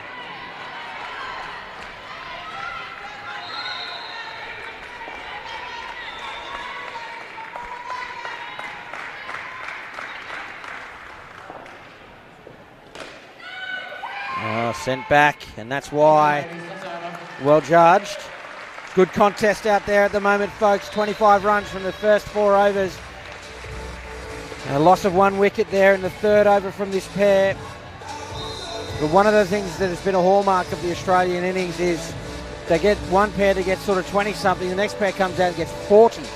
And that's what's enabled them to get scores up in the height, well, just past 100, 120.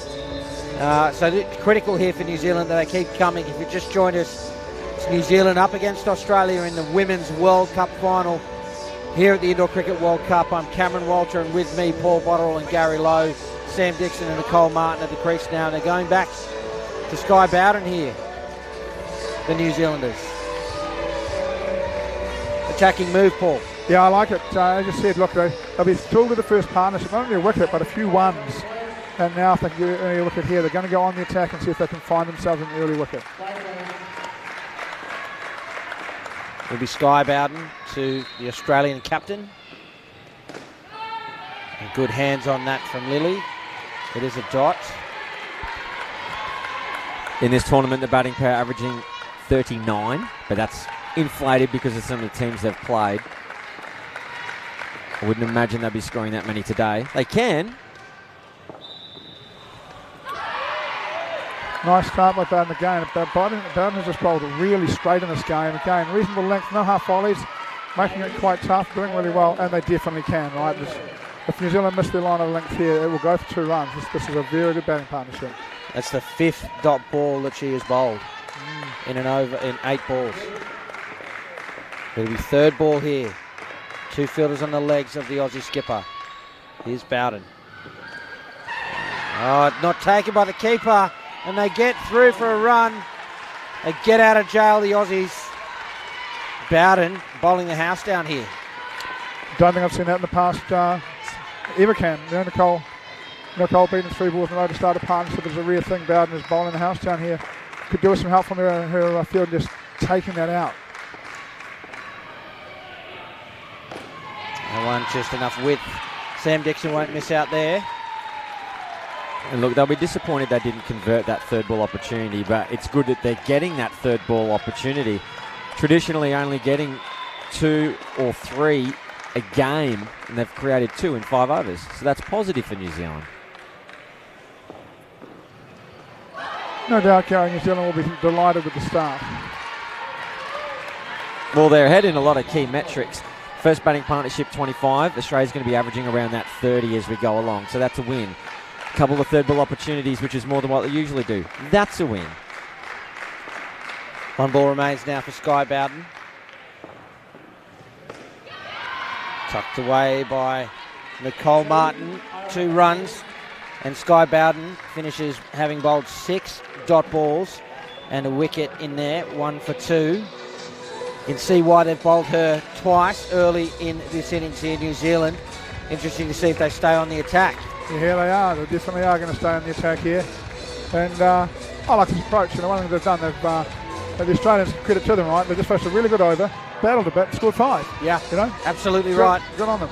That's one of the hallmarks of the Australian side. They absorb so much pressure and so much good bowling and fielding and still come out positively. Amberley Parr, as New Zealand stay on the attack.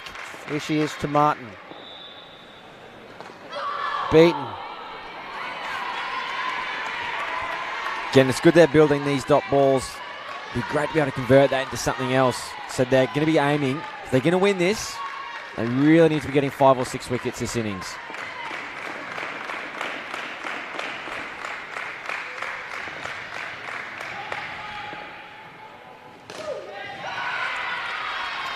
Saw former Australian men's player Preston Hard in the crowd there, alongside some of the ACT contingent.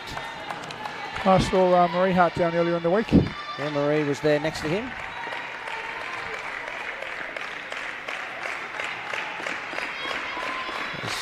So Katrina Teskey there. It's Australian, some Australian indoor cricket royalty wandering around here at the stadium. Preston Hart, manager of New Zealand in the last Men's World Cup.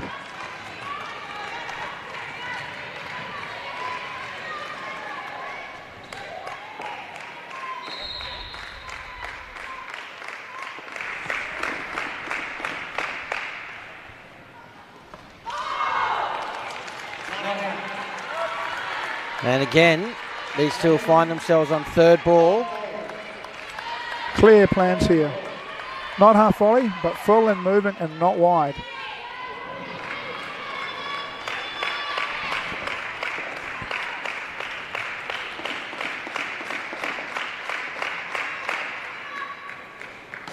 Driven, and it spills into the side net for 3.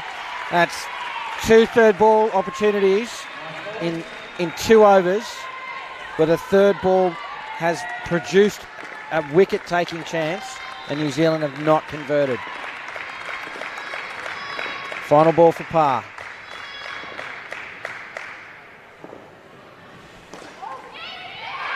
Chance, can't get the ball on the sticks. New Zealand just look a little bit rushed on the field to me, Cam. They just look at they're just rushing through, just will take their time and execute their skills. They're bowling so well, which was the first goal. But you've got to convert as many of these as you possibly can. Yeah, and again, another example of Australia just soaking up the dots. They had 3 dot balls bowled to them in that over. They've still posted 6.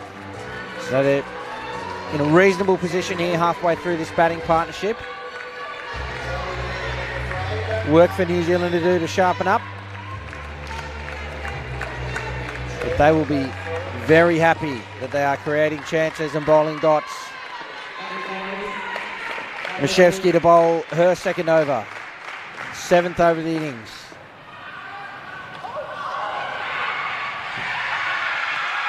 Wow. We have 1, not out. New Zealand is very confident. They clearly think they was heading to the foot and bounce, but it's blooming high from the foot, I'd have thought. Let's have a look.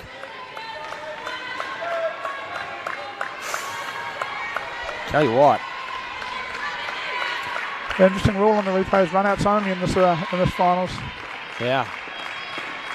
One to come. I'm definitely going to be watching that back again later on KO, so hello future self.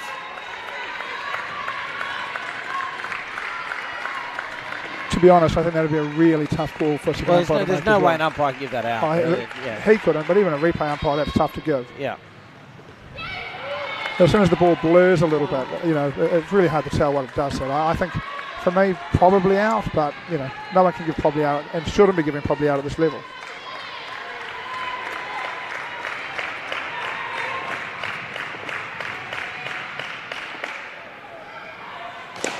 Driven. With the side net down, keeps it off the back. 3 runs. And this is what the Aussies do. They soak up pressure early, then make you pay late. This pair, 7 runs off the over so far. 2 balls to come.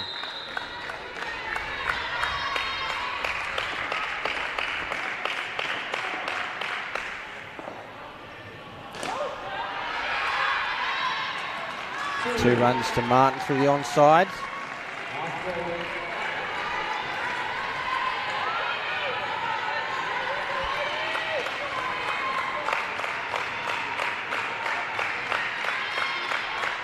Final ball now.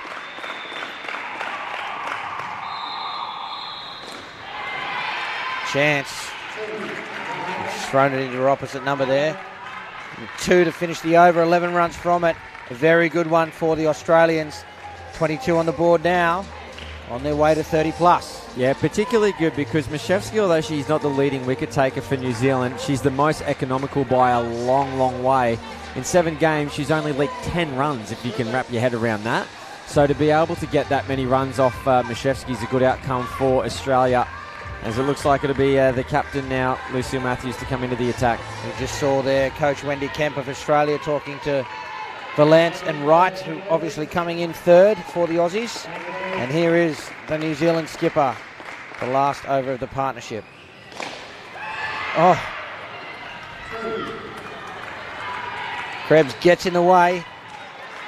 Half your job as a fielder sometimes. Popped up. See Sky Bowden doesn't mind a little bit of a conversation down there with Nicole Martin. Oh, it should be out, and it is. A suicidal run from the Aussies. They're normally so good at eliminating that from the game.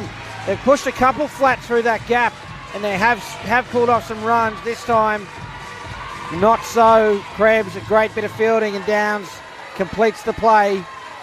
A big wicket for New Zealand, just as Australia was starting to build a little total there for this pair.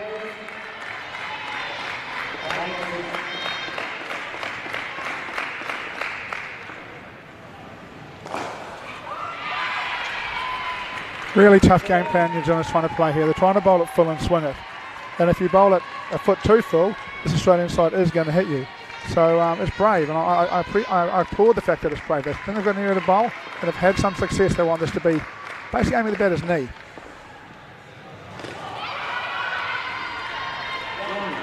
Through for a single. 2 balls remain. It's got a really tight margin for error, this particular plan.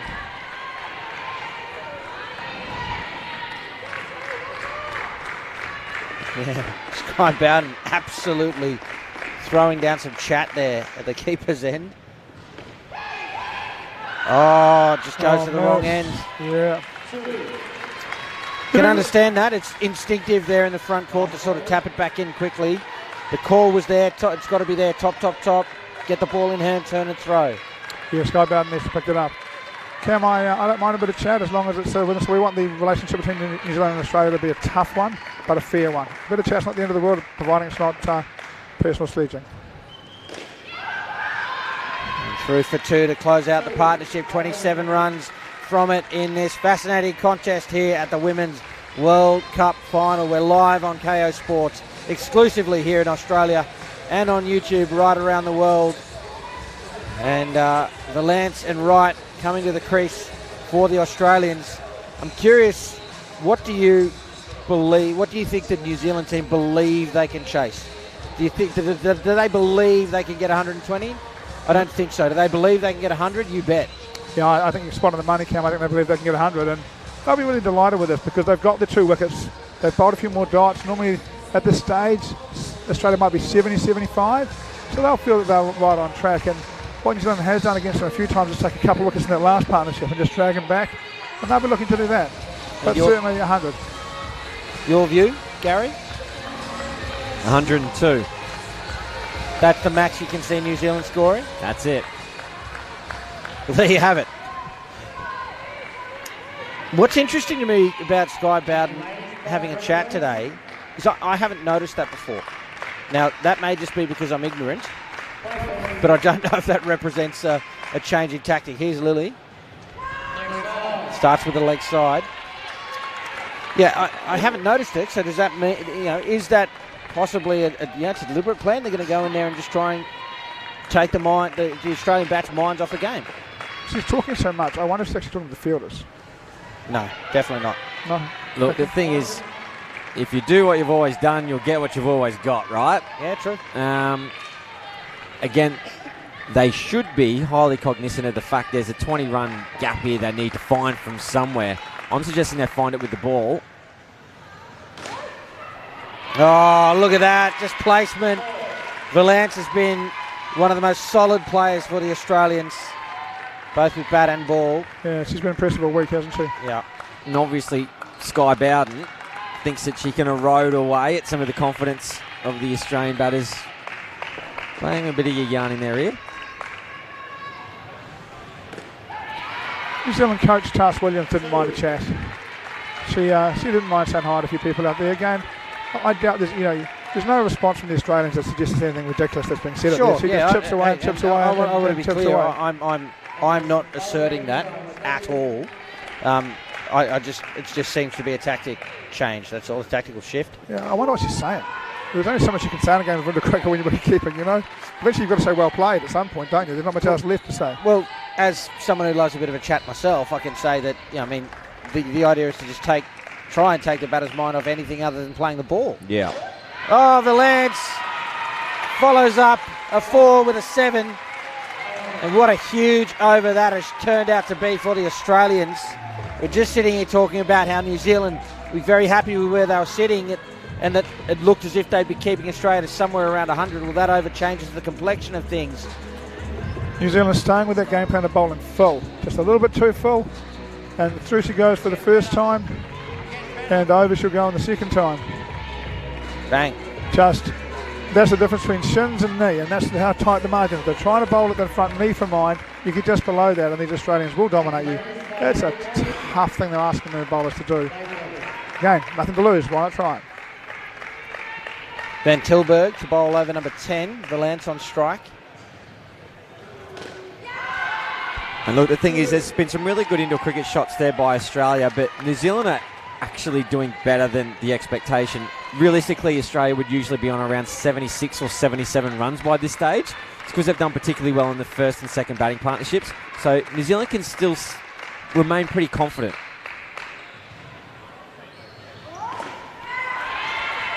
They can't afford too many like that almost hitting the back net.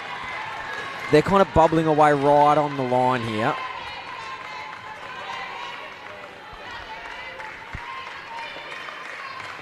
Again, New Zealand really need some wickets. They've taken 2.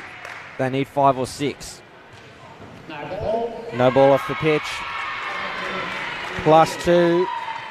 Again, big runs for the Aussies. That's as good as a shot into the back court.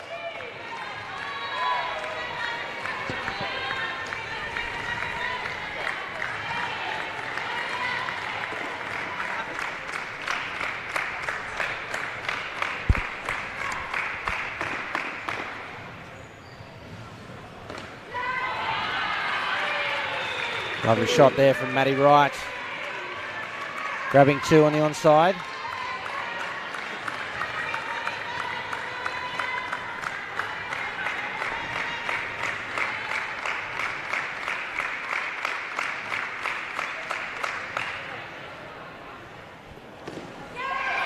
That's patient batting from Valance. She's sent a couple into the back court, which certainly gives her the freedom here. And it's so tempting when the fly comes up like that to try and go at it and drive, but she rocks back, gives herself a little bit more time, and judges the bounce well to grab 2. 1 ball remains.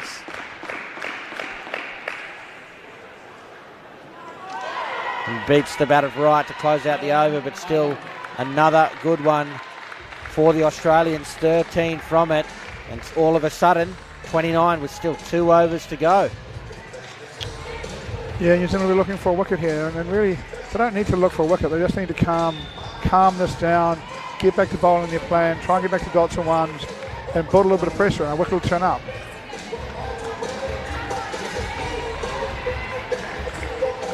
Alex Weeks watching with great interest and still playing a role for the team here. Gemma Krebs to bowl the 11th over.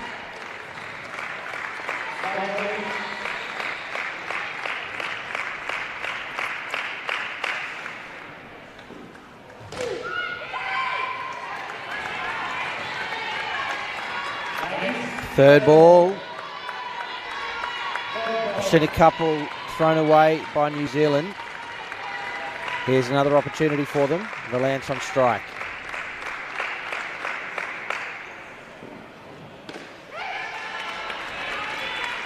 Safely negotiated. It is a single.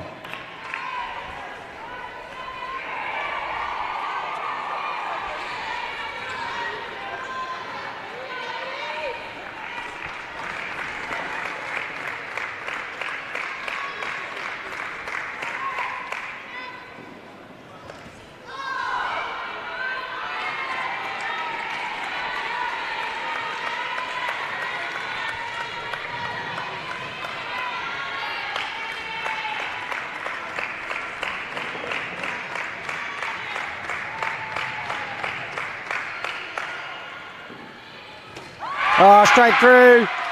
Krebs hits the stumps, finds the breakthrough that New Zealand were looking for. This pair really starting to get away from them, and Krebs comes up with a pole. Let's have another look.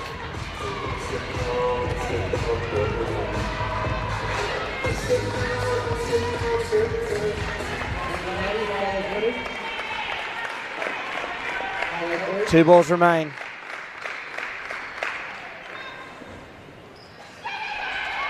Called through, the right call there. They take one, the Australians.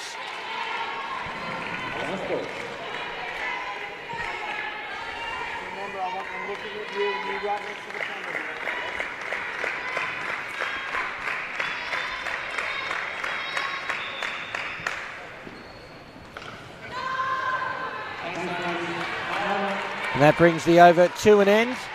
We're going to cross now to Ahmed Khawaja, who has with him the Australian captain, Nicole Martin. Thanks, Cam. Here with the captain, Nicole Martin. Nicole, be pretty happy at the start. 78 already on the board. Looking for a big total, maybe in excess of 100? Yeah, look, hoping to get $1.20. That'd be nice, 120. Yeah. We'll take that in the final. How did you feel about it? I mean, you guys got off to a very good start, very assertive. Oh, I think Sammy was very assertive. I couldn't hit the side of a bat, but that's why I bat with the big kid. You've had a bit of a look at the Kiwis in this week. Is there sort of anything you guys took in from those first two games and tactics, I guess, batting first? Yeah, look to put a score on the board batting first, and then hopefully we can put some pressure on with the ball. Oh. And I guess from here, you got maybe 5 or so overs left. What do you think you're looking for here? What are you happy with? Yeah, we'll take 120, so that's the goal, and we'll stick with that. Excellent. Thanks, Nicole. Appreciate the time. Good luck for the rest of the game. Back to Cam and the boys. Thank you. Thanks, Ahmed, and thanks, Nicole Martin. Here's Downs. That's a leg side.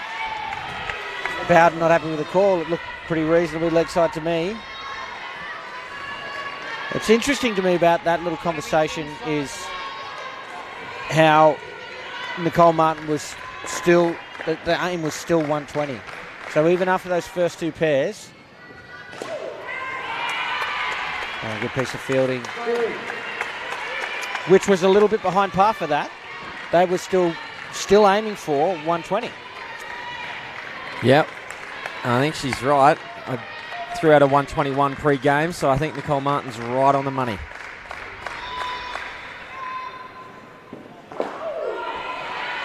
Do you know, if you look at some of the previous games that they've played where they scored, 134 is a bit out there, but say the 122, which is a really, really good example if we're looking at a 121 total, they had a skin of 21 in there, which is a little bit on the lower side, but they had a big skin of 37.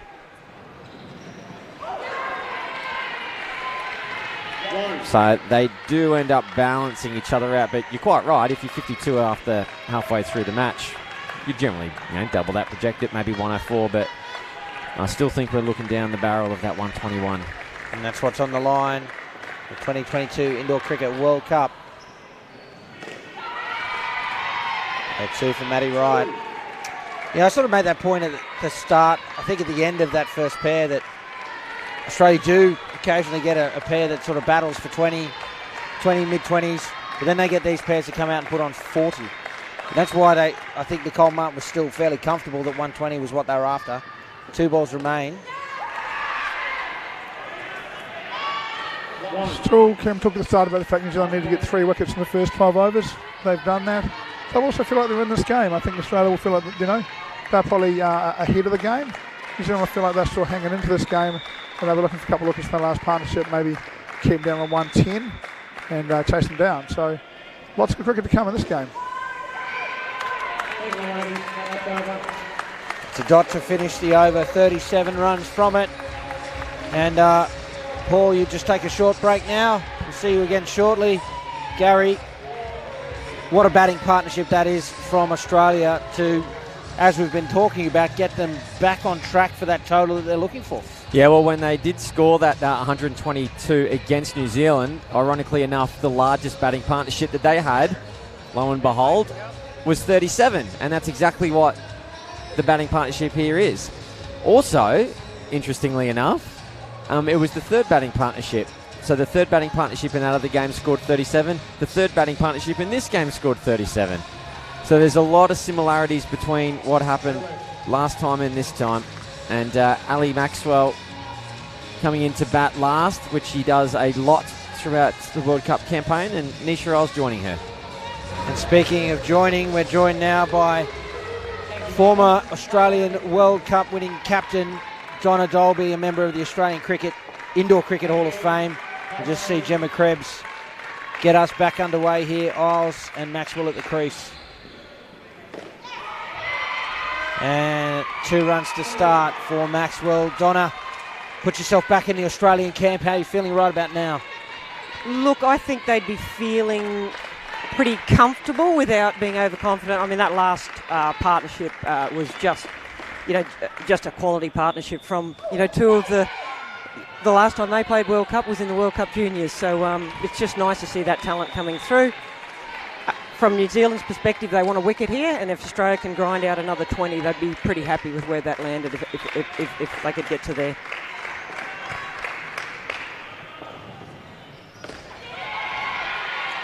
It's a good shot for 2. What New Zealand need to work on here for this batting partnership is getting a few more dot balls. Generally, they run around about 6.5 dot balls every batting partnership. Do New Zealand, and they've had 6 dot balls first batting partnership, 6 in the second, 6 in the third. They need a couple more here, New Zealand. Yeah, they do, and they spent a few bowlers in those early 8 overs as well, though, I think, in doing that. Yep, super great shout. Absolutely, they did. Yeah, Amberly Parr bowled out, Sky Bowden bowled out, Ari Mashevsky bowled out in that first 8 over period. It's a quality bowling lineup, though. There's they got some pretty good bowlers in the attack, so it's nice to see. Talked about how Australia might be feeling now. New Zealand, we've been talking on commentary earlier, Donna, that we think 100. Well, Gary's got it quite specifically down to 102. It's 102. It will be, and if it's not, I'll go out there and make sure I hit an extra run somewhere. Of course. What do you believe? We'll just watch this last delivery, and it's another 2 to Maxwell. What do you believe this New Zealand batting lineup would be capable of chasing here in a World Cup final? I think they're capable of chasing 100, but things would have to go their way. That's why I think Australia will be comfortable without being overconfident. 110. Sometimes you're better off being around that 100 and 110 so that you switch on rather than something a little bit bigger, and you just might take a little bit longer to get yourself into the game. So 3 overs remain in the innings. New Zealand will be desperate to take a wicket or 2 here and really peg back the flow of runs here after that great start of 10 for Isles and Maxwell. It's Regina Lilly over number 14.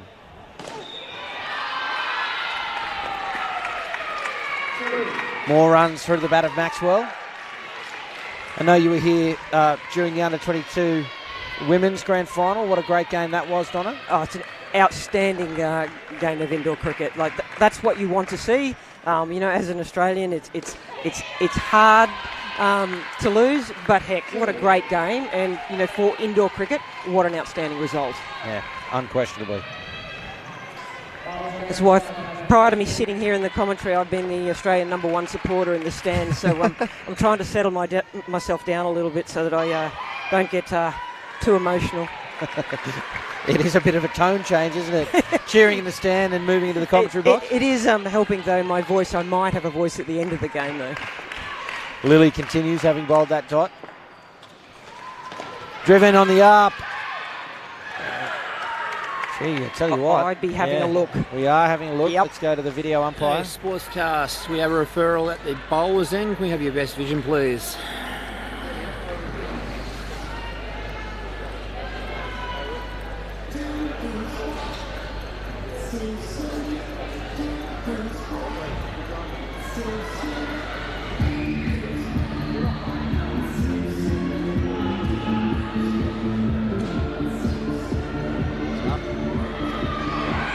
Okay, I've made my decision, going to the board now.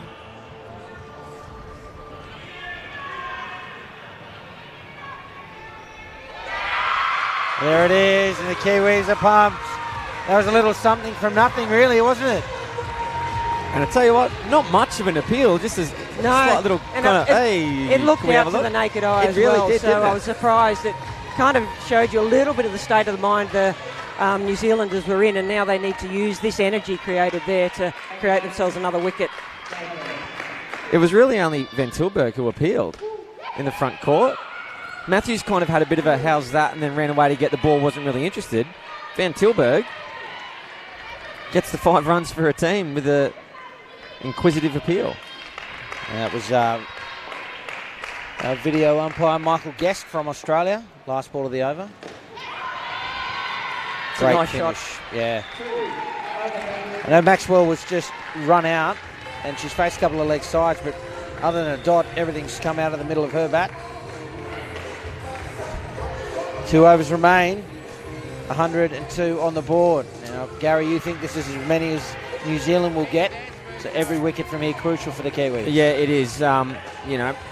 Projected that they needed 5 or 6 wickets, New Zealand, and at the moment they're sitting at 4, which they've averaged 1.3 wickets a game against Australia, so they're above where they usually would be, which is good. You also expect when you have the third umpire in the game that there are another, 1 or 2 or 3 wickets in the game. It's good movement from Maxwell. Dives and the glasses come off the face.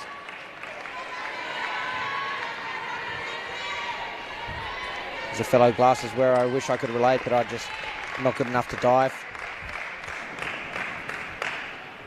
I take my hat off to them. I had to wear contacts.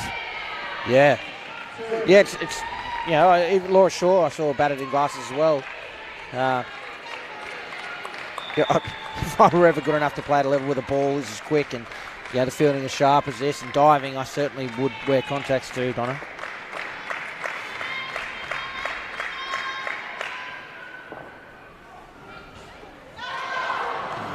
That's a let off.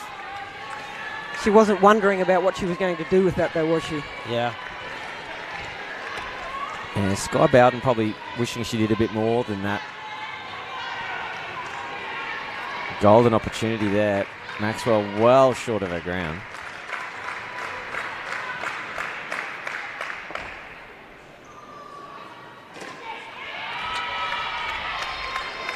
Two to Maxwell.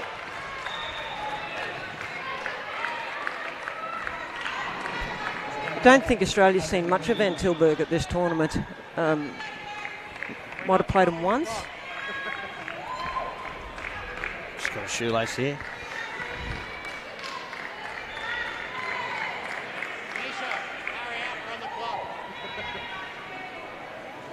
Not at all.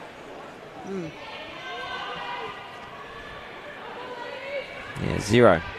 Isn't that interesting? Yeah, I think it's very interesting, and perhaps being a bit of leg spin, a bit of surprise. I think they've employed quite different tactics today, New Zealand, which is really pleasing to see. Another little opportunity there.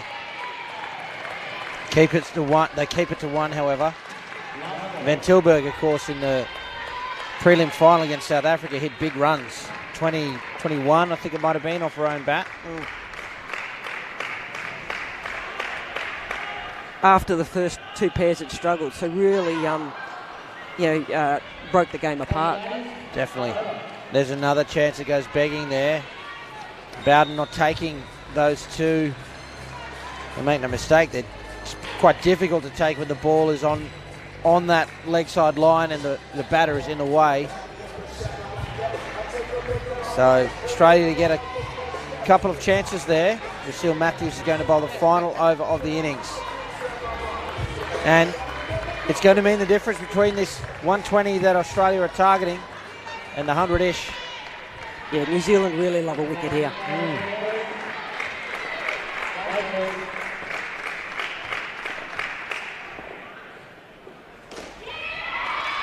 That's 2 all day for Nisha Isles.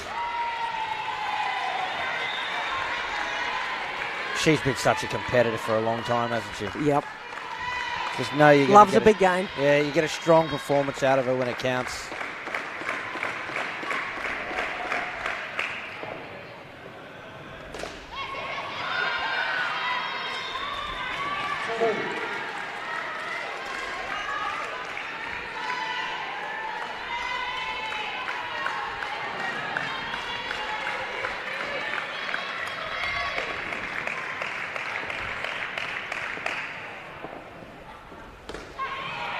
Another 2 to Isles. Really didn't deserve to, that ball. That was a great shot. Yeah, can you believe Isles debuted way back in 2005? I can. Here at her 5th World Cup.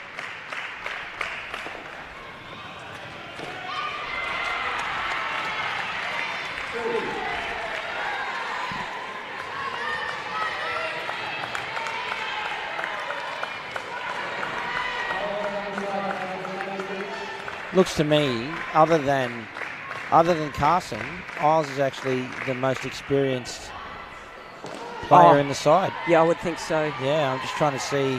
Maybe Nicole Martin. Did Martin debut in 05? 06, was 06, it? yeah. Okay.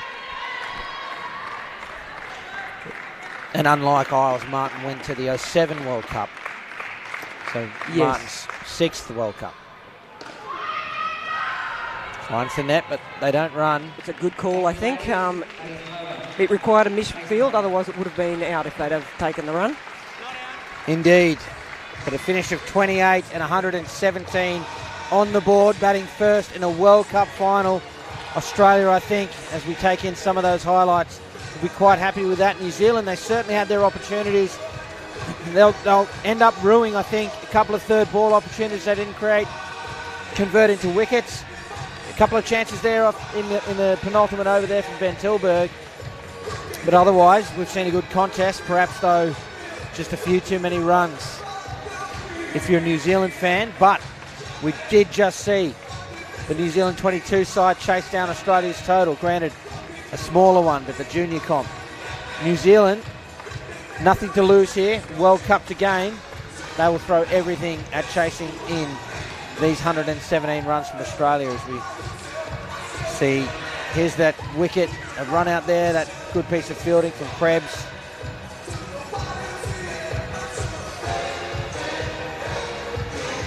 This is the Lance driving through the gap for 4, and then about 3 or 4 balls later, she managed to send one to 7.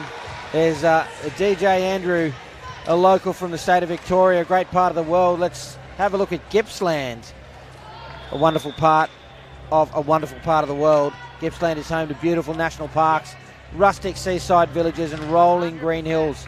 Some visit for the collection of wineries and culinary gems, while others visit to take advantage of the swimming, fishing, boating and sailing offered by the extensive network of rivers, lakes and beaches. And here's the best part as far as I'm concerned. You can get a taste for Victoria's top drops on a journey through Gippsland, discovering cool climate Pinot Noir along the coastal region.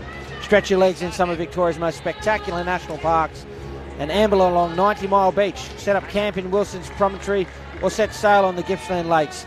Feed your curiosity at galleries and studios or at the local cellar doors boutique distilleries and indulge in the freshest seafood. Gippsland, the place to be in the state of Victoria. Get on down here, all of you Australians, and those of you watching overseas, when you visit Australia, Gippsland is a place that must be on your list. Lucille Matthews and Gemma Krebs are going to open the batting here for New Zealand. They have the job of getting them off to a great start here in pursuit of Australia's 115. Emily Valance has the ball for Australia. It's the World Cup final. Australia up against New Zealand. Umpire Ridgway gets us back underway.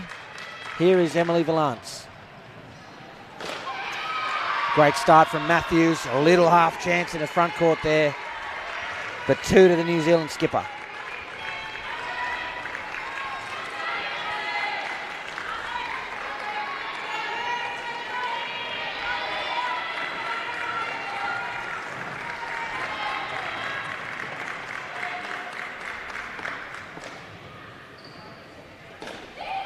It's well weighted there from Krebs. Seen a few players today in the various finals play over the top of that and get beaten.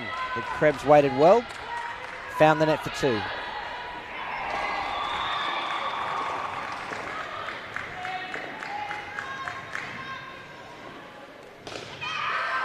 Sent back, weary of the Australian skipper there at the leg side position.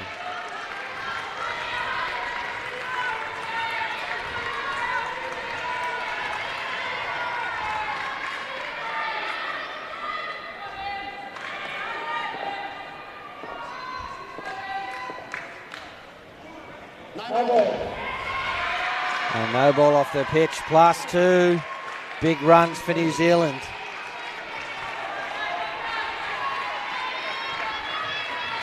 And Maxwell coming to the back sticks. Just having a quick chat to Valance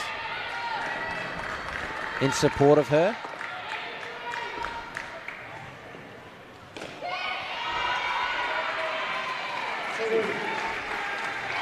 Two to Krebs. Keeping the scoreboard ticking over early here. An appreciative sideline for the New Zealand camp.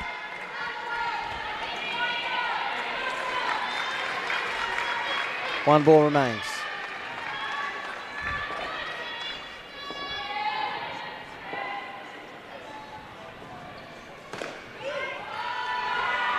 Through the gap. They will run. A little bit lazy there from the Australians. And well watched by New Zealand to get through and take the runs. 12 runs from that over. What a great start it is for them. How important is it that they get off to this good start, Donna? Chasing 117, a good start from New Zealand is incredibly important. 12 runs from the first over is well above par, you would have to say. But I think they'd be looking for 30 plus from this pair to get away to a good start, to put themselves within in the game. And from Australia's perspective, batting has been their strength all tournament. We sort of saw they put together really great 6 overs against South Africa in their last round game yesterday. And today I know they're really wanting to put together a fielding performance. So, they'll be looking for some wickets early to put the pressure right back on New Zealand. Here's Isles. Gary, how many wickets do you think New Zealand can afford to lose throughout this innings? 0. Obviously, he's being slightly facetious with that comment of mine. Look, I think first thing I will say is we did project a score of between 116 or 126 for Australia, and they snuck in there at 117. So that's on the lower end of the target. The thing is dot balls as well, which is something that needs to be considered, because Australia floats somewhere around 28 to 32 dot balls in innings. Which is huge. Which is significant. And third ball opportunities is another. So Australia somewhere around 5 to 6 third ball opportunities in innings, where conversely New Zealand 2 to 3. Watch Isles. Matthews gets through for 2.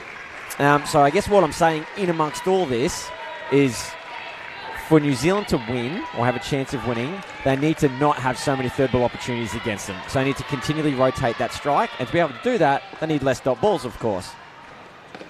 So if Australia are averaging around that kind of 27 to 31-ish dot balls, New Zealand need to stay busy between the wickets and not get out. It's interesting, though, Australia don't really take that many wickets against New Zealand.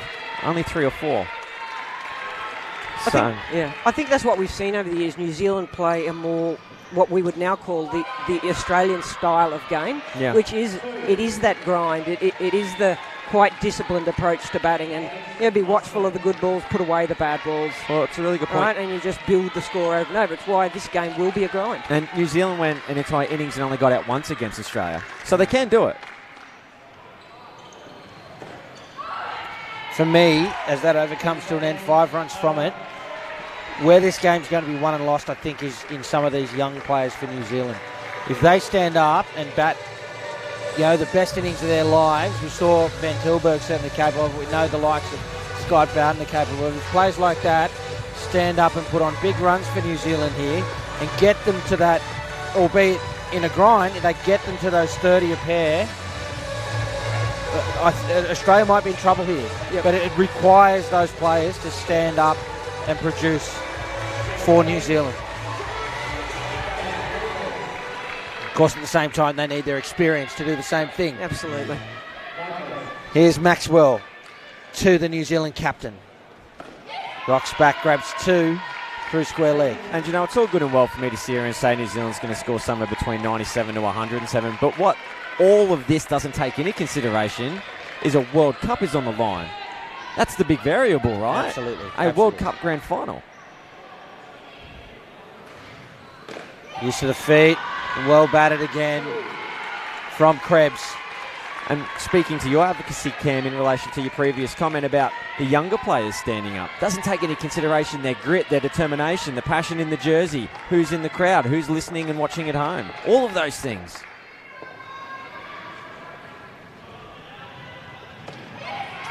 Well, one of the things, I don't know that's necessarily characteristic of New Zealand, perhaps it's a characteristic of young players. We saw in the 22 women, Zara Jetley, before she came out to bat to chase 30 on to win, she's bopping along with the music, hamming it up for the camera, and then comes out and basically does the same thing at the crease. Just cool as you like. Yeah, I heard one of the New Zealand coaches, I don't know which of the teams it was, play with freedom and courage. I mean, what 2 great words, right? Freedom and courage. You're here because you're talented. Yeah. If you can play with freedom and courage, then you should see the best of you. Absolutely spot on. Another great over so far here for New Zealand. They've taken 2 off each ball, 8 runs, and 2 to come. It's lofted, falls safe. Element of risk to that. Sort of, I think, a little bit indecision there. Wanted to go hard, thought better of it. In the end, created a chance, but it's a safe one. 3 runs.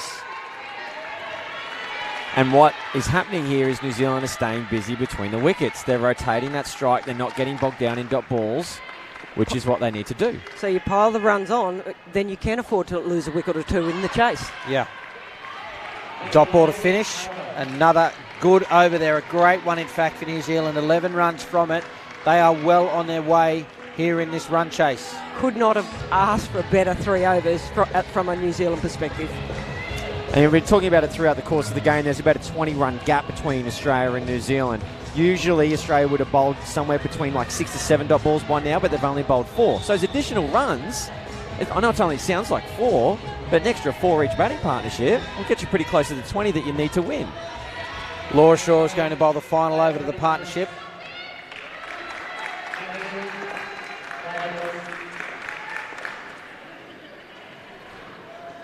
Oh, she's played it on.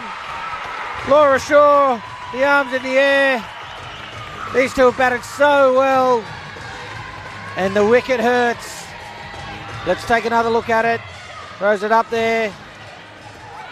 Just came back a little, I think, and the bottom edge and onto the sticks. Donna Dolby's almost jumped out of her headphones. Yes, apologies everyone. No. I'm still wearing an Australian jumper here today, so... you never have to apologise, Donna So Dolby. sorry for those listening at home. I think, I dare say our viewers would forgive an Australian Indoor Cricket Hall of Famer and World Cup winning captain a little bit of biased on her. That's totally fine. Just such a critical for the they were almost staring down a partnership of 40 there. Yeah. So it's so critical in the context of the game, that out. Yeah, and Matthews can't get her away off the next 2 balls. So the complexion of this run chase has changed. in the space of 3 deliveries. And third ball now offers itself up. You can see straight field set here for the bowling. Here it is. It's better from Matthews. Grabs 2. Yeah. You made the point, Donna. You get max runs, you can afford to lose a wicket. They're still on 25. Yep. Still in the game. Yeah, absolutely still in the game. This is a great start. Another 2 to Krebs.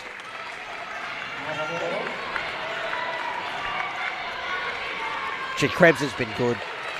Yeah, with ball and bat. Yeah. Just such a key player for New Zealand. And in the field Got too. a nice Came up out, with a run out. Yeah. A dot ball to finish. Australia fight back in this contest. The over comes to an end. 27 runs for the partnership. Donna, just before you go, interested in getting your final thoughts. Set the last 3 pairs up for us. How do you see it? Well, I think that's the start New Zealand needed. They probably didn't want to lose that wicket, but still they're on par right now and put themselves within a chance. This is another great pair. They've got quality batting to come. Games in the balance, and it can go either way. And it's up to this pair now to set it up for the next pair for New Zealand. And equally, Australia will be looking for a wicket early to break the game wide open for them. Very good. Well, it was great to have you on commentary. Go back to being a spectator and enjoy the finish of the World Cup. Thanks very much, Cameron. Australian Indoor Cricket Hall of Famer Donna Dalby there. Emily Parr and Regina Lilly are batting next for New Zealand. They're in touch. They're in the hunt. Sam Dixon is going to get us back underway with the World Cup on the line. We're live and exclusive on KO Sports here in Australia and on YouTube around the world. I'm Cameron Walter with Gary Lowe and once again with Paul Botterill. We're back in action. It's a dot ball to start. We bring Paul Botterill back into commentary. Paul, how do you see that start for New Zealand? Look, I think they'll be disappointed with the wicket in the last over. Solid, but I think they'd like to have been more 32 than 27. But still, one of the things we identified as being crucial for New Zealand was a better start, and they definitely got it. Yeah, and interesting, these first 2 deliveries probably could have got a run off either of those in a good early aggressive call. And instead, third ball. So conservative so far. Now they have to change the score. And they do. It's one of the things we've seen, Cam, in this tournament at all the sides is a real intent to be positive, to back themselves. And that's a bit more sort of conservative, old-fashioned cricket for mine. And these two do need to be prepared to not take stupid risks, but make good decisions and back themselves.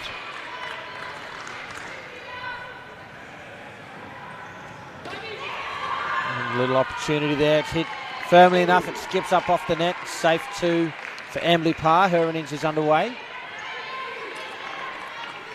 Both these players quite quick and have good dives.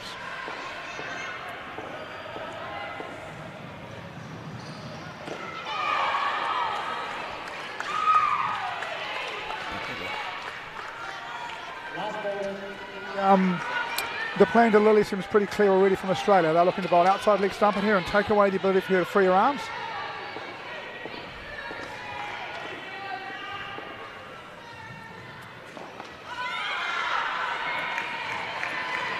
Tucked around behind square for a single to close out the over. It's an even start there to this partnership of both sides. 4 runs from it. But importantly for New Zealand, they don't give up a wicket. Boy, some of these players must be looking forward to playing some in-house cricket next week where people don't just bowl 8 balls in a row at their weakness. They'll be looking forward to get a bit of width and whack a couple, I'd imagine.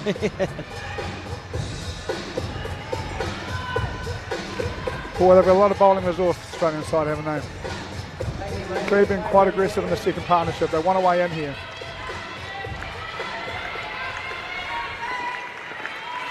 The world champion New Zealand under-22 side here in support is Valance. Quite enjoyed hearing you say that, Cam. Look, I'm an Australian, as everybody knows. I certainly would have wanted to see our Australian side win, but I'm really a fan of that New Zealand side. They hadn't beaten Australia all week. They've got some talent, some future stars. Indoor cricket's the winner, so is New Zealand. Deserved world champions in both the under-22 men and women. Cheers, Cam. I think it's good for the game at some stage to see some different some different names on trophies, and the belief that we're going to have close to that ladies game in particular. Love, fantastic final, great contest.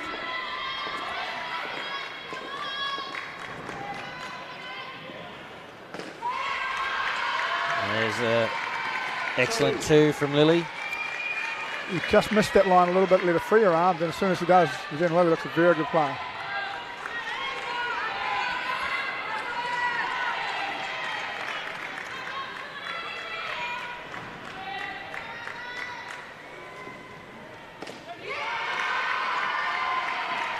Yeah, speaking of other countries getting amongst it, we saw India and Sri Lanka get up into the top 4 in the men's. Sri Lanka, of course, have been a World Cup finalist in the past, way back in 2004, but for India, that's the first time they've made the top 4.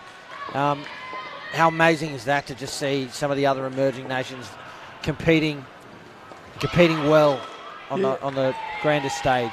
Just got to wonder if India don't have their best 2 players injured at the next tournament and they're having to be playing in Asia in front of a crowd, just how good they might be. They were superb this week, and it is great to see new sides in this truly global sport showing places from all over the world succeeding. Final ball for Valance. And another 2 to Lita. That's a great over for New Zealand. Gary, I know you've been crunching these numbers. Australia have bowled 4 dots in that pair. How many should they be bowling? How many are you expecting on average? They're right on the line. 12.7 dots is what they should be bowling at this stage, and they've bowled 12 in the game. So what that says to me is they're doing exactly what they need to be doing to win this match. If you want to get really, really nerdy in it, they generally bowl a dot ball every 3.3 deliveries. Obviously can't be done, so that's where that math is coming from there. Against New Zealand, averaging 29 dot balls, 28, 26 and 33 in the last 3 games specifically. Sure in. And I'll try to slow down with all the numbers that just spit out from time to time. But again, a lot of the predictions made throughout these games, it's a bit of a mixture of the maths and also a bit of a mixture of the observations that we've had through a week's worth of commentary. It's one of the things for New Zealand here, right? They're chasing 117 in the middle partnership here. You can only lose it. All they can do here is stay nice and calm, stay in the game. If you're 30 after 4, no pressure on the fielding side. 60 after 8, no pressure. But if you're 90 after 12, there's some pressure on the fielding side. Full, advanced, driven.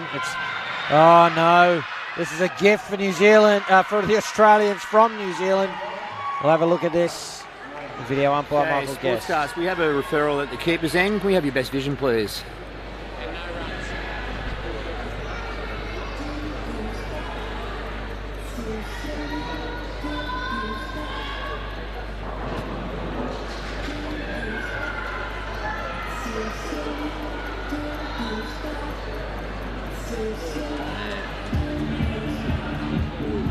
Love.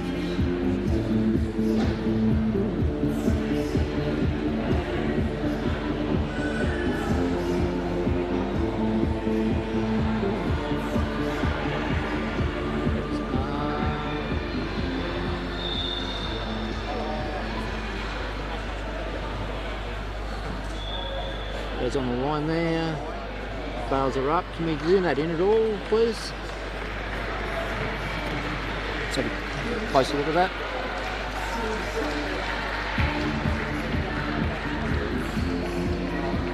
Just there. Let's back it up. Go back. Back off the ground. And just back up a bit.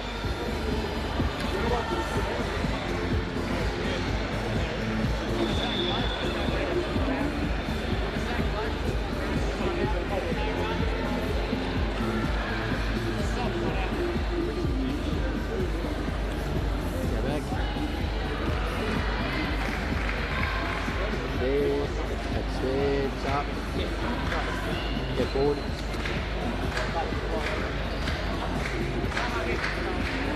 Now we're going backwards. The crowd grow restless, Cameron. Just like in outdoor cricket.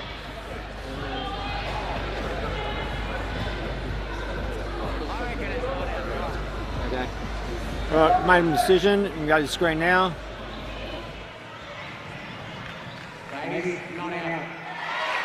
Yeah, I like that call. I think that's fair enough.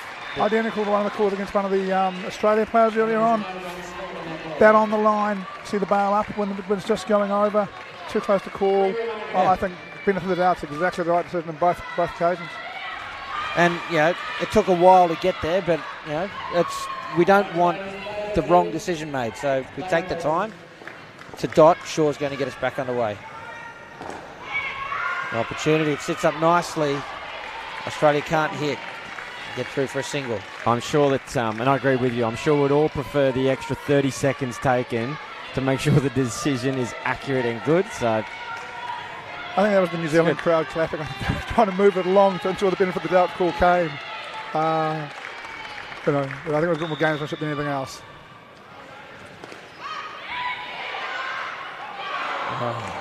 And I tell you what that previous run out, the video umpire call, is a perfect illustration of is how long it actually takes a fielder, whether it's a keeper, receiver, whatever, to gather the ball and get it back to the stumps. As the ball hit Matty Wright's gloves, Virginia Lilly was gone for all money. Look, Parr overbalanced at the other end and sent it back. I thought the dive from Lilly was amazing. To get back from there was, it did take a long time, but boy, the dive was sensational. Yeah, but the point I'm making is that when as the ball hit Matty Wright's gloves, Virginia Lilly was barely in the frame. Okay. Yeah. So by the time the ball comes back from that gather to take the bails, she's gone another metre bang and a on. half. Yep. Fair comment. Look at that, getting ready to come out and bat for a World Cup. Van Tilburg there. Man, that Zen, if I've ever seen it, in the zone. One over to come. Ash Dobell's going to bowl it. 47 on the board for New Zealand. Oh.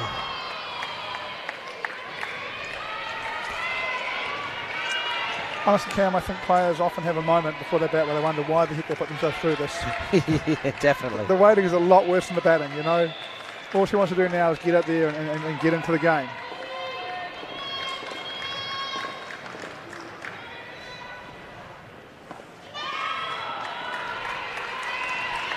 So it's going to be 2 dot balls and third ball here. Ash Dobell, a 4th over specialist. Tends to bowl last to a batting partnership. Such a solid player for Australia. Can she convert? New Zealand gave up a wicket late in the last pair. Not this time. Into the 20s, the low 20s. 3 balls remain. They're still a little bit behind par here, New Zealand, but importantly, they are in the game.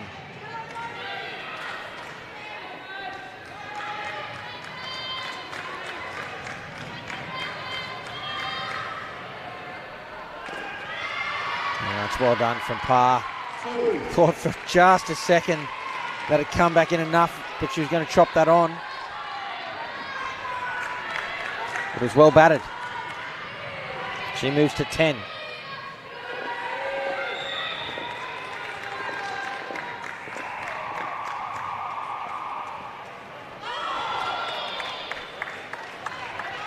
Lily will be disappointed. She finally got one in the air. She wants it.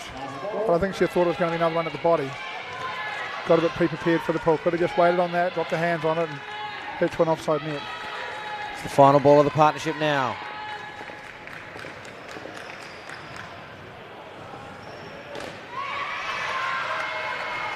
And gets through for 2 to close it out. 26 runs for the second partnership for New Zealand and 53 on the board. They are in the hunt here for the World Championship. This World Cup final up against the defending champions, Australia. And what a job these 2 young batters for New Zealand have. Van Tilburg and Mashevsky. The Premiership quarter, as I call it, which will probably only make sense to Australian rules football fans. But this is where the game could be won and lost. Can they set up the last pair to come in and get the runs they need to take this world title off Australia? Or can Australia take control? Settle in for a big finish here, folks. 8 overs remain in the World Cup for the women. And don't forget, coming up next from 3 p.m. Australian Eastern Daylight Time, it's the men's turn. And once again, it will be Australia, the defending champions, against New Zealand.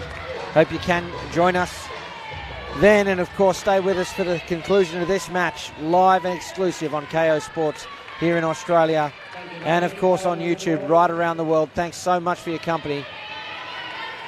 We're looking forward to a big finish here, the last 8 overs of the match. Here's Isles, driven straight, hits the stumps, finds the net for 3.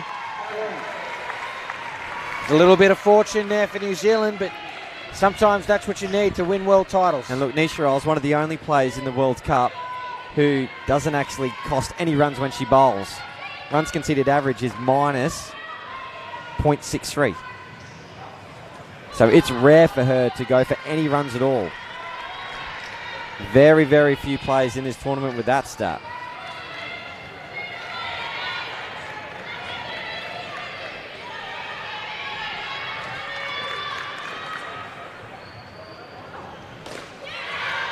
Mashevsky adjusts well, gets out to that one, hits a wire, 2 runs. And again, particularly impressive from New Zealand. Donna Dolby talked about it as well. How a traditional style of batting, really protecting their wicket. They've only had the 1 wicket fall so far, and even still, Australia at their best only take 3 wickets from New Zealand anyway. Straight to Nicole Martin, no run there.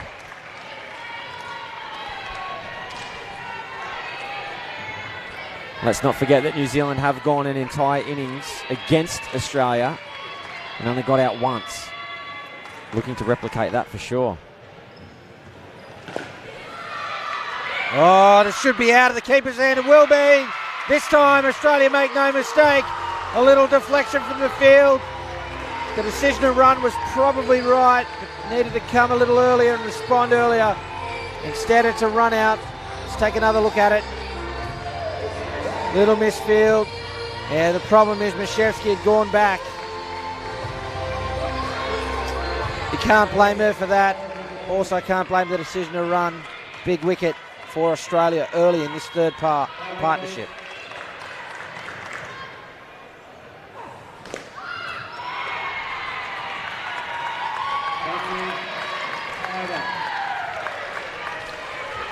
Well, you said it, Gary Lowe. Nisha Isles doesn't go for any runs. She goes for 0 off that over.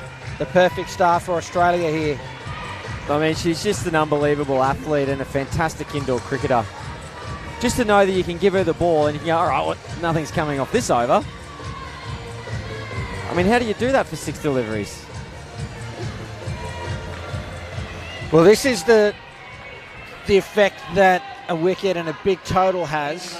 There's 7 overs remaining, and New Zealand needs 65 runs. So it's creeping up to 10 and over already.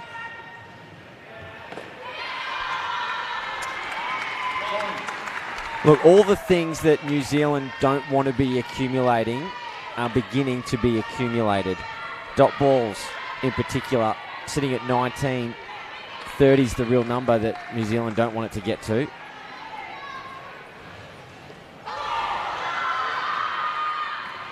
Third ball opportunities, sitting at 3. Generally, you can expect Australia to have at least 5 of them, so that's creeping up. And extras, very, very few from Australia. Quite disciplined. Somewhere between 9 to 11 extras you can usually expect from Australia. Oh, geez, I'm going to be quiet. Poor old New Zealand, I put them under the grill, and I've done the same thing to Australia. But still, very, very disciplined bowling from Australia here. So all the things that New Zealand don't want to continue to build, they're building, and the pressure is coming.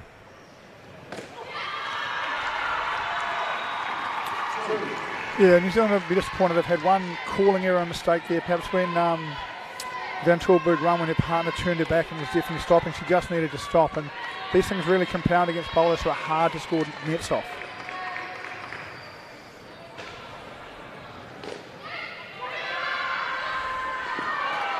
Mashevsky's home, another single, 1 ball remains.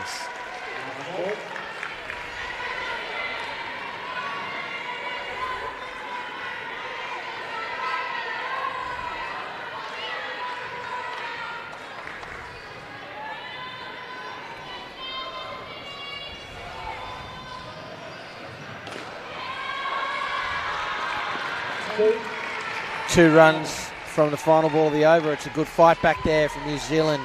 9 runs off it. Gary, where do you think they need to be at the end of this pair? Yeah, just considering that myself. I'm psychic. You must be. Look, realistically 82, but that's a really big ask to, to get this batting pair 20 runs off 2 overs when they've just scored 9 from 2. So I think maybe if they can get to a cheeky little 77 or 78. Still a big run chase at the end, but it keeps them in touch. Realistically, 82 at the end of this batting partnership would be great. And that's all they need to do. Just keep doing that. I know it's such a simple thing to say, but so hard to replicate out in a grand final of a World Cup. Oh, it's definitely easy to say from where we're sitting. It's beautifully easy to say. But if they can continue along that vein, they'll be well positioned. Nicole Martin bowling for Australia. Again, some indecision. And they get through for the 2. Paul, you sort of agree with that assessment, 82, the margin, where this pair need to aim to be? Yeah, I think they just need to be, they've pulled some good bowling. And they need to wear that in mind. I think 82 is what they'll be looking for. I think it's 78, leaves the last partnership 40.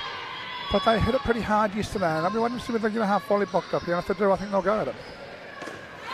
I think Australia know that too. They've pulled their links back here. They're looking to keep the dots and ones and make New Zealand work hard.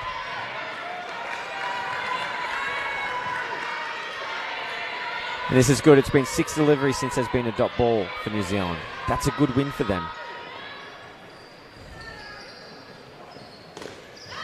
End of it's a dead ball. It's going straight into Sam Dixon's face. One of the things that I really like with this game is that, look, it's Australia definitely have the nose in front. They're definitely, in a close to a dominant position. But what this is a contest. There's 2 sides still out here trying to win a World Cup, and that's what we want. We want people to watch these games and for them to be fantastic contests. And this is a contest, and New Zealand will hang along. I think Sam Dixon will be fine. Some of the crowd just behind us here at Casey Stadium. Now, that ball will be re-bowled. Yeah. So, New Zealand just keep working on this. Okay, it's been 6 deliveries where there hasn't been a dot. Great, let's make it 7, let's make it 8, let's make it 9. Let's see how many they can go for.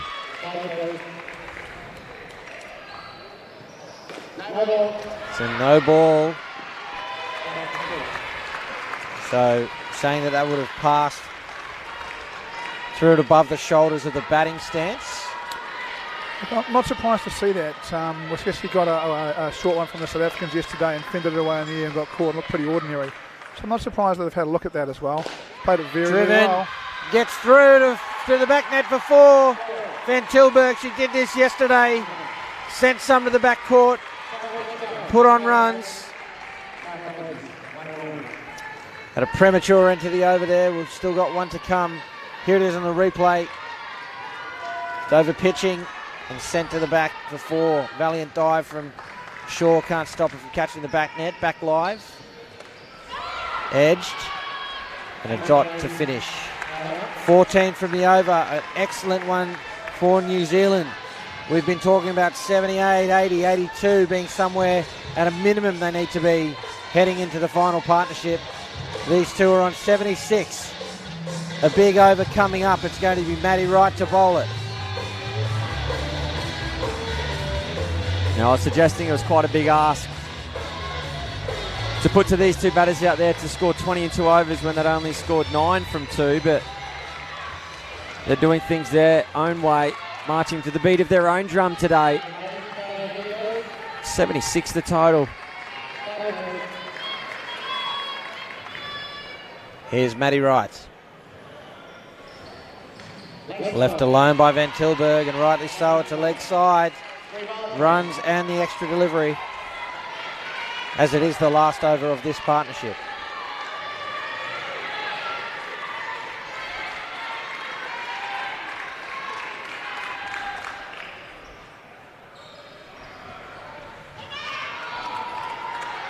It's a dot ball.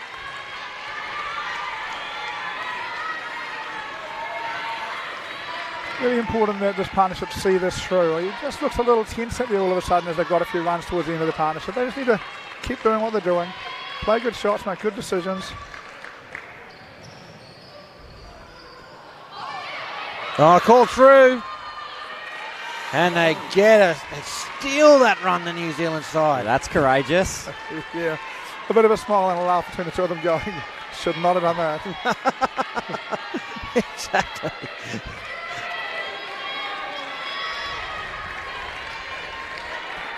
New Zealand move within 40. Stop ball.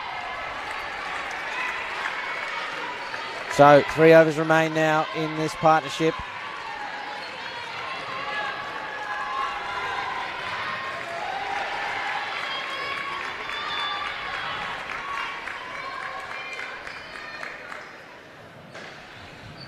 Advanced, driven, it'll be a single.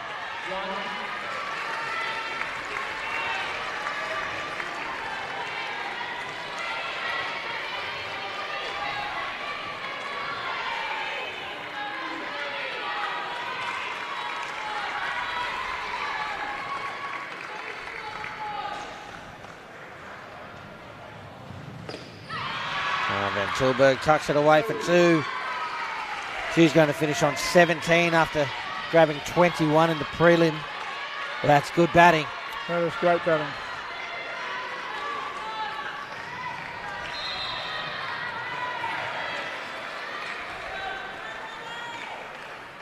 It's the last ball of the partnership now. It'll be a dot, and that brings the partnership to an end, and there it is, 82. It's going to leave the final partnership needing 36 runs to win here at the Indoor Cricket World Cup. Ladies and gentlemen, I hope you settle in at home for a big finish here. Marama Downs and Sky Bowden striding to the crease for New Zealand. This is not going to be easy going for either side.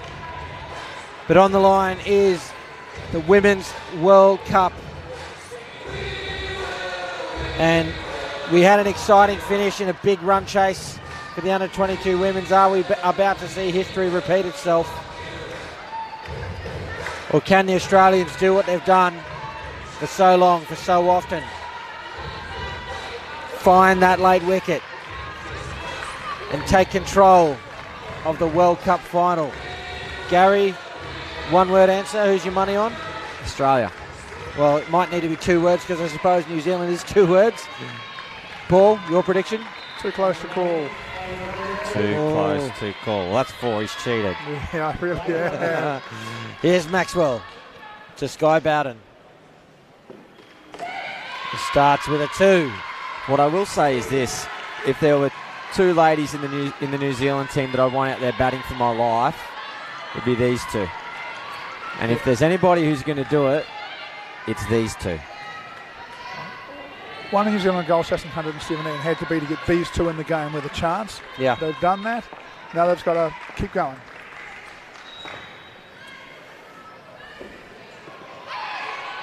There's an opportunity. Decent Push for a turn, single. Yeah.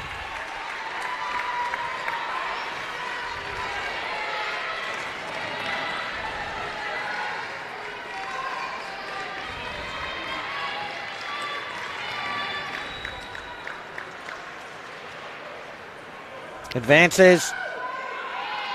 It'll be a dot. This shows they're really willing to take some risks here. I think that was a bump ball.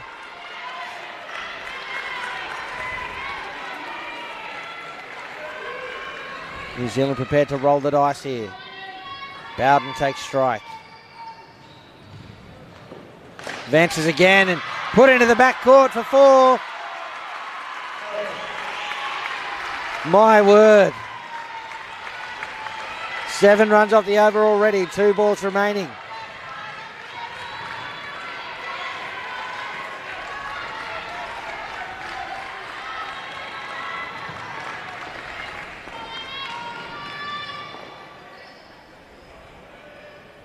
Oh, beaten.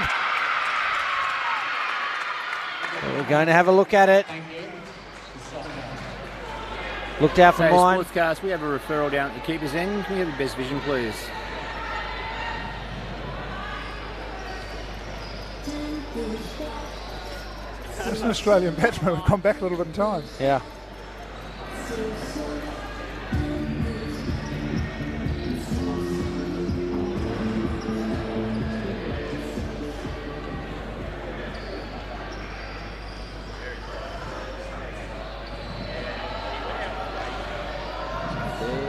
Oh.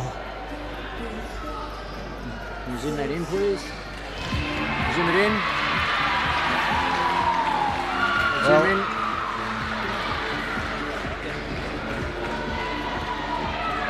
Okay, I've got a decision and going to the screen.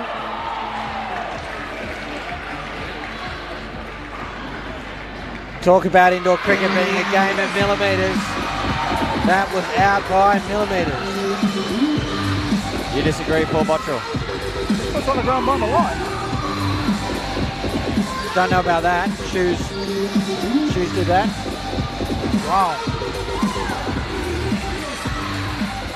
Better view from at the top. Nothing ground to do.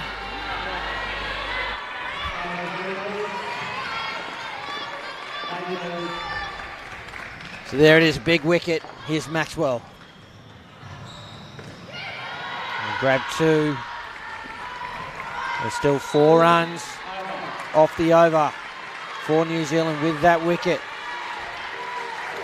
Going to need to hit the back net at least once and over from here to get this. Certainly capable of doing that. Huge crowd here at Casey. Appreciative indoor cricket fans. 32 runs required from 3 overs. Good play by for the New captain Zealand. here. Bring yourself on, make this tough. See if they can keep it at 5 or 6. Starts getting really tough from there.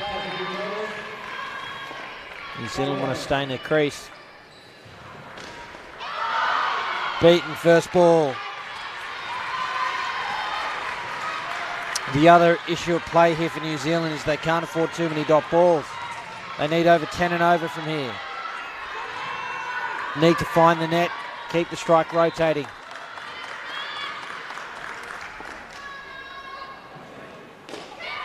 There's 2. And now you can see there they're looking for extra runs. Australia will need to be tidy.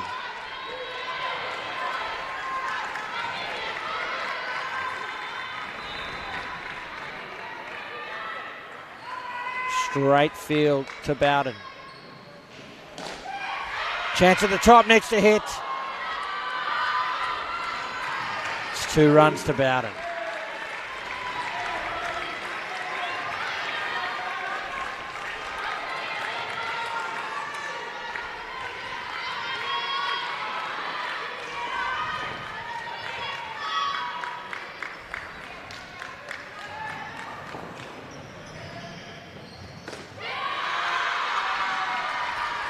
I tell you what, Madame Downs want to be careful. She was turning around and looking for the second, and in that process, slowing down. You want to make sure you get in your crease first. Particularly with the replay, which can look on a normal camera or from on end quite safe, and get a side-on camera, it can be quite different. 2 to come. Straight back. No run there. 1 ball remains. Quite an important ball for New Zealand for 9. They really want Bowden, who's the bigger hitter, to face as many balls as possible. So really what they need her to do here, what they're looking for her to do here is to score 3 or 4 and get through to get the strike at the start of the next over. Not that Downs isn't a great batter. There's 2. 8 runs off the over. So a good over for New Zealand, but they are behind par now. They need 24 runs from 2 overs. 2 a ball gets them home. Have you had a mini game in a major tournament in Australia, Cam? No mini games anymore. Super over. Sorry, super over. Have you had a super over? Yeah, the over 45 men's grand final at the National Champions, the first championships, the first ever super over. It was a cracker. Oh, that's mate. It's, I'm not sure the over 45 wanted to play another few balls. No, they probably prefer that to the mini game. Yeah, oh, definitely. But wow, that'll be a cracker here as well. 23 for the mini game for New Zealand, 24 for the win. 12 balls left. They're looking for 2 a ball from here. Matty Wright. To hit the back hard. Matty Wright is the bowler. Bowden on strike. Oh, call through. And the right decision. They'll get through for a single.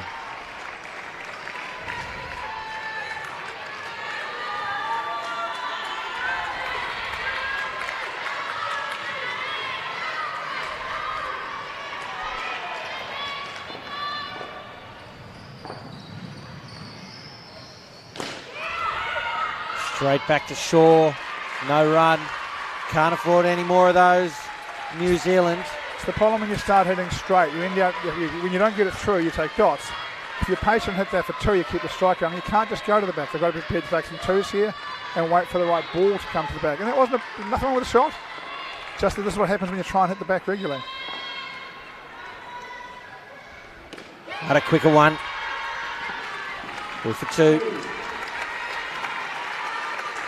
Actually, I think maybe this is the time the Sky Bowden's got to make a decision here to have a go.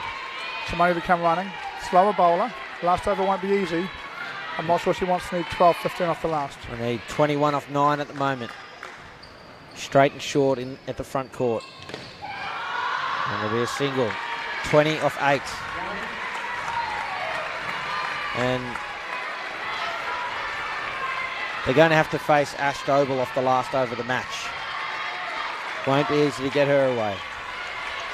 There's the injured Delane Carson, the veteran. Still a key part of this side. The Australian side. Here's Wright. Oh, it's in the air, falls safe. Carson plays her into cricket with former New Zealand player Sarah White, who's also on crutches at the moment. But just talks about her in glowing terms. This is an amazing human being. The last ball of the 15th over, right to Downs, to Bowden.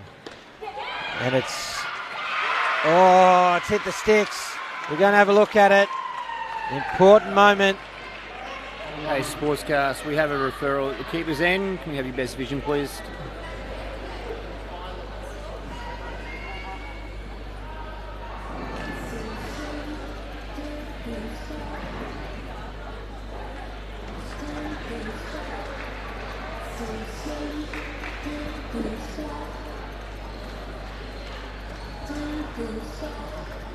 Okay, unsighted with the stumps, going to have a little top end.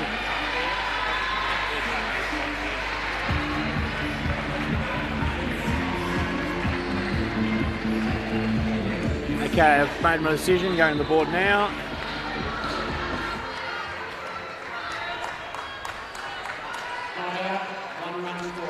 So a single from the last ball for Bowden. 7 runs off that over. And, well, New Zealand, they're still in with a chance here, but they're going to need a big over to take this World Cup off the world champion Australian side. 17 runs from 6 deliveries off the bowling of Ash Doble. It's one of those things. Every ball that goes by, the Australians will be able to push the field back a little bit more and defend a little bit more. New Zealand's got to be prepared to have a go at this pretty early. And then right in Sky Bowden's eye line there. Short and straight. Here's Doble.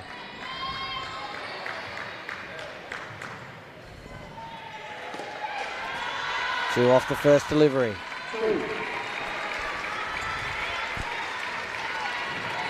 Five balls remaining. 15 runs required for New Zealand. Australia in the box seat.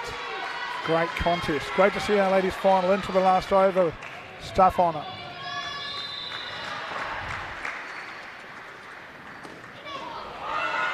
And a dot ball. It's now 15 from 4. Looking very tough from here. We need a back net shot from the Kiwis. Yep, out of time for anything else now. They've got to certainly get the strike rotating, the score going up, and look for the back net as much as they can. Nicole Martin absolutely letting Mattama Downs know the scoreboard situation.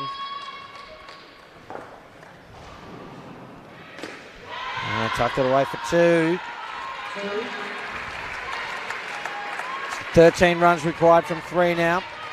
Well, I think it is this ball now. I think Sky Bowden's a hitter, and at this point, she can't sit in the crease like she has been and pick it off.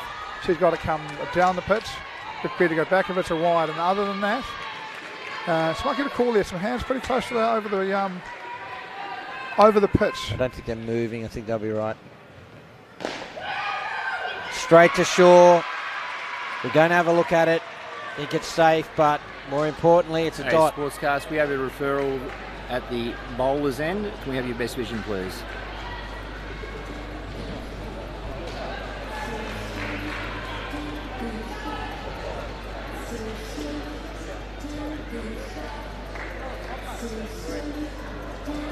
Just back that up there.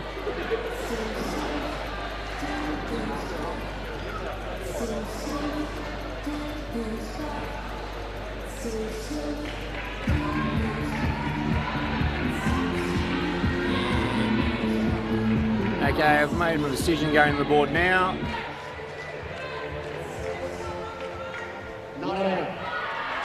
So New Zealand stay alive. 2 balls remaining. 12 runs will tie it. 13 will win it. Australia sending Isle to the back and Valance. And the front and dragging the keeper. Matty Wright is out, short and straight. Sky Bowden's got to run past him and hit straight back over Doble's head. Just making sure that they're not over that exclusion zone. 2 balls remain in the World Cup final. Oh, it's a no ball. Can you believe that? Should she have hit it? She absolutely should have hit it. She stayed in the crease and bashed it for 2. So 2 balls remain. Now 11 runs required. 10 runs will tie it.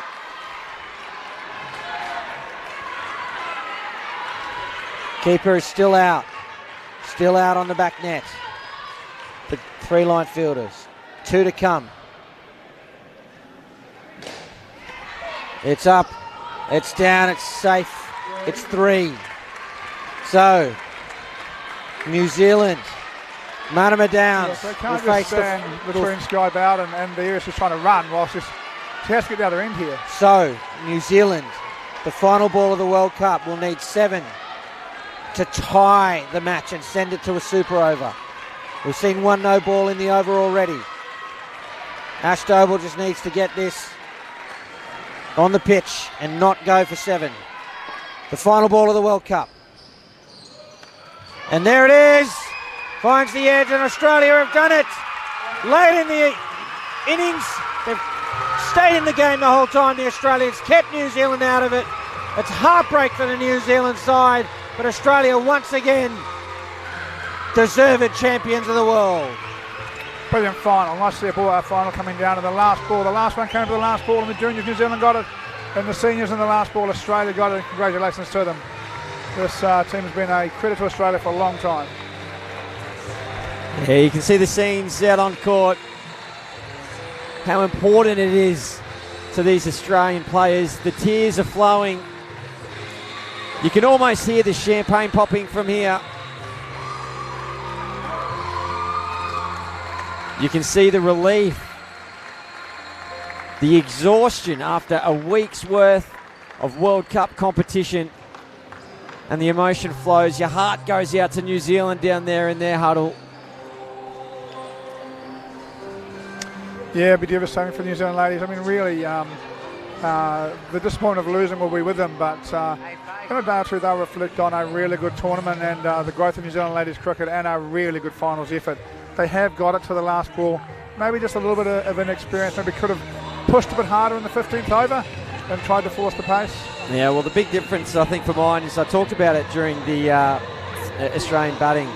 New Zealand needed to take 5 to 6 wickets. They only took 4. If they took that 5 or 6, it would have been the additional runs that they needed. They only fell, 6 runs short. There was always that gap between these two countries that needed to come from somewhere. And New Zealand, they pushed as hard as they could, and they just couldn't get across the line. As we see the Australians, they're going to go shake hands with New Zealand. The last few minutes pass so quickly, and yet they give one team 3 years of happiness and one team 3 years of disappointment. Great final, fantastic viewing. Credit to ladies cricket, they really have played well, these two sides. We often talk about the indoor cricket world that gets smaller and smaller as each year passes. And New Zealand proving that that gap may very well have just shut. And it is all even Stevens. We'll throw down to Cameron Walter, who is now with Nicole Martin.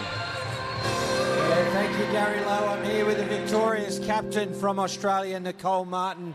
Marto, you said during the game you'd be happy with about 120, and you've just defended it now. How are the nerves?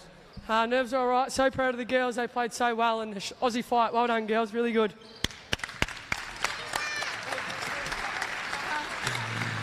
New Zealand, a quality side. They pushed you all the way.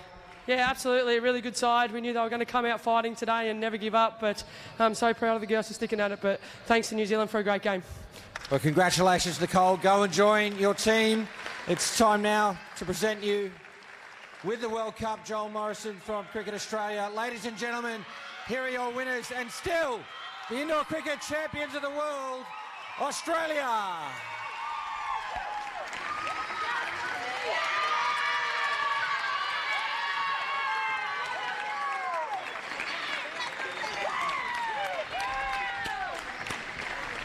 Ladies and gentlemen, don't go anywhere. Coming up next, it is the World Cup final for the men. Australia up against New Zealand. Until then, for Paul Botterill, Donna Dolby and Gary Lowe, I'm Cameron Walter. Thanks for watching.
great piece of fielding.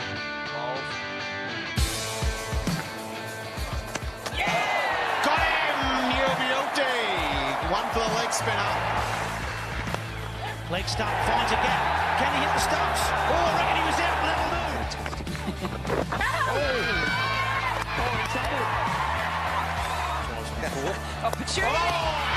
That is an absolutely sensational piece of fielding from Claire Koski at the back. Left indoor cricket, here he is. And there it is! He's entered the stats straight away! Fraser McGurk cuts and he's away with a boundary. Nice start to his domestic 50-over career.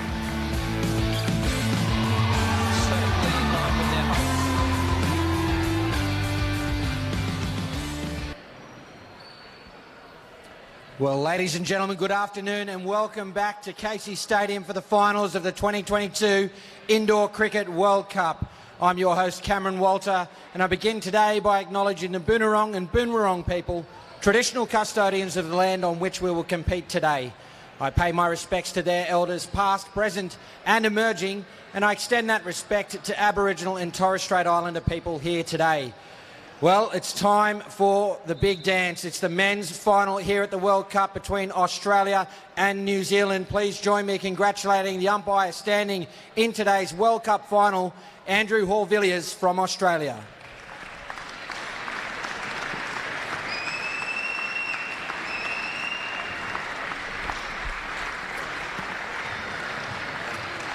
And introducing first, New Zealand.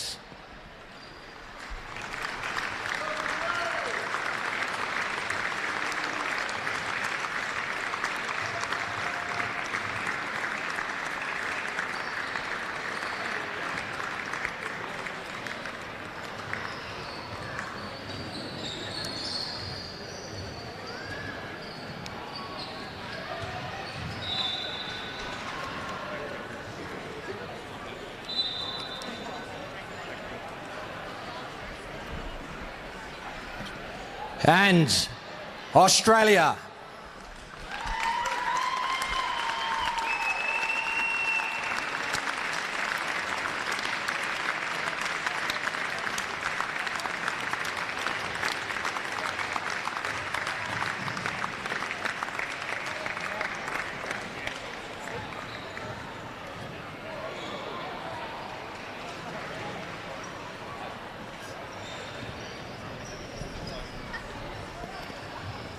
Ladies and gentlemen, we are live and exclusive on KO Sports here in Australia and on YouTube right around the world.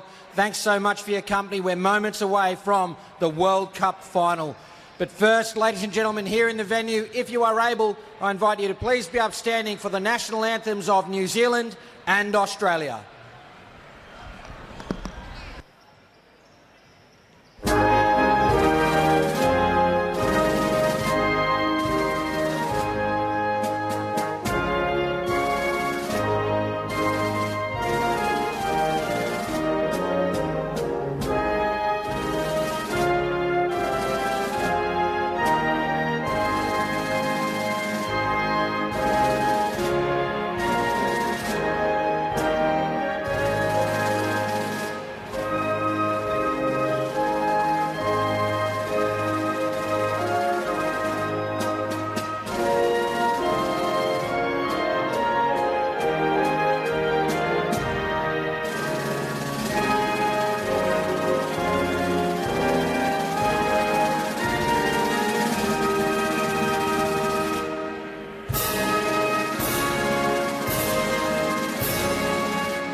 And there you have it, 2 minutes away from the World Cup final. It's New Zealand up against Australia.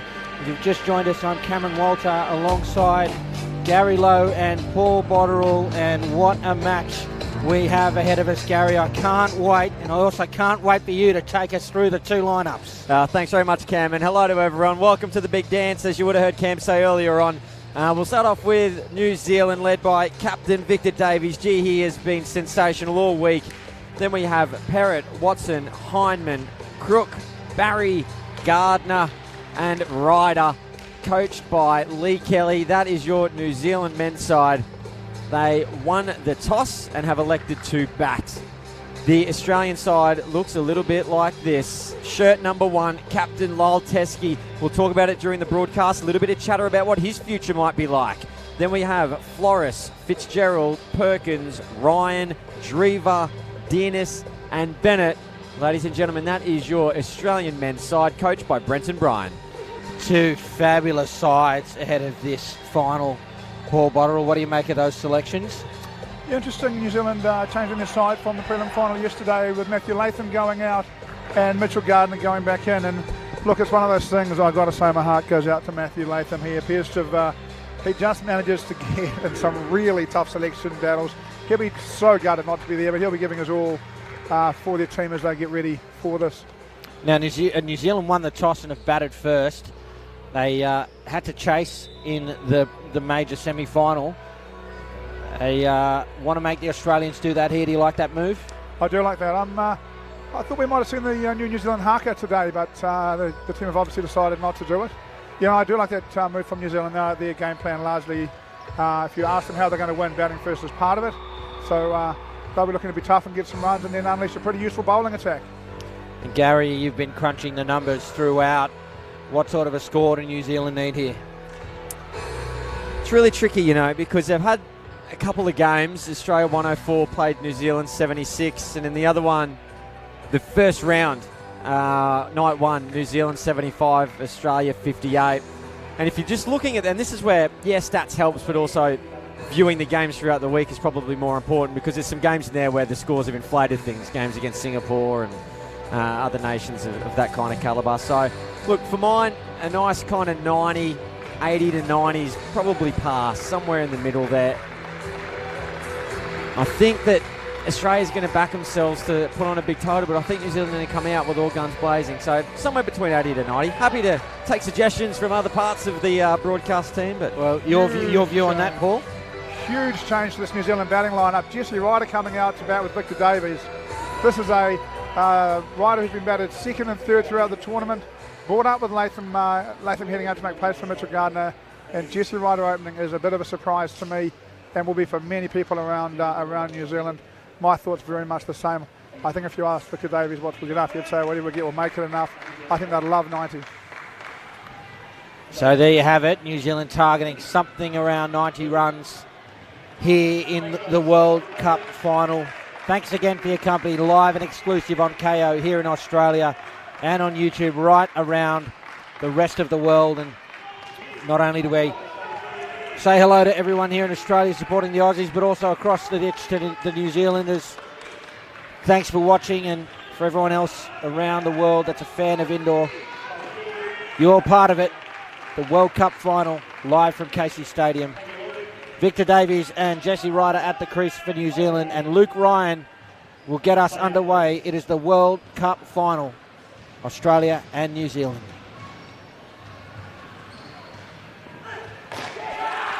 Pulled for two to start. Direct hit off the first ball. We're going to have a look. Let's go to the video umpire. Sportscast, we have a referral at the non-strikers end. Can I have your best vision, please?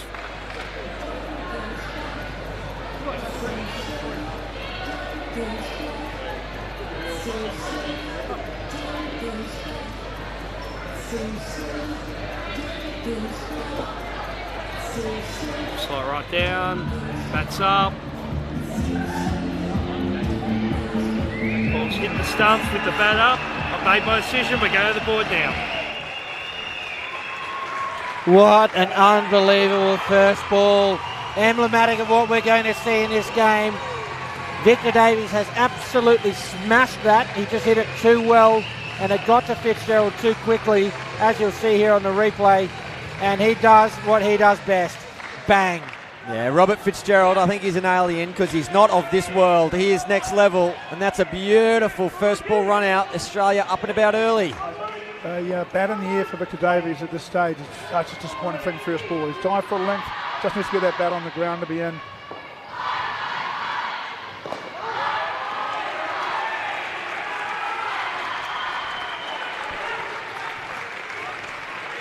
Right, Luke Ryan asking for a second fielder over at point for the left-handed rider.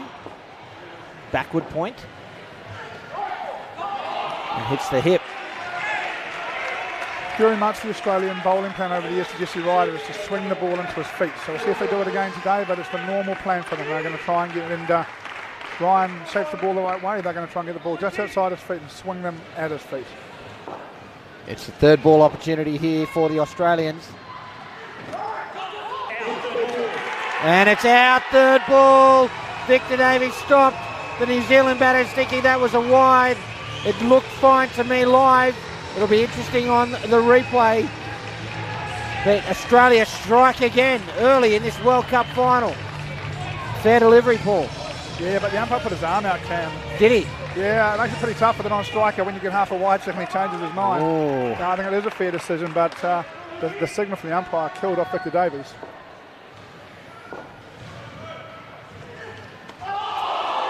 Well, that's an interesting thing, isn't it? I can understand the instinctive move, but if the umpire, like at what point is it a leg side as we see that just beat the bat of Ryder? When he verbalises it. So he has to say it, it's not the signal? No. Interesting. Final ball of the over. Oh, what a great start from Luke Ryan and this Australian side. They are away here in the World Cup final. -10, 2 wickets in it. It does not get much better than that. Look at this. Victor Davies has smashed that. A direct hit from Robert Fitzgerald affects the first wicket. Something from nothing for the Aussies. And then on third ball, he sneaks it in behind the line. Well, inside the line. And it's out third ball. Yeah. And this ball just beats the bat. A wide's not a wide and a no ball's not a no ball until the umpire says it is a wide or a no ball. Which, look, I think that's fair enough. And one of the, it's cutting edge, right? The umpire's trying to get a decision out there as early as possible for the third ball situation. At the end of the day, the decision was right, and the out would have been taken anyway. Yes. It's still frustrating, and that's part of top level sport at this level. And New Zealand in exactly the same place they were in the prelim final at the end of the first over. Difference being they were chasing. Talking the prelim or the major semi? The major semi. Yeah. They were minus. I think in that one, Toby Finlay had been given that run out for having his bat in the air. These are little details New Zealand do need to get right. I'm sure they come flying back into it, but it's hard to play the cricket from here. The Australian captain bowling.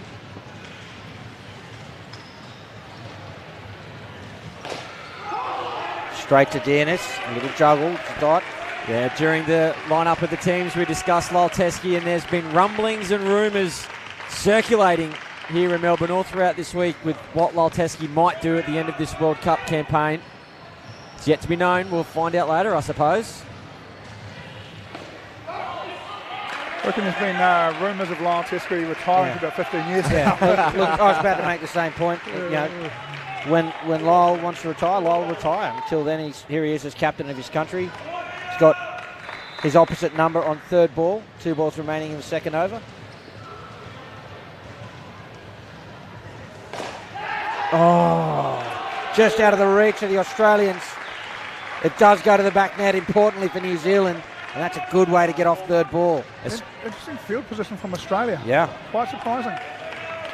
Fitzgerald was very deep, as was Dearness. Tucked backward of square by Ryder for a single. Australia smashing New Zealand at the moment when it comes to third ball opportunities and dot balls. It's interesting, in the 2 games that New Zealand and Australia played, there were 10 third ball opportunities in amongst those 2 games, and Australia didn't convert any of them. 10-0% conversion. So averaging, 4, 5, 6 generally speaking throughout the course of the tournament. Already, early doors, 3 third ball opportunities within 2 overs, and they've converted 1. So they'll be delighted, Australia. Absolutely delighted.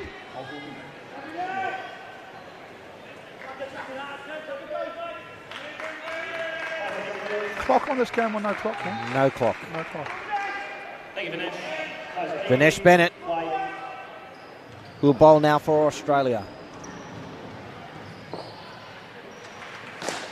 Driven to the back for 4. I can say that's the first bat net I've seen Jesse Ryder hit in 5 years of indoor cricket.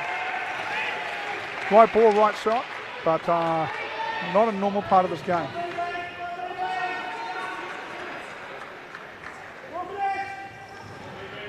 Wide stance from Victor Davies. Oh, it's off the legs and on the stumps. Vinesh Bennett responds. And that's what can happen standing that wide of the crease. Let's take another look at this one. There he is way out on the leg sideline. Just cuts right back into the body and onto the stumps. And Vinesh Bennett here playing in another World Cup final at 47. What an asset for Australia. Follows it up with the leg side wide. New Zealand just need to spend 10 balls here and get control of momentum. Too many outs early, push under a lot of pressure, and you've just got to settle now and go, okay, next 10 balls are going to get back really well and build some momentum. We can't fix the score of the outs that are gone, but we can get control of momentum.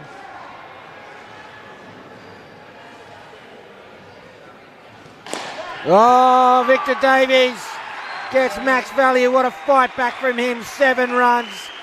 He got knocked over. I don't think he enjoyed that very much, but he'll enjoy that 7. That's a strong shot from the captain there. Takes courage and bravery. Stands up tall for New Zealand. Gets them back in the fight.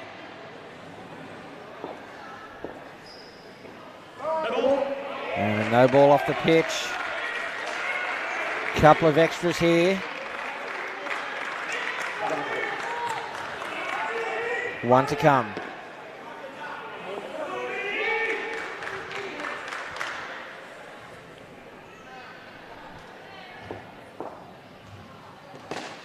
On the legs.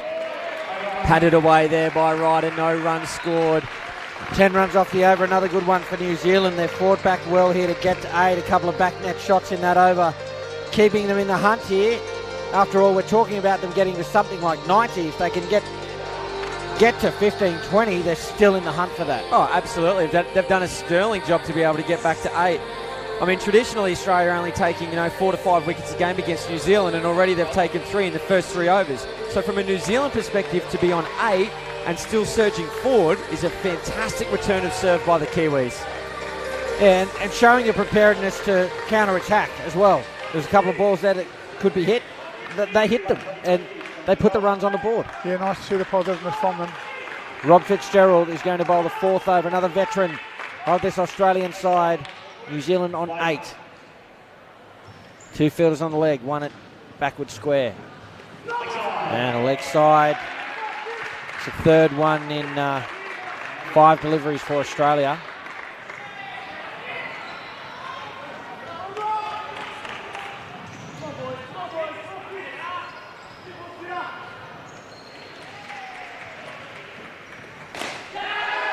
And it's out. We're just admiring the positivity shown by the Kiwis. That was hit up in the air, high on the onside net, and the simplest of catches for Vinesh Bennett at the back. Just did they need it? That's what pressure does, doesn't it? Yeah. It's what the circumstances of the game does. Changes your usual stroke plate. And Rob Fitzgerald follows it up with another wicket. He's knocked over Jesse Ryder. 2 in 2 balls just when New Zealand were fighting back. It's attack, counter-attack, and counter-attack. Well, it's raining wickets here in Melbourne, Australia at the 2022 Indoor Cricket World Cup. Australia well on top. I don't know how that got through. Jesse Ryder stepped across in front of his stump, so that's just found a way to the stump. It's in the air.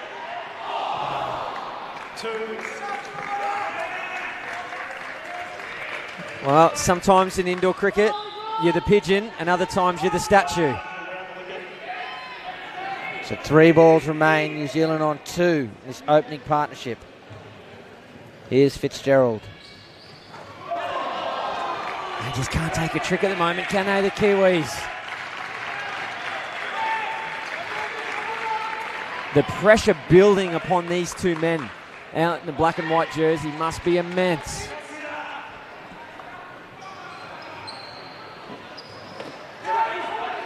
Chance at the top that throws a wild one from Floros. That radar not on yet. Falling away as he threw it. 1 ball remains.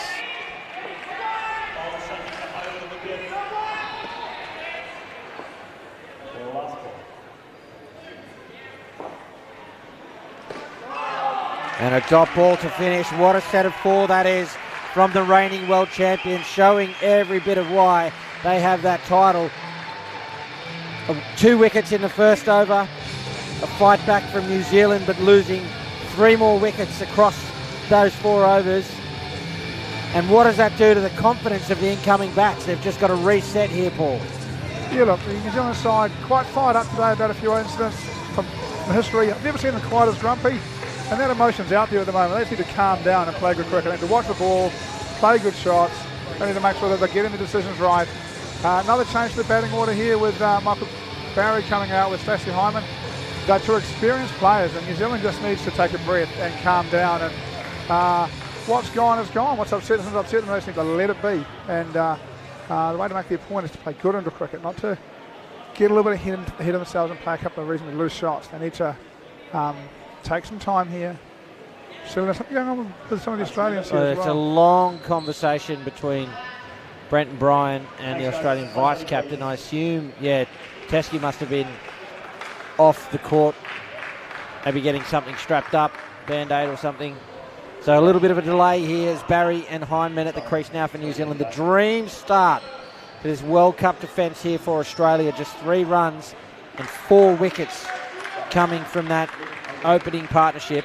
Matt Floris is going to follow that up. He's been one of the form players for Australia, and Australia are on the attack here. Really impressive from Australia, isn't it? They've just bowled good areas the whole way through. They've got through. Jesse Ryder knocked his poles over, which is quite rare. They really are playing great cricket. Here is Matt Floris. It's a wonderful shot there to get away from Barry. Australia just got 2 good touches on that to keep it to 1. Yeah, during the round stages, Matt Floris taking 15 wickets from his 10 games. Equal leading wicket taker in this Aussie squad. Chance at the top, well, either end when it's Fitzgerald. New Zealand responding and don't move. Yeah, he's super sharp there. He's made that leg side sweeper position his own. He dominates in that region. Outstanding cricketer.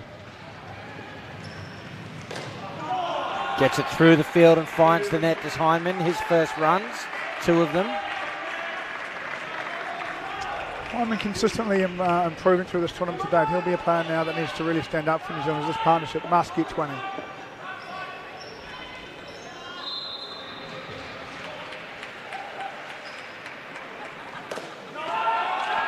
In at the hip, tucked around the corner for a single, I believe the call was. It was indeed. Keeper's net first. 2 balls remain.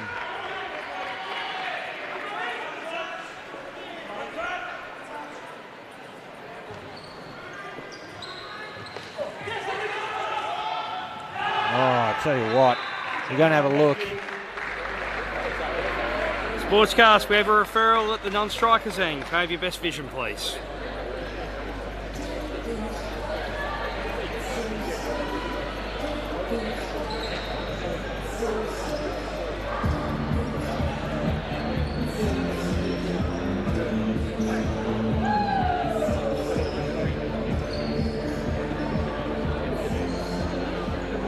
Now it's coming into frame.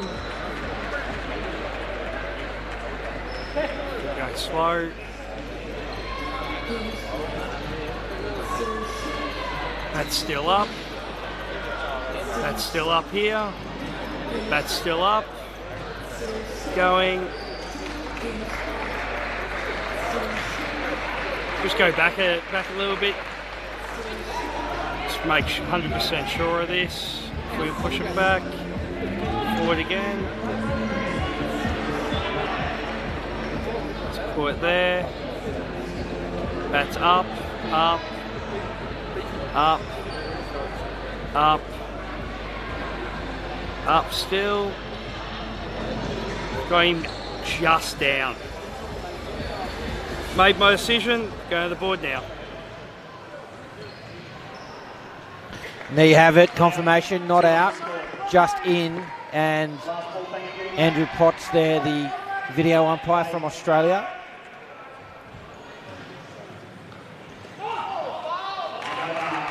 And it's a dot ball to finish. An even little over there. New Zealand would be quite happy to take 6 from it, especially with that desperate dive for 2. Yeah, and really good job there by the television umpire, just to talk us through what he's thinking as well, not just to go in or out. So appreciate the insight that he's provided all of us here with the broadcast. Some questions here between umpire and Matt Flores.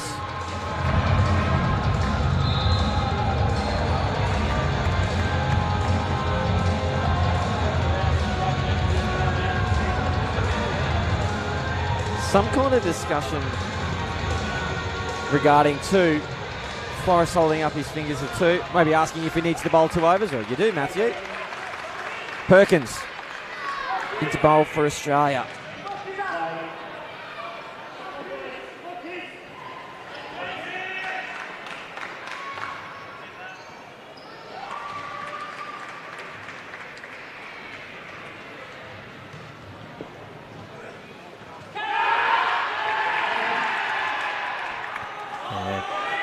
Good appeal. Worth a try, wasn't it? Yep. Let's have a look.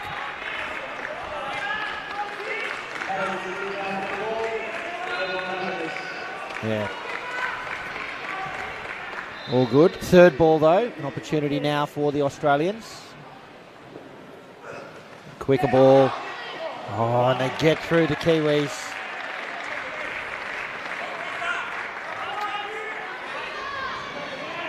Michael Barry will have passed a fitness test this morning after taking his knock on that knee in the game against India last night.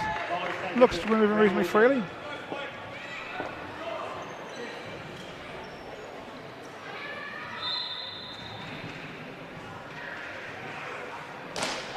Driven to the back, it'll be 4. That's a wonderful shot from Michael Barry. New Zealand are under some pressure here. It was full, it was wide, and it was driven.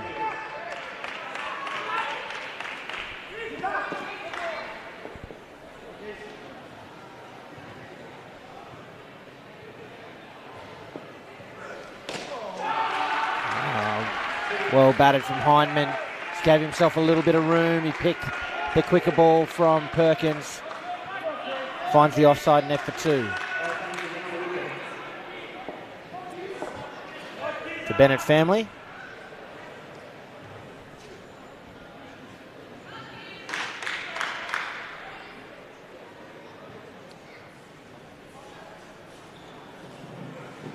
Ball driven again.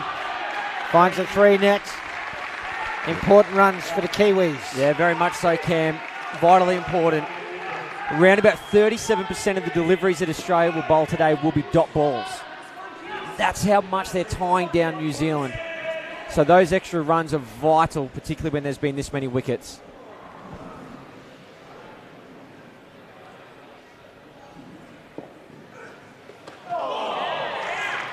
Not sure Hyman picked that one. No. 10 runs off the over though. Another good one for New Zealand. Building well this pair. After the first pair managed 3. If this pair can get 25, 30, they're back on track for something around the 80 or 90 run mark. And the rest of some momentum away from Australia. They're going to have to contend now with Joshua Drever. Yeah, good time to bowl, Drever. He does seem to bowl a little bit later in the innings. But a classic time, as I say, just coming off a good over for New Zealand. On comes Drever with an extra yards of pace. A change of angle. He'll be bowling left arm open into Michael Barry. Not the easiest thing to face.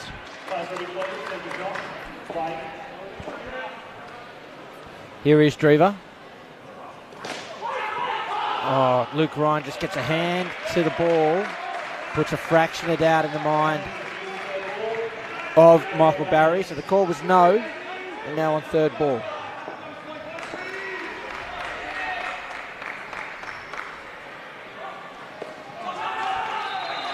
And they get through the Kiwis. 2 runs. Yeah, surviving another third ball opportunity there. It's the 5th one in today's match. They are battling hard here, New Zealand.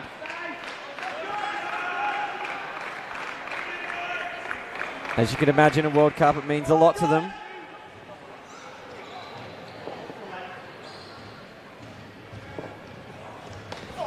Bottom edge. So we're going to have a look. Looked okay from way back here. See what. Sportscast, we have a referral at the keeper's end. Can I have your best vision, please?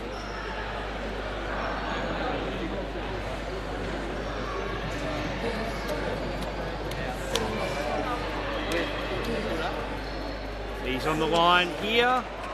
Scroll it really slowly. Still on the line.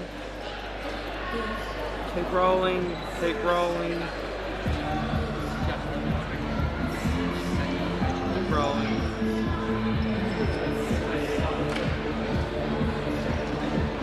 Let's just get this one to go on the stumps. Made my decision. We're going to the board now.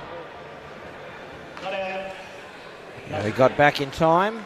3 balls remain.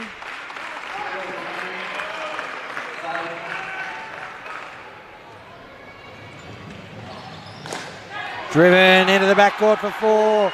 These two are rebuilding this New Zealand innings and doing it in style. 4 runs off the bowling of Josh Drever.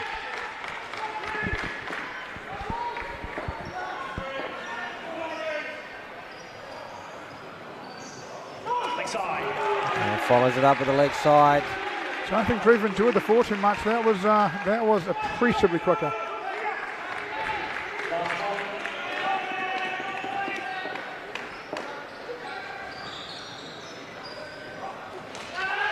That one inside the line. Brings you over to an end. Another good one if you're a New Zealand fan. 8 runs from it. And they found their way to 24 with an over to come. And as I said earlier, they are rebuilding this New Zealand innings. Yeah, this is far more like a typical New Zealand batting partnership with some aggression, but aggression on the ground into the back half. Several 3s and 4s being hit now, but all far more controlled than we saw early in the innings as Barry and Hyman look to bring New Zealand back into this contest. Now, in 32 overs of cricket that these teams have played, New Zealand have only hit 3 shots that have scored more than 3 runs. So 4 or more, they've done it 3 times in 2 innings. Understanding the current state of play at the moment, they've done it 3 times in 7 overs today. So it shows obviously fantastic game awareness, and they're pushing much harder than what they've done in the last 2 games. Robert Fitzgerald now. Final over the partnership. Starts with the leg side. While Teskey looks to the heavens. Yeah. He thinks maybe that was a chance. I'm tending to agree with him. Yeah, I think so. Back live.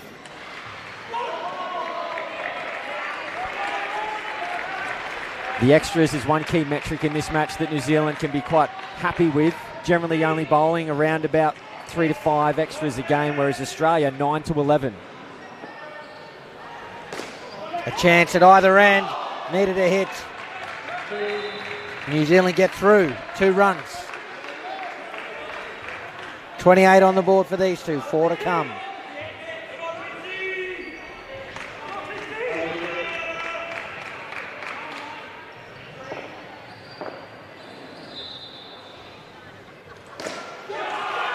Oh, wonderful shot from Michael Barry. He's looked pretty good through this innings. Moves to 15.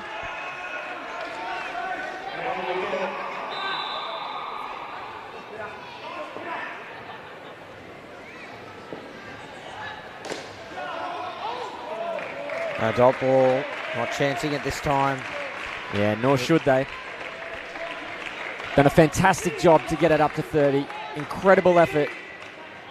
Be devastating to have a wicket now. And Matt Floros on the prowl down there in the front court, almost comes up. It does come up with a good touch, almost comes up with a wicket. Let's have a look at this. Huge ball. Last ball of the partnership, third ball.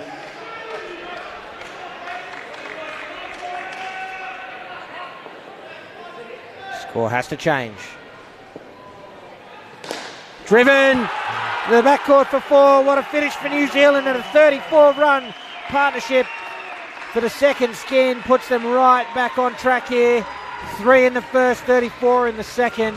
That is incredible batting, and that gives this pair all the confidence in the world as they come out to the crease. And you see there the New Zealand sideline appreciative of that batting effort.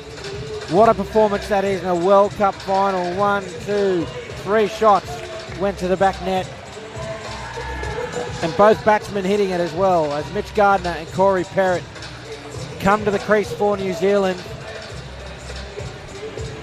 Great counter-attack from their predecessors. And it's not only the ability to play that shot, but also the pressure of being on a third ball as well. Let's not forget to factor that in. And those two have put on a beautiful display. 34 runs. You can almost hear the boys and girls from across the ditch screaming at their televisions from here. They would be delighted back home in New Zealand.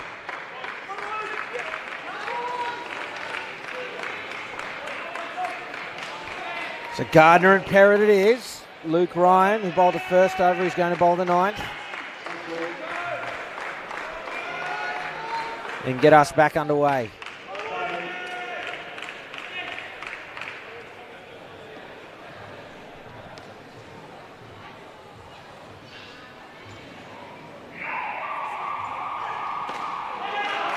And he finds it off the first ball. There's Gardner.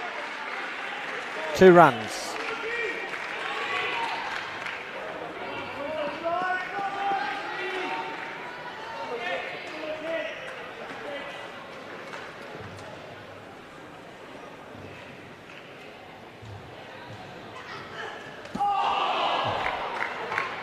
Well, that cutter went right through him. Have a look at this.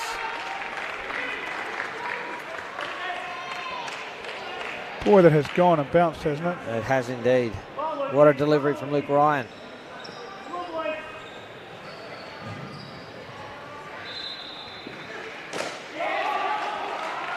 Quite noticeable in the last game between these two sides that Australia bowled a lot more cutters than New Zealand did. And I would think in a normal game New Zealand would bowl a lot more cutters than Australia do. They certainly seem to think that they get some value from it on this ditch.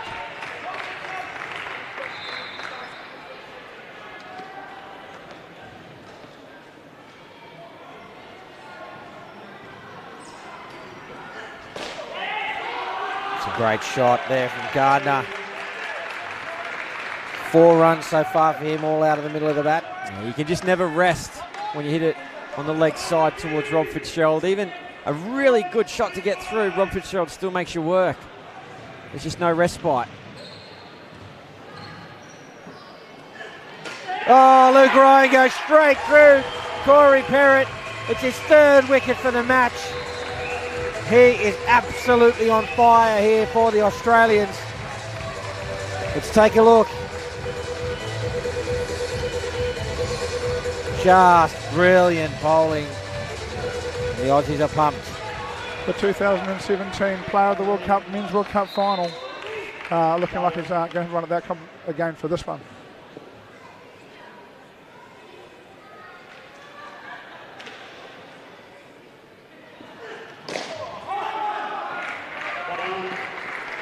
A 1 to close out the over, and Luke Ryan will finish with figures of 3 for -9 in a World Cup final, if you don't mind. Exceptional. Yeah, as he knows, still plenty more to go, but gee, with the ball, you can't do much more than that. He'll be happy from an individual standpoint, and he'll be fiercely focused, of course, at the job at hand. Lyle Teskey to bowl his 2nd. Zip's still open down here, and umpire Andrew Paul Villiers all over that. But gee, what a performance there by Ryan. I'll remember that forever. Here is the Australian captain, his second over. It's an opportunity for Floros, a direct hit, I thought. How did that miss? Has it gone through the stumps, Cameron? That is unbelievable. Vinish Bennett cannot believe it. I'm not sure, but it may have somehow gone through those stumps. Surely not. He throws it pretty fast. No. Just wide. And back live, and a 3 from Gardner. A beautiful shot. Gardner rotated out of the side after his last game against Australia. Started very strongly in this one.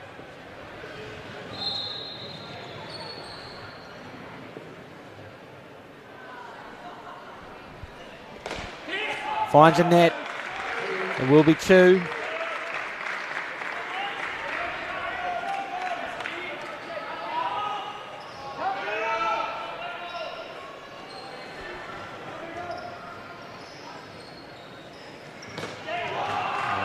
He's looking in excellent touch. 2-2, 3-2. Hasn't looked troubled at all yet, Mitchell Gardner.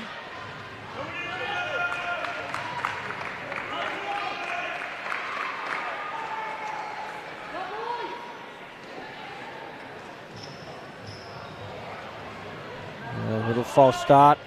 A little limp from Teskey. Was off the court, a little groin, by the look of that. Yep. Was off the court for a little while at the end of the first partnership. Well, a groin is going to be a problem. We're going to need to stop here, I think. Yeah, I think he knows he's in some trouble here. It's going to be very tough to get through if you've done something in your groin. Going to try and get through this over, I reckon. 2 balls to go.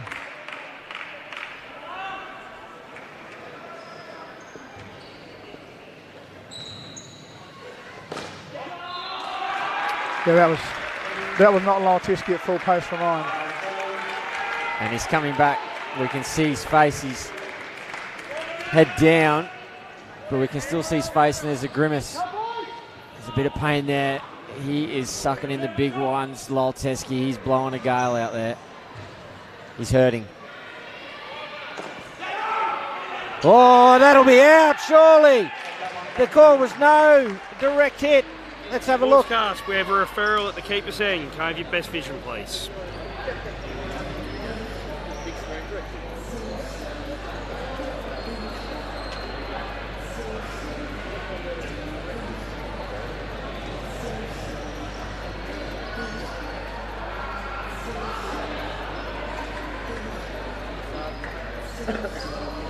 He's left his crease now.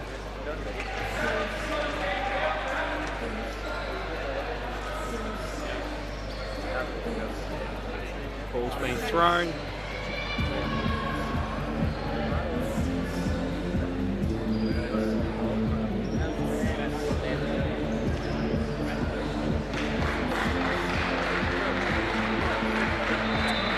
Played by decision, going to the board now.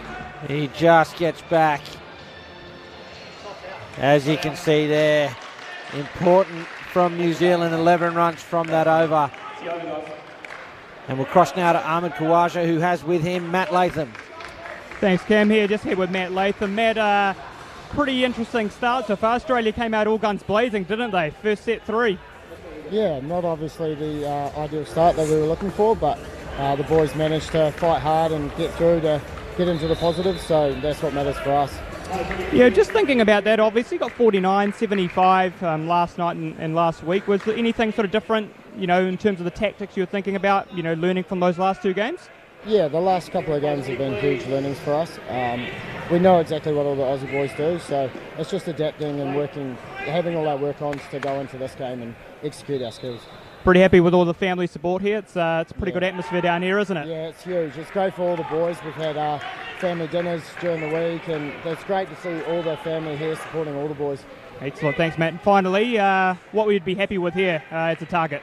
I think with the rough start that we had, ideally the guys keep building, looking towards the 75, 80 mark. I think anything above that's a really competitive total, so hope for the best.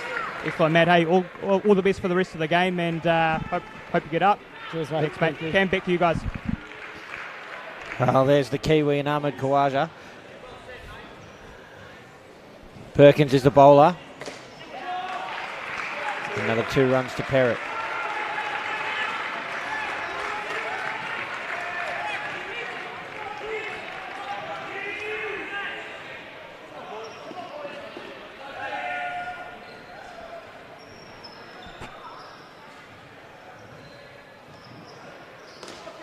Finds the edge, sent back. Luke Ryan stalking the ball in the front court.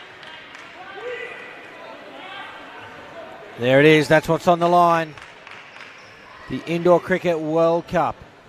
Always wondered what that looked like, Cam.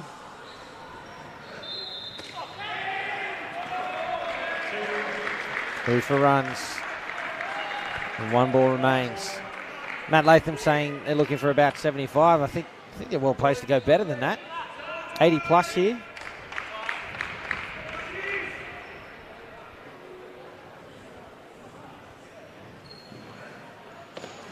Yeah, we talked earlier about them needing to get the momentum. And right now they probably have the momentum. Australia probably still ahead in the game, but New Zealand actually have the momentum. And they're batting well, making good decisions, calling well. A few tight calls, but building away nicely.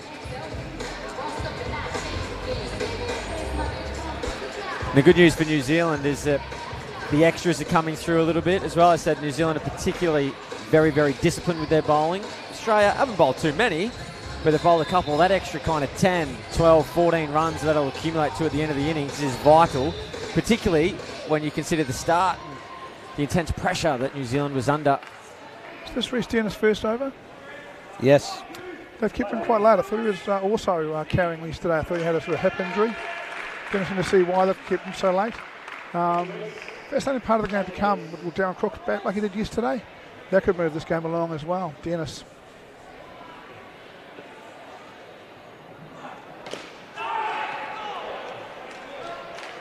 Starts with a dot. Dennis has a history of bowling really big overs at New Zealand in really important moments. He's well underrated with the ball. We'll see how he goes here.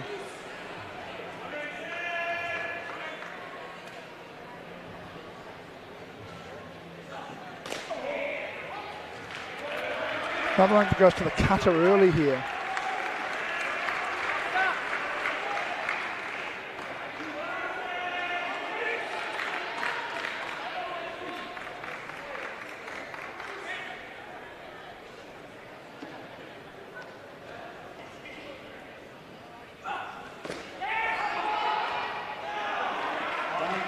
Two for a single.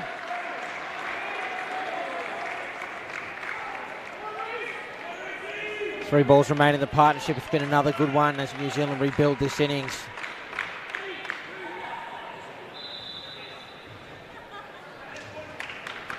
Perkins comes across to the onside. Straight and deep. It pushes Fitzgerald a little deep as well. Chance at the top. Gee. Possibly turned two for the wide and a rebowl there into one, didn't he? Yeah. Easily the fastest throw of an indoor cricket ball at the World Cup, you'd think. Matt Flores there by quite a margin. Yeah. He's a Saturn V rocket. He is wow, very that's so impactful fast in the field. That is so quick. It was mentioned earlier on in the week as well. He's looking strong. The metabolism of a greyhound, not an ounce of body fat on him. He's a big burly fella, looking fit. The last ball now of this third partnership.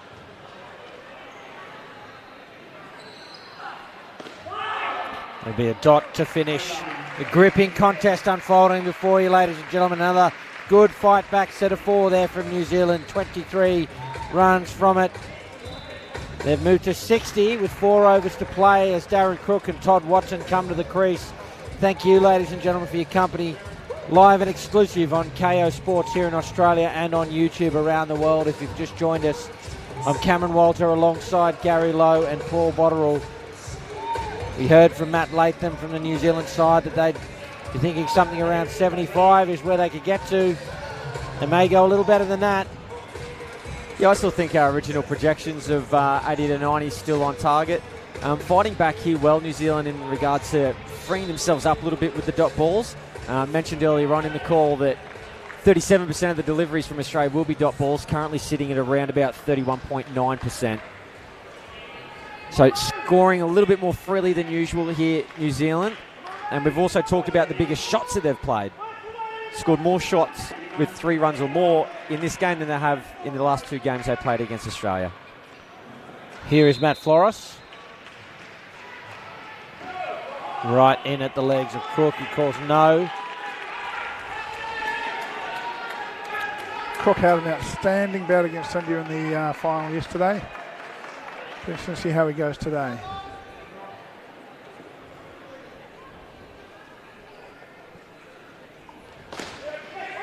Should be out, it is. You can't give that to Australia. They are going to take that 99 times out of 100. And this is one of them, straight to a 3-line fielder and running. This is a fielding drill for the Aussies. Yeah, confirmation there. Watson well short of his ground. Just threw it to the left hand of the left-handed fielder too.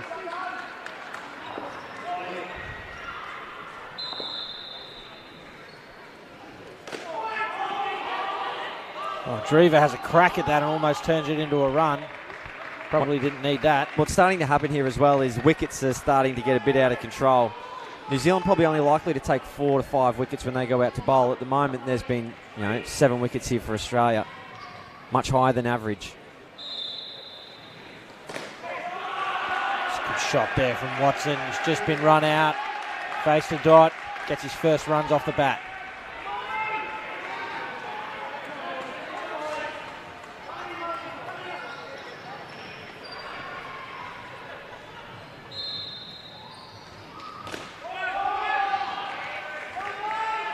Another dot ball. And one to come from the Aussie vice captain.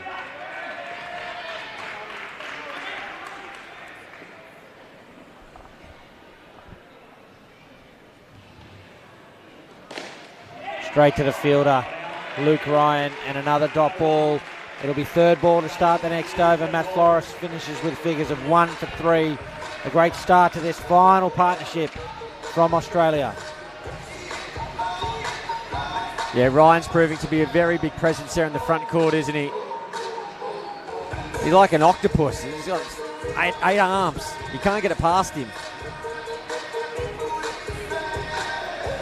Clive Rose, Brenton Bryan, all having a chat with Matt Flores, Lyle Teskey. See, Matt Flores is coming to relay some intel or some instructions, or maybe just talking about dinner plans just to slow the game up, who knows. 3rd ball and Drever with a big offer. He's going to try and go across. Told Watson here.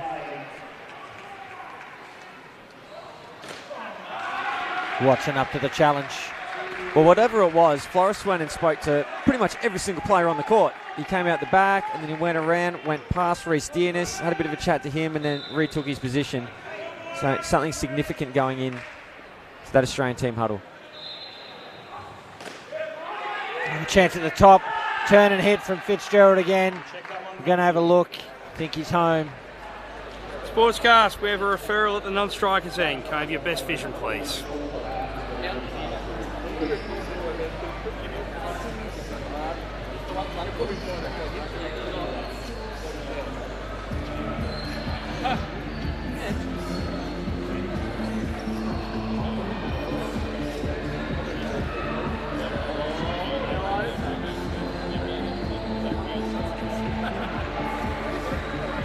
Can we roll that back, please? We'll have another look at that one.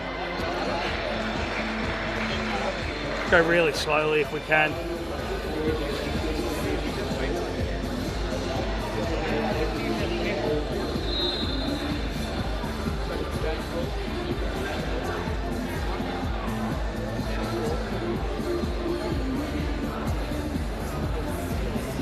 Can we get a zoom on that?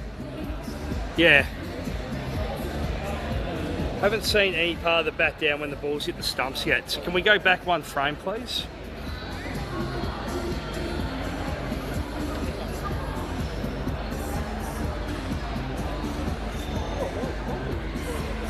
Check.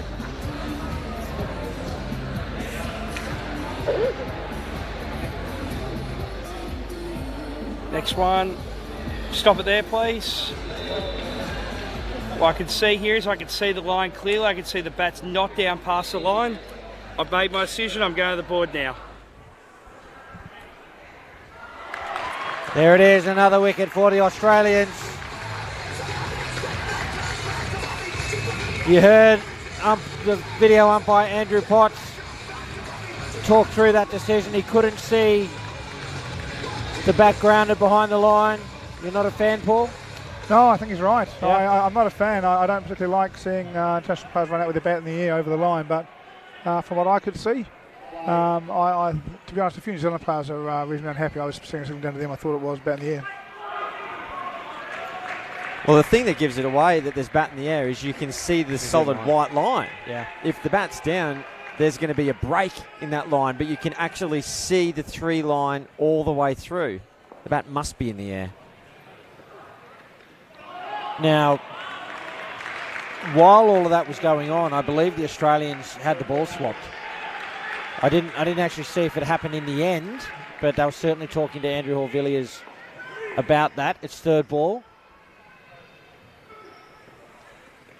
Finds the edge. They'll get through New Zealand.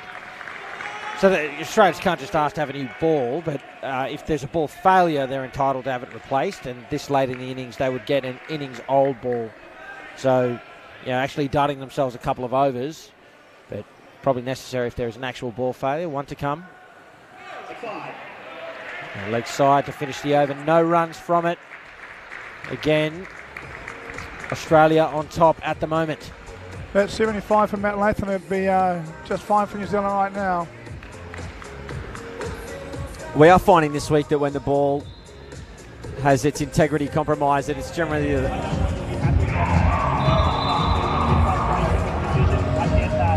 I've just got to be conscious of obviously you've got the crowd here. Can you just try and work with me here? I understand your frustration.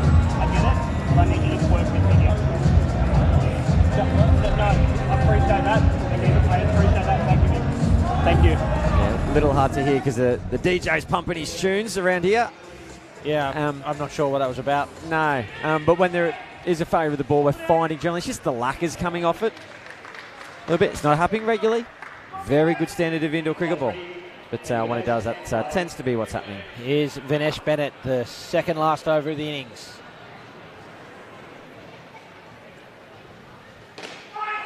Straight to Fitzgerald. Fairly speculative appeal.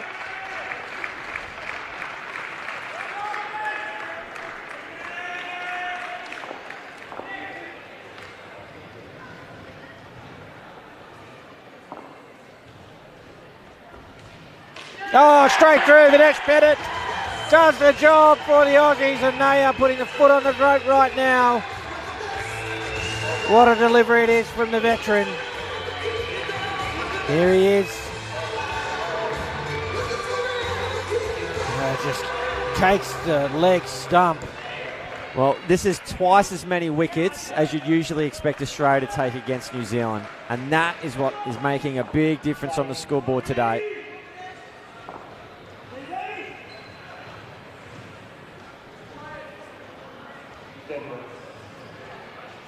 They're just asking for people to move off the net.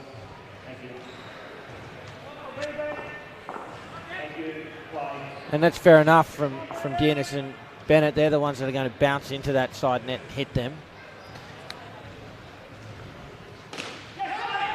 Oh, should be out. It is. Another wicket falls. It's all green and gold at the moment. New Zealand trying to manufacture some runs here. Australia aren't going to let them get these that easy. Touch from Flora, straight to Fitzgerald. The double play. 2 wickets in 2 balls. It's going a little bit pear-shaped for New Zealand now.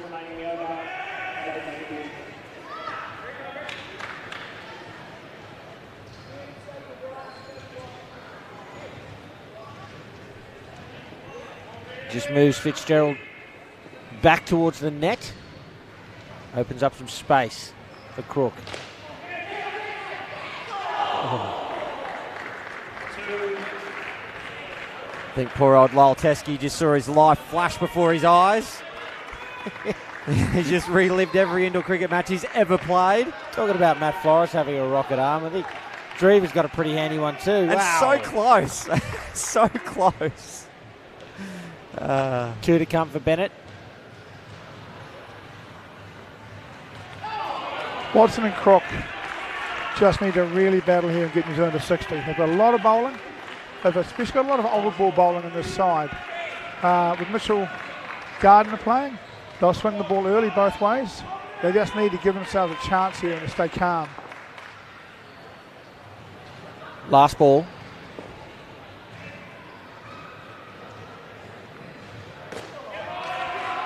It's a great finish for Watson, but damage done. -6 off the over, courtesy of those 2 wickets for the Aussies.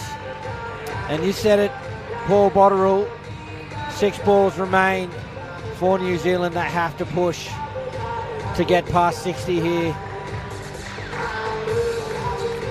Give them something they can defend. They've got to contend with Rhys Dearness.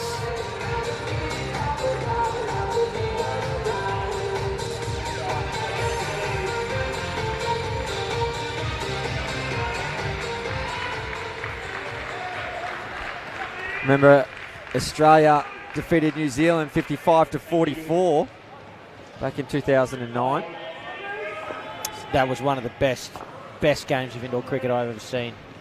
Here's Dearness. Well, you might have a new best game of indoor cricket you've ever seen today if something similar happens. Yeah. Well, the thing about that was New Zealand scored a low total and they went so close to defending it. That was just an unbelievable bowling and fielding game of indoor, that was. Got through Perkins there, and the fact that he's there at all puts some doubt in the mind of the New Zealand backs, and it is now 3rd ball.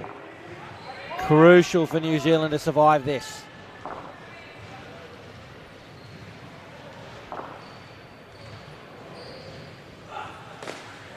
And they get it to the net.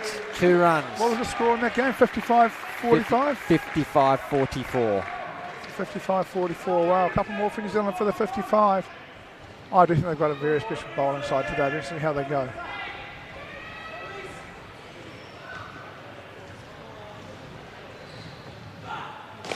Driven. Big runs for New Zealand late in this innings. 4 runs through the bat of Crook. Looks to me like Australia prepared to play Dearness under an injury cloud and bowling under his best because of the strength of his batting, which is an unbelievably good bat. It's a reasonable thing to do, but he does look affected by to me. Top ball. 1 ball remains now in this first innings for New Zealand.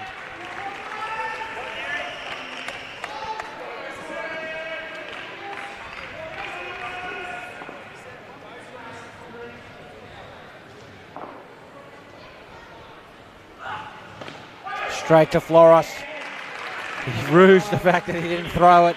2 dot balls to finish, and 57 on the board. Batting first for New Zealand. Australia will be very happy with that performance with the ball and in the field. But as Paul Botterill has been saying, New Zealand do have the tools in the bowling sheds and in the field. As we take in some highlights, Paul, I'm interested in getting your thoughts on where the game is at. Oh, certainly. Look, for me, I think that I expect to see New Zealand come out very, very fired up for the first partnership. They'll bowl quick. They're going to try and get some pressure on that first partnership. The goal for New Zealand will be to have Australia under 30 after 8. And if they do that, they'll believe their back half bowling will get them home. Now, it's a big ask to have Australia under 30 after 8. But it is a World Cup final, and they've just got to get in the game and stay in the game. For mine, Australia, short price favourites. Probably about, 75-25, 80-20 Australia, but New Zealand do have what it takes to put them under pressure, and with Ryder, Crook, Watson, they've got some very good late over bowling, and Mitchell Gardner will open the bowling for them, I'd expect, and swing it, and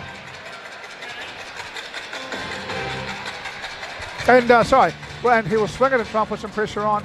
They've got nothing to lose here. They need to be super aggressive, and I think we'll see Todd Watson bowl very quick, and possibly Michael Barry as well, as they really try and put some heat on the side. Look, New Zealand's got nothing to lose. 57 on paper is not enough.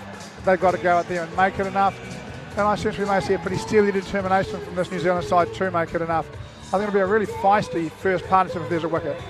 Well, Paul Botterill, thank you for your thoughts. You get to go and enjoy the conclusion of this game, and thank you for all of your efforts this week, my friend. Go and enjoy a cracking finish to the World Cup. Cheers, Cam. Thank you very much. Thank you and the team very much. And we'll cross now to Ahmed Khawaja, who once again has the WICF president, Tony Watkins, for an announcement.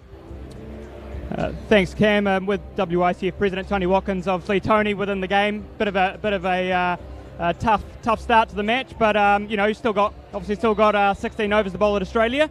Oh, look, the boys battled hard. They came back into the game. It was pretty even after three skins.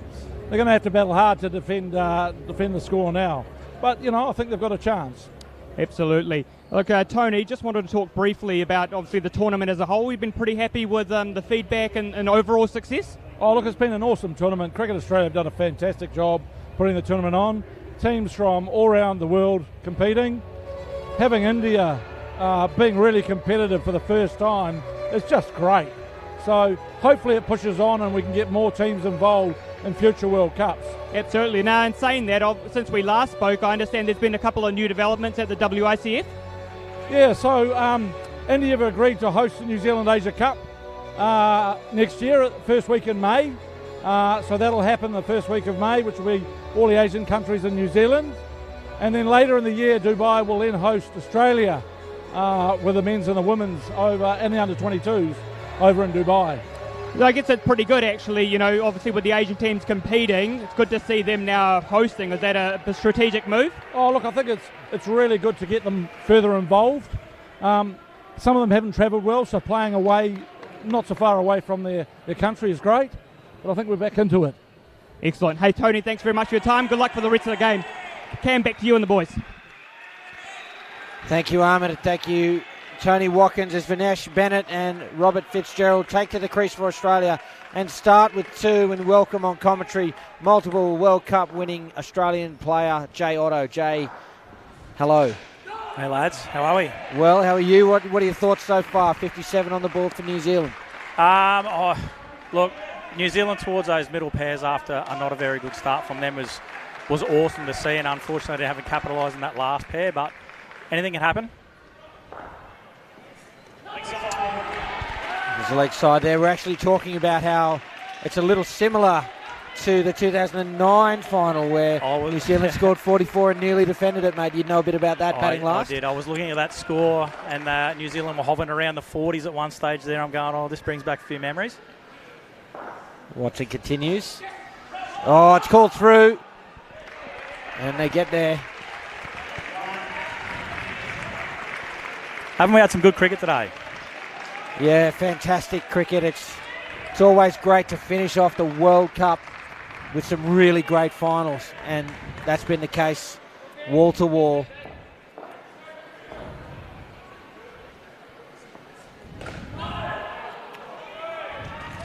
Top ball there. And last ball of the first over of this Australian run chase.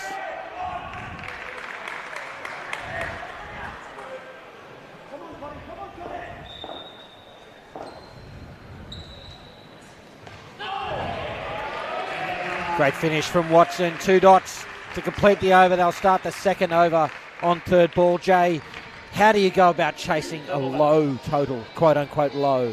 What do you change anything? No, you don't. You just have a mindset going out to say that you're actually setting a target. You're not chasing one. Going on experienced, trying to chase a low total. I think you find that sometimes you can get into a bad habit of coasting, but with the experience of Vinesh and Fitzy, just the war horses of Australian opening cricket for such a long time, hopefully they're just not looking at that scoreboard, just battle along with twos. It's third ball. Fitzgerald hits a single, straight down the pitch, but a down up.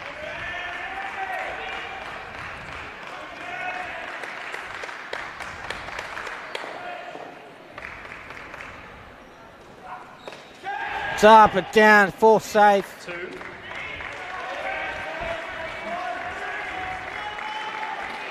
Batter and bowler share a bit of a laugh.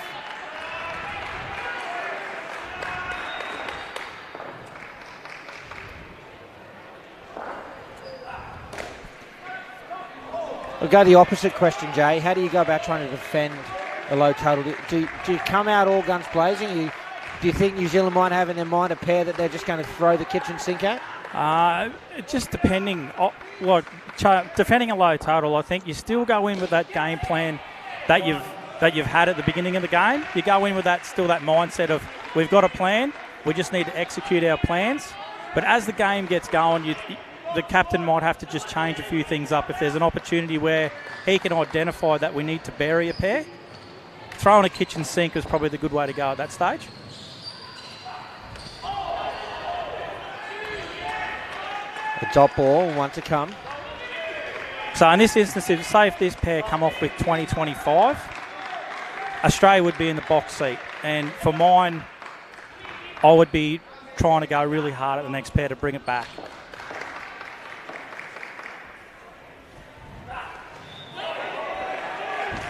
Another dot ball to finish that over. So that again, they will start an over on third ball. 9 runs on the board so far for Australia in pursuit of New Zealand's 57. Hope you are enjoying the coverage of this enthralling World Cup final live from Casey Stadium. We're on KO Sports exclusively here in Australia and on YouTube around the world. Indoor Cricket Junkies Unite. Some fantastic cricket on show here. Just see the brains trust there. Coach Brenton Bryan and the captain and vice captain of Australia. Third ball here, Michael Barry to bowl. It's a no ball.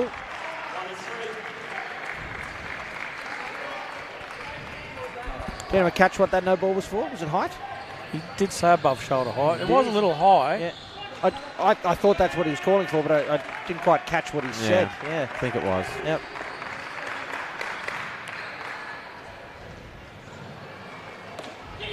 Tucked around the corner. And look, traditionally we don't see too many extras from New Zealand, generally speaking, or particularly throughout this tournament at least.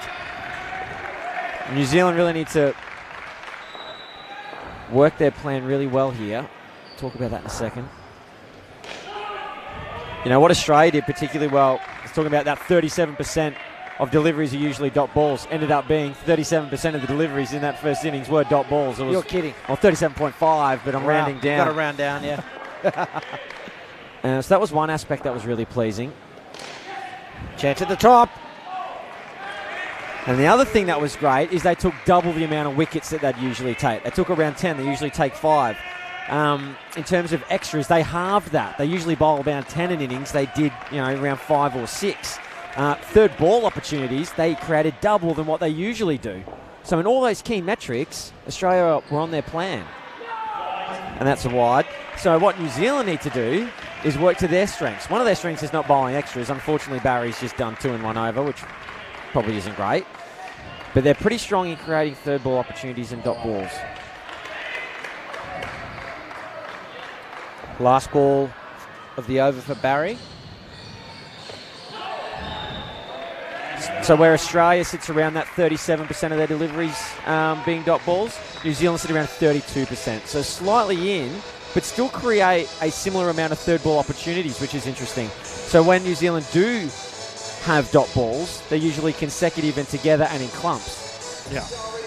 And what I'm noticing already as we come into the fourth over of the batting pair, that New Zealand have created a lot of dot ball chances now, and there's a couple of little things that haven't gone their way, like Vinesh got an edge and it wasn't caught.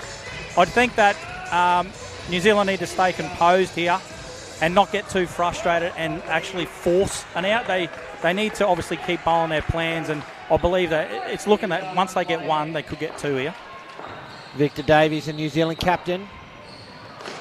Straight to the 3-line fielder. They don't move. Another dot, so again it's third ball. And at the moment, 47% of deliveries are dots. Well above their average of 32.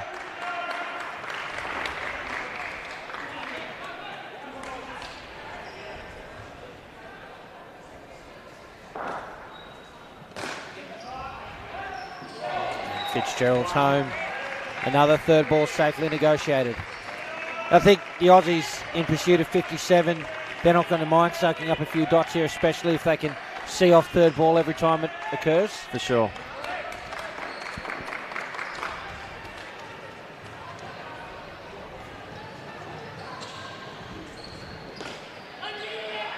Pulled through, a chance at the top.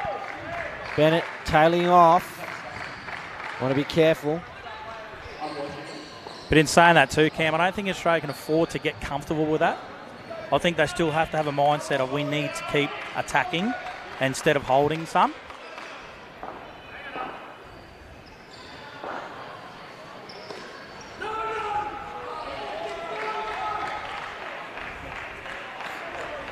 They thought about it. They thought better of it. They thought about it a couple of times, didn't they? Yeah. Passed the hat around, got all the votes from the Australian sides. No, we're not going to run.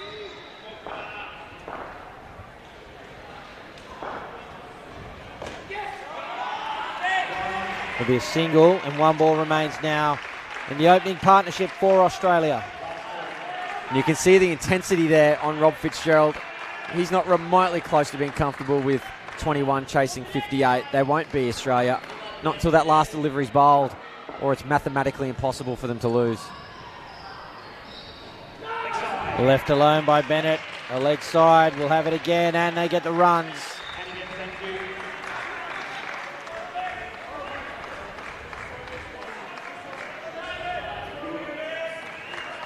Two of the more intense characters in the Australian outfit out there at the moment. Really focused. Left alone, it'll be a dot to finish. But 23 on the board for Australia batting in the first batting partnership in pursuit of 57. And that's all they need to do. They don't just valuing their wicket, not giving New Zealand anything for free. And that is the perfect start when you need 57 or 58 to win a World Cup. Ladies and gentlemen, right around Australia and the world, if you've just joined us, I'm Cameron Walter. With me is Gary Lowe and the former Australian World Cup winning player Jay Otto. Lyle Teskey and Kieran Perkins are at the crease for Australia, and the defending champions in the box seat here, Jay. Yeah, I think so at this stage.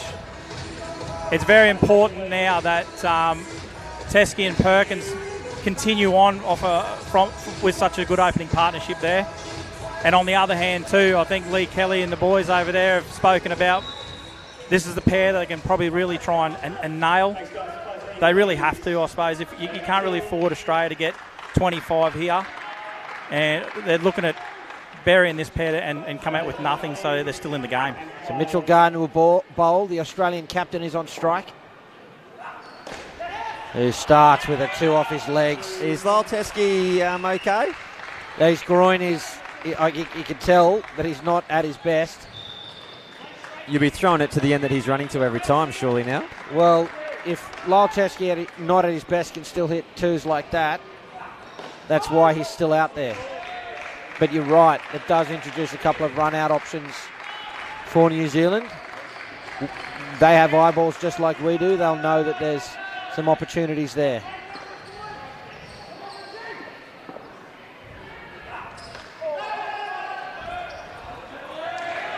And a dot ball again, so it'll be third ball now. Big opportunity here for New Zealand. Haven't taken a wicket yet. They only have 57 on the board. Bowls a leg side, a chance at the top, it'll be out surely. We're going to have a look at it. Geez, they're not confident. Sportscast, we have a referral at the non-strikers end. Can I have your best vision, please? And I think Lyle Teskey's done in other news. He's leaving the court.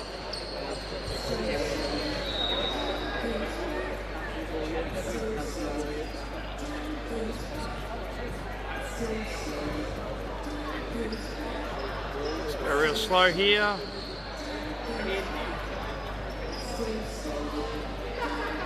Keep going. Can we just go back one and zoom, please?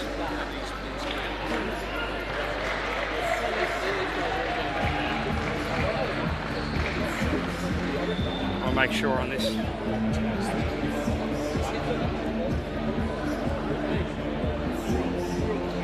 Yep.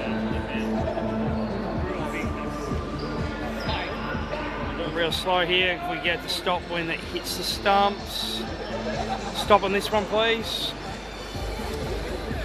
Play by decision, go to the board now. Not out. And a leg side. And we did notice a discussion there. Lyle Teske got up having dived back into his ground. He's in some discomfort, but he's still on the court. 2 balls remain. And I've got to tell you, 2 runs there to Perkins. Teske's going to have to keep diving and all sorts of stuff, and that's got to hurt. He wants to stay out there for his country. Last ball. It's the legs, called through. He's in a bit of pain, but I think there'd only be one way you're going to get him off that. You'd have to carry him off. I don't think he's going to come off. Well, he's the Australian captain, and, well, he's done. Doesn't think he can make it through. So the Australian captain has to leave the court. He's not happy. That gives New Zealand the opportunity to pick another batter to complete the 3 overs of this partnership in Lyle Teske's stead. Does that disrupt the Australian plans a little? It'll be disappointment for Teske, but it's certainly a distraction. Who do you pick? Who do you pick?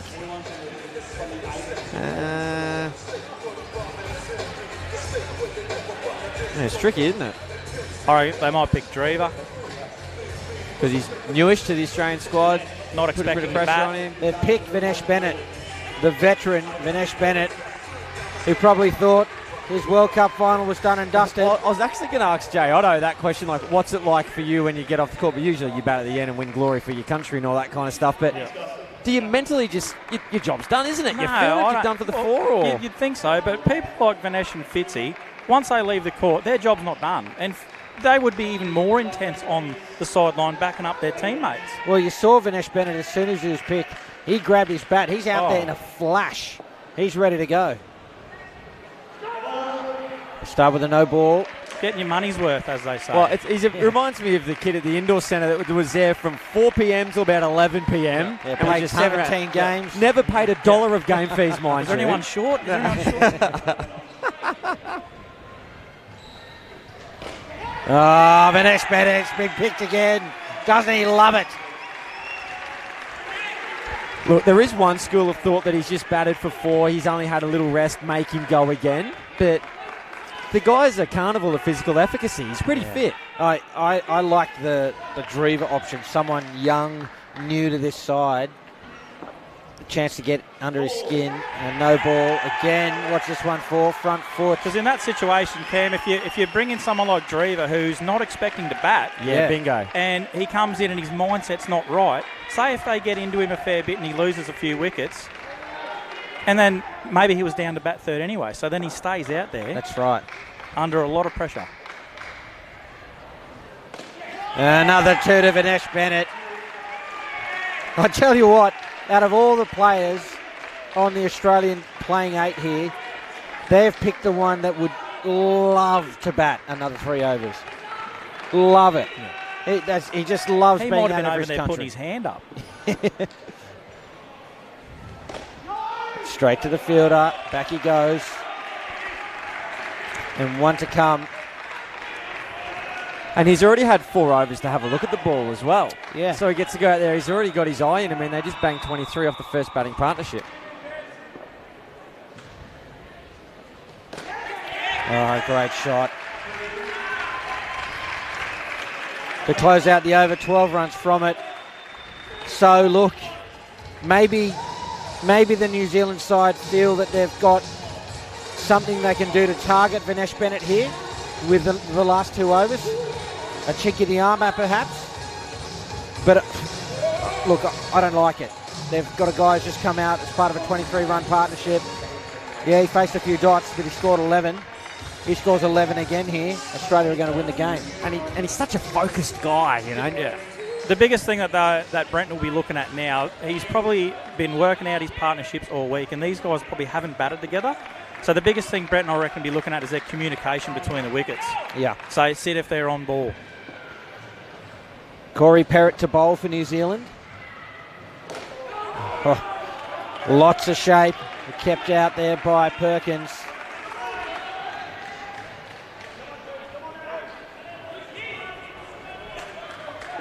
New Zealand in search of a wicket. Oh my word. That is a beautiful shot from Perkins. He's from Victoria here in Australia. We are here in Victoria. He's at home, looking comfortable.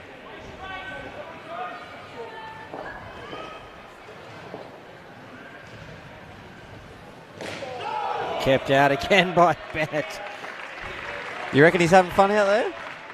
Oh, he loves every second of playing for his country, and why wouldn't you? This, ooh, the big call of no. Real Blue Steel kind of thing, wasn't it? Real Ben Stiller. Driven to the fielder. It's a dot, and it'll be third ball. You just feel that they're still not far away here in New Zealand. Yeah. The problem is they just don't have many runs to play with. They can't be just far away. It's got to come, and it's got to come soon. Here's an opportunity. Still hunting their first wicket, yeah? Yeah, yep. Vinesh Bennett takes a moment to reset himself. Takes strike for this third ball opportunity. Here's Perrott. It's in the gap. It's flat though. Bennett is in. And 2 runs. Third ball negotiated. It's getting to a point now where New Zealand want to find their first wicket. I think there's a lot of them out there that can't. We need more than one. Oh yeah. Just to try and get them back in the game.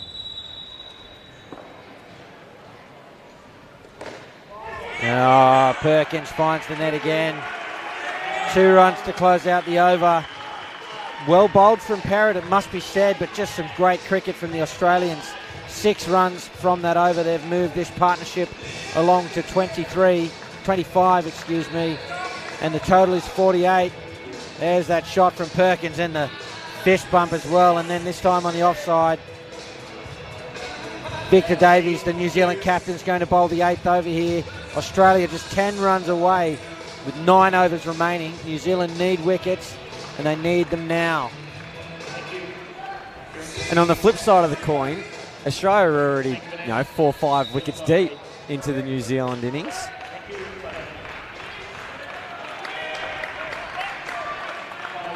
And continue to do damage in the second half of the New Zealand batting innings.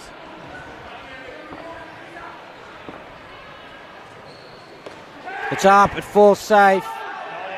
And through for 2. It's really not happening for New Zealand at the moment. A couple of things just aren't going their way. They really need to stay composed.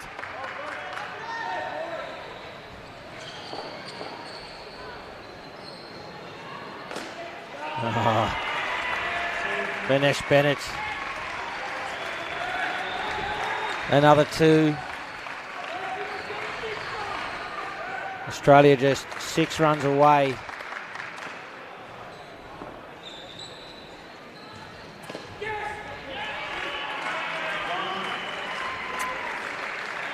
Will we see Matt Flores and Reece Dennis come in third to bury it? No. Look, I don't reckon. I like the school of thought, but no, I think we'll still see Ryan and Drever just as capable of burying it. Top ball there.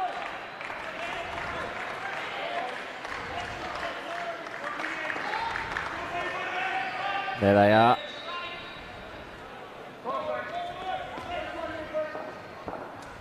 Two balls remain.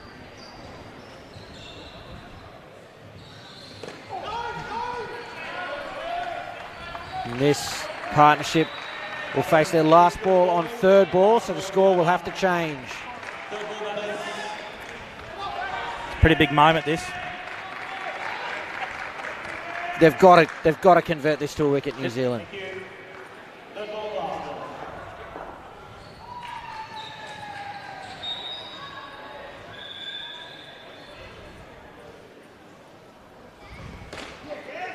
And through the gap, Vinesh Bennett here for 7 overs. And off his own stick, what's he got there? There's another 2, 4, 6, 12. 12 in those 3 overs. They picked him to bat again. 1 better than he got in the 4 overs he batted originally. And Australia are in the absolute box seat here. And I just want to make this observation. You had literally just said the words you'd have to carry Lyle Teskey off. Now, they didn't have to do that. He would have hated to leave the court.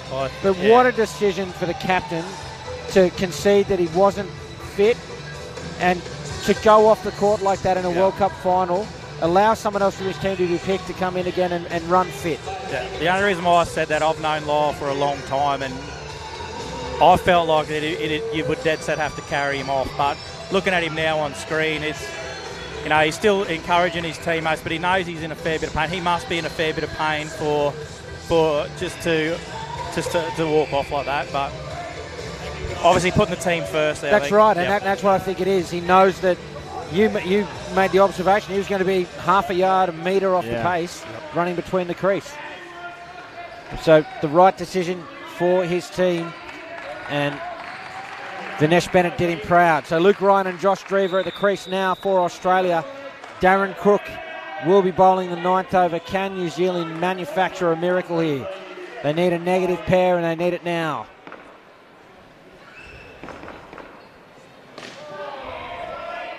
Dot ball to start. And a lot of the chatter about this being Lyle Teskey's last kind of thing has actually come from the Australian camp. It's in the commentary notes that they provided us that this is likely to be possibly his last spin around the block. So it's not just chat from the water cooler here in Melbourne. It is directly from the Australian team that it is a real possibility. And if that is the case, I'm not suggesting that it is, but I'm saying if it is, obviously that's why he wanted to stay out there. He gave it everything he could to stay out there because it might very well be the last time we see him. Drever gets away, and he's pulled up short now. Now, mind you, he could be doing the old John Farnham trick. I think, didn't you say Vinesh Bennett's probably retired about 3 or 4 times, Cam? Well, he's definitely retired once. definitely at least once. I know, because Cricket ACT did an article on it. Oh, these two rock solid here for Australia. 7 runs off the last 2 balls. Australia in front, looking comfortable.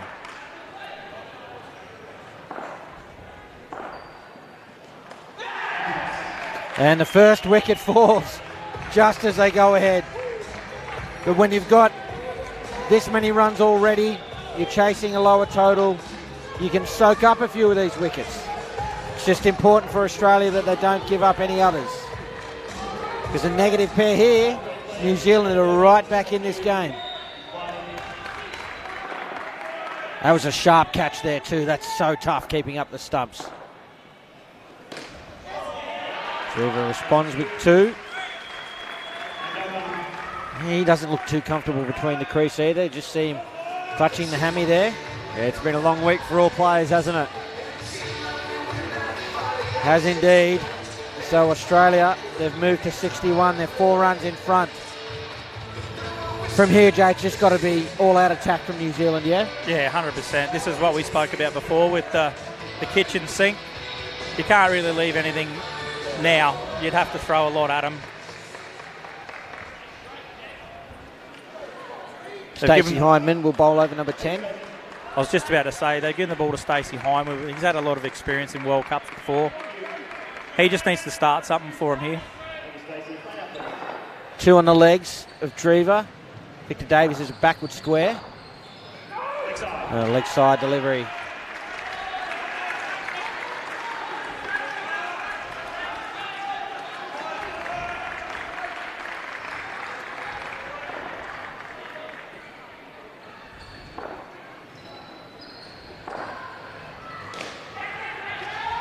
Through for a single. Ryan was in some trouble. Fortunately for him, the ball hit him rather than the stumps.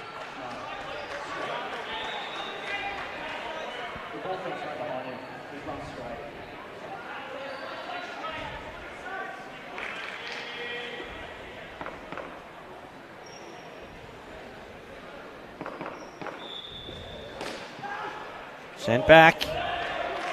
The right call.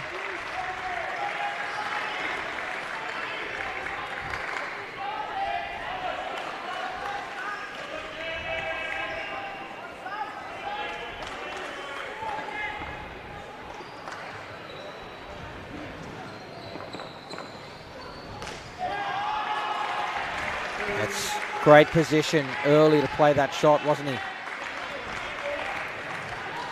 Yeah, they're a bit off. I think New Zealand with their lengths of their bowling, they've either been too full or too short, and they're really shutting Parrott out of the game down there, the Australians.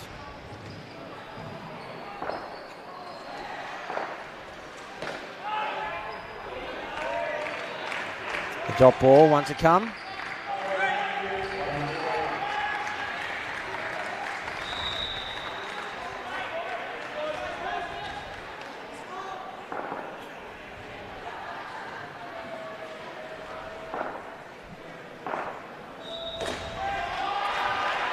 That's just quality batting from Josh Drever. 7 runs from the over for Australia. Another good one as they accelerate past this New Zealand total. We'll cross now to Ahmed Khawaja. With him is Josh Fontana from the Australian side. Thanks, Cam. I'm here with Australian player Josh Fontana. Josh, I'd like to think you guys were pretty happy in the break with 58 to chase in the final. Yeah, it was a great start by the lads. We bowled to our plan, and yeah, same with the bat. We're just doing our job, putting in the wires, and yeah, hopefully these guys keep going the way they're going. Yeah. Any particular talks in the middle of the break with 58 to chase, a bit of a smaller total, or just the same approach as usual? Not really. We just went the same approach like usual. We know our game plan, we know how we play, and we just want to play the same style of cricket like normal. Ideally, you probably want the last pair not to be chasing any, and should be able to coast home, you think? Yeah, hopefully these two do a job and make it easy for the last pair. Cool. And finally, just must be pretty good for you. First Opens tournament for Australia, playing in a World Cup and playing in front of a home crowd. Yeah, it's awesome. Great to have the opportunity, and I'm so grateful to be here. Loving every minute of it. Excellent. Hey, Josh, thanks very much for your time. Good luck for the rest of the game. Thank you. Thanks, gents. Back to Cam and the boys. Thanks, Ahmed, and thanks, Josh. His first World Cup with the men, of course, won the under-22s in Dubai as part of the junior side. You see here Todd Watson's bowling. 3 runs off the over so far. Just sneaks that inside the line, a dot ball.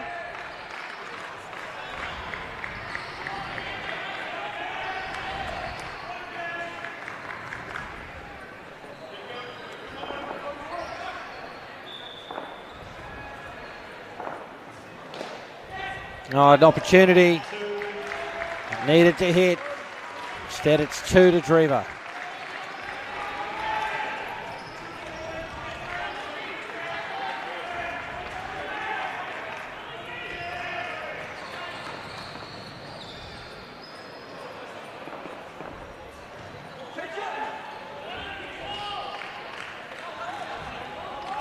Top balls are all for Australia here.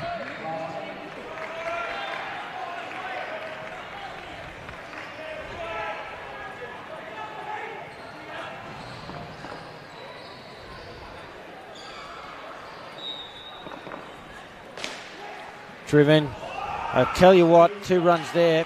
How important, just looking at the fitness of some of these Australian players, how important is it that they won that major semi? Teskey clearly only had 1 game left in him. Josh Drever's the same. Perhaps others carrying an injury as well. Yeah, Reece Dennis is carrying a bit of an ankle injury. That's right. So they win the major semi. They get straight through the final. 1 less game than New Zealand. If they had to play that prelim, it may well be that we wouldn't be seeing the likes of Drever or Teskey out here at the crease for Australia. That's right. Yeah, it's a pretty good shout there, Cam. Jesse Ryder's going to bowl the final over to this pair. Australia some 18 runs in front now. Wickets is the order of the day for New Zealand.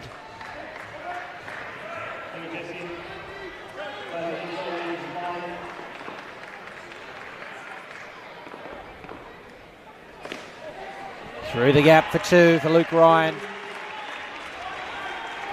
He got the party started for the Australians with that first over.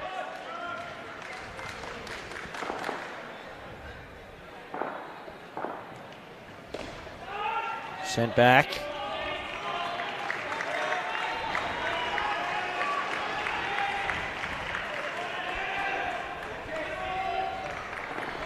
See Reece Dennis and Matt Flores there ready to come in next. Just another beautiful shot. And Driva, he needs those. I think his hammy is about an over away from popping, so 3 balls remain. He can hit down ups like that and jog through.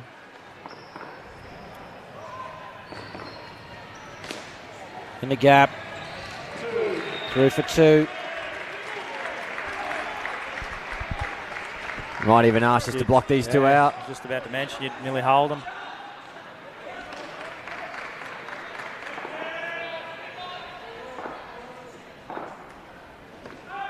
Yeah. I think that's exactly what's going to happen. 1 ball remains in this pair now.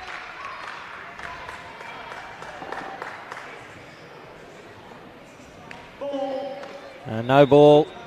They don't want it again, and that is the over. Driva's had enough. I think his hamstrings had enough. 29 for that partnership, and that has more or less iced the World Cup for Australia here in 2022. I just want to take a moment now before we get into this final pair to acknowledge our broadcast partners, Sportscast Australia.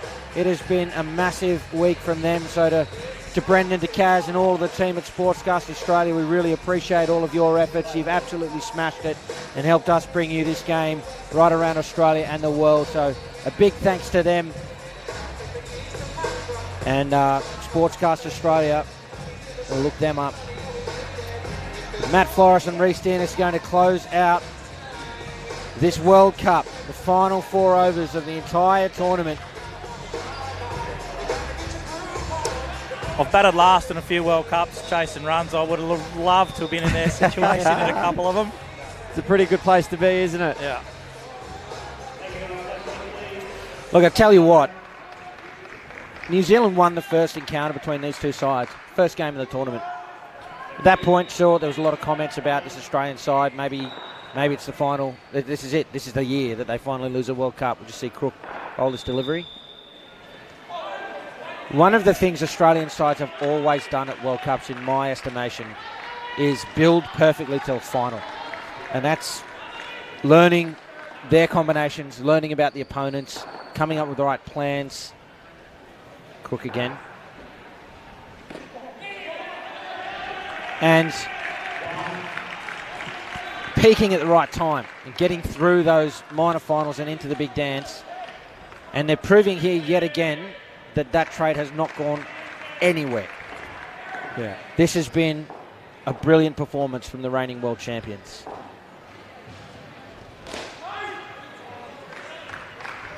I think because I'm not spruiking or anything like that, but Australia's really used to being at this position at the back end of the week. So it's not new to them. Yep.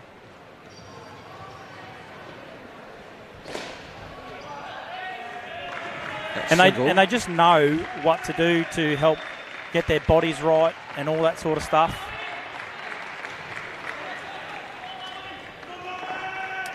When winning becomes a habit, winning becomes easier. Yeah.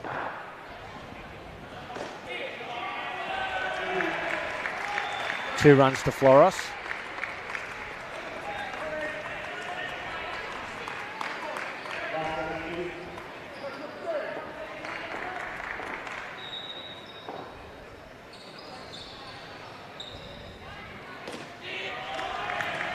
Now, just reflecting back after that too on the decision to pick Vinesh Bennett again, I tell you what would have been interesting is if Driva had been picked, his hamstring, right? So I don't think there's any way he was getting through his innings. Yep.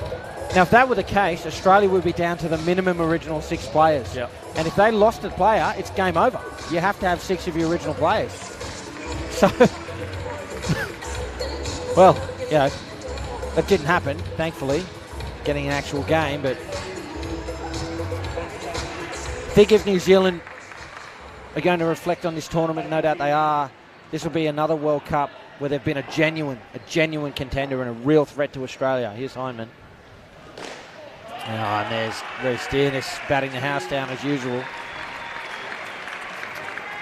Maybe just some of the decisions have let them down, but they just haven't brought the game we know they've got in today's World Cup final. Now I'm interested, Jay, in what do you put that down to? Well, I've looked at the start, like I said earlier, there was just a few things early for New Zealand that didn't go their way.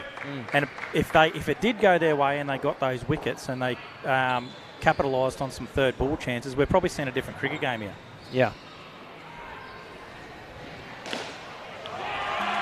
Too good from Dearness. And I think while that patch of cricket was happening, I think New Zealand were trying too hard at that stage, and things just weren't going for them.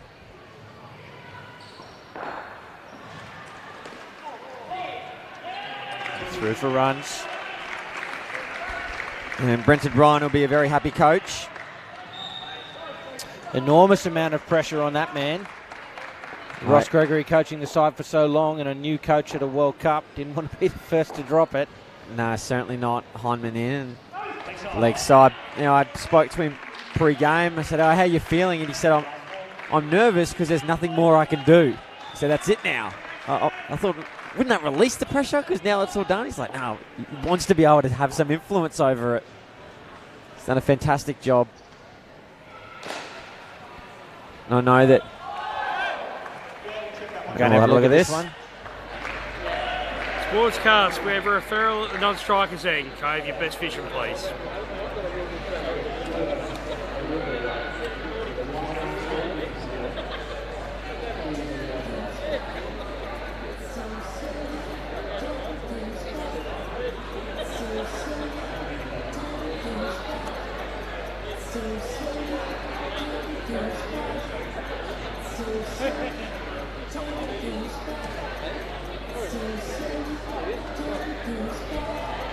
See here, the bats to the crease when the ball hits the stumps. Made my decision, going to the board now.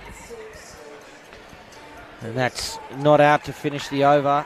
So another good over for Australia. And look, I really do want to pay tribute to the New Zealand side, to Lee Kelly and the troops. Yeah. They're just such a great group of competitors. And New Zealand, I know that they're so passionately followed, is Perrott. Now, this New Zealand. This scoreline we're looking at here is not a reflection on how New Zealand have gone this week. They have been so good this week. Today's just not their day. Yeah.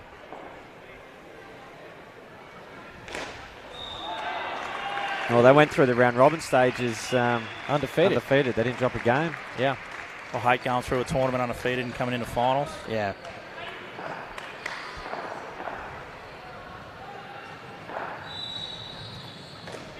And look, I think Australia have done it again here today, but there will come a time where Australia don't win this World Cup. It's inevitable. And for it to be New Zealand that take it away from them, I certainly do hope that passion and that absolute burning desire to be the best and beat the best stays there, and that fire keeps burning. And that we get legends like Lee Kelly still coaching the side. Some of these young players like Perrott and Findlay, still playing out there. Guys like Matt Latham, who didn't make the 8 today, is fighting hard to be part of that core group and take this team forward to the next World Cup.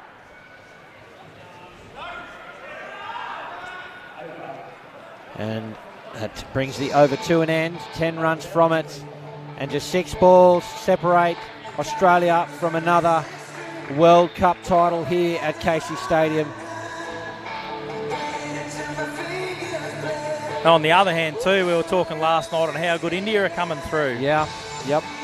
If we're talking about how good other countries are going and Australia's probably going to drop one, it's inevitable. Will it be New Zealand or will it be someone like India going to step up before they do? Well, Paul Botterill made that observation earlier. India here, 2 of their key players injured. Imagine playing them at home. Yeah. Oh, yeah.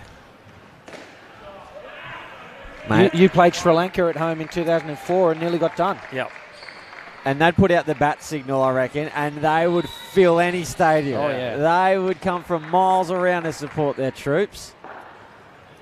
Riders bowling the last over of the World Cup. That would be absolute hostile territory going over there. Woo-hoo-hoo. What a ripper.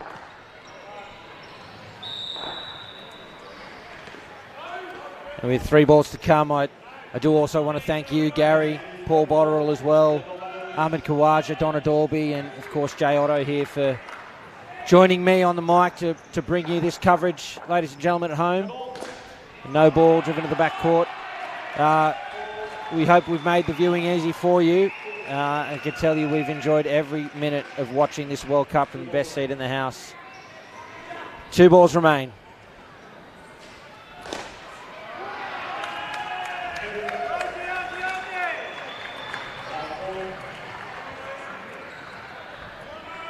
And here it is, the final ball of the World Cup. It's blocked out, and there it is, Australia. They keep finding a way to win, and they've done it again. They are champions of the world.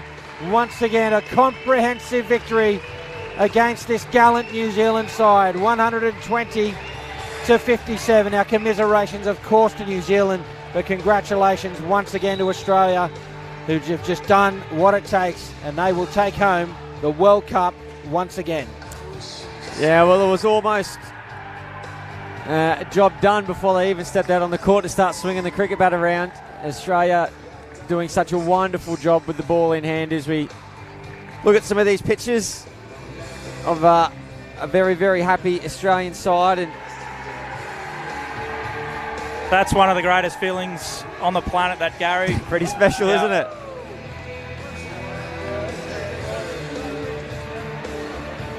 And this isn't just a week's worth of work here. This is years, and particularly with the setbacks that we've had with the postponement of this event. You can see the emotion on all their faces. Yeah. They've done it.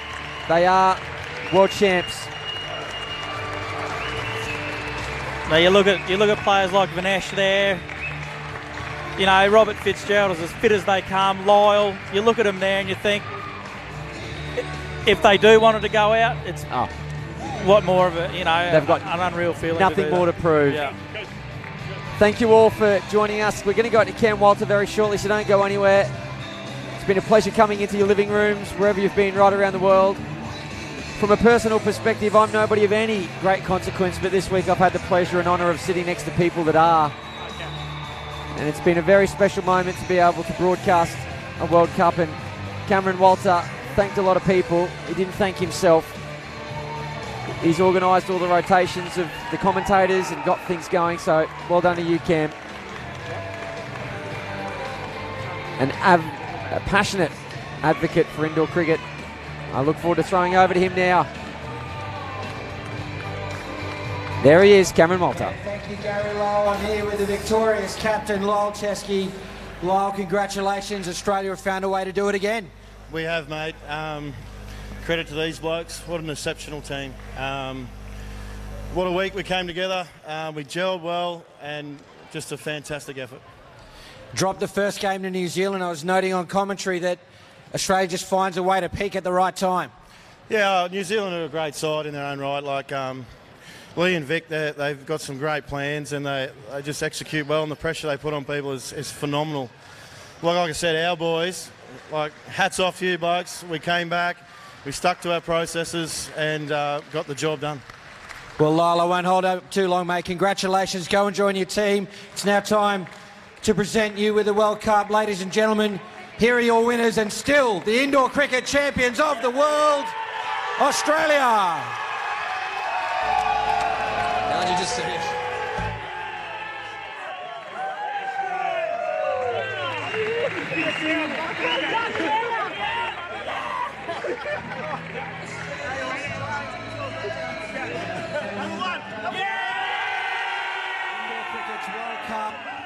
Thanks so much for your support and your viewership. Our congratulations as well to all of our world champions. We look forward to seeing you all again at the next World Cup. But until then, for Gary Lowe, Paul Botterill, and the rest of the broadcast team, I'm Cameron Walter. Thanks for watching.